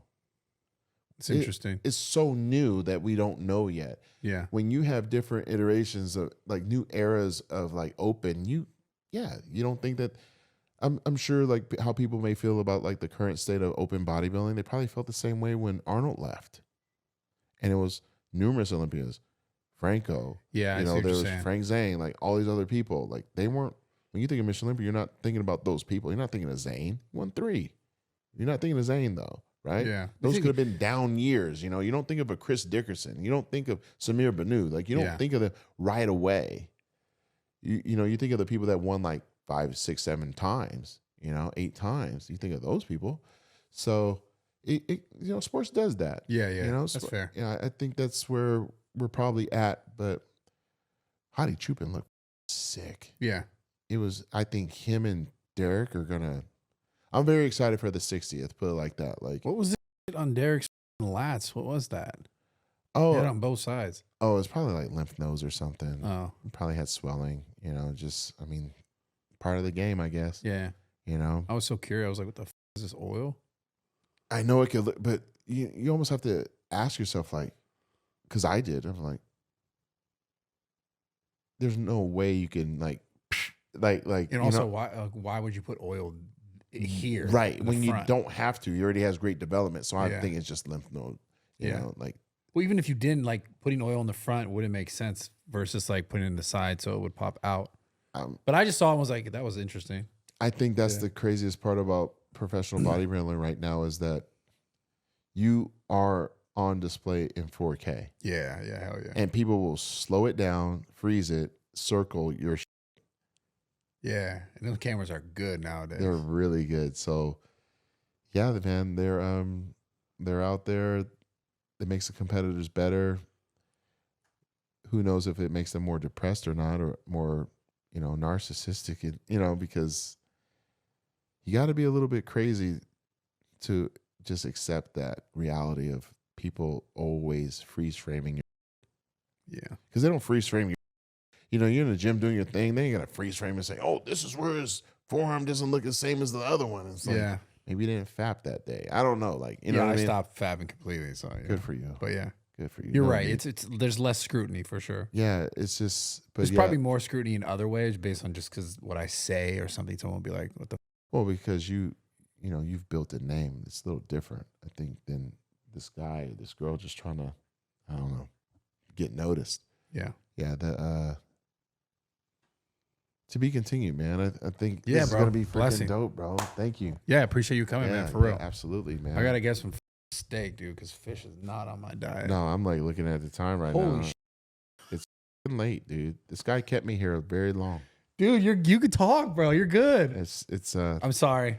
It's all good. Appreciate you coming though. You owe me a steak. No. Yeah. No, anytime. I'll take you out. It's all good. I'm the Jay Cutler type. I'll buy you for sure. Oh no, we ended up fighting for it, but Yeah. no, it's great, man. I was gonna say this earlier, like, I'm really happy for you, man. Thank you. It's never easy to put yourself out there the way that you have, but to also continue to elevate yourself and be more of sound mind. And like you said, you're 34, man. Like, you have so much going on, and it's commendable to see how you've responded to even the hate, even the scrutiny. But being misunderstood, just take it from me, man. Being misunderstood is a good thing. It means you're not doing some average shit. Yeah. I appreciate it. You got to be Thank misunderstood, man, because eventually those same people, they'll still be down there. But you'll meet other people like myself and other folks that we get it. Yeah. We all can vibe, and we got to create our village. Yeah. I appreciate you, man. For yeah, real. absolutely, man. Yeah. Anytime, Always dude. welcome. Yes, sir. Thank you, brother. Yep. Yeah.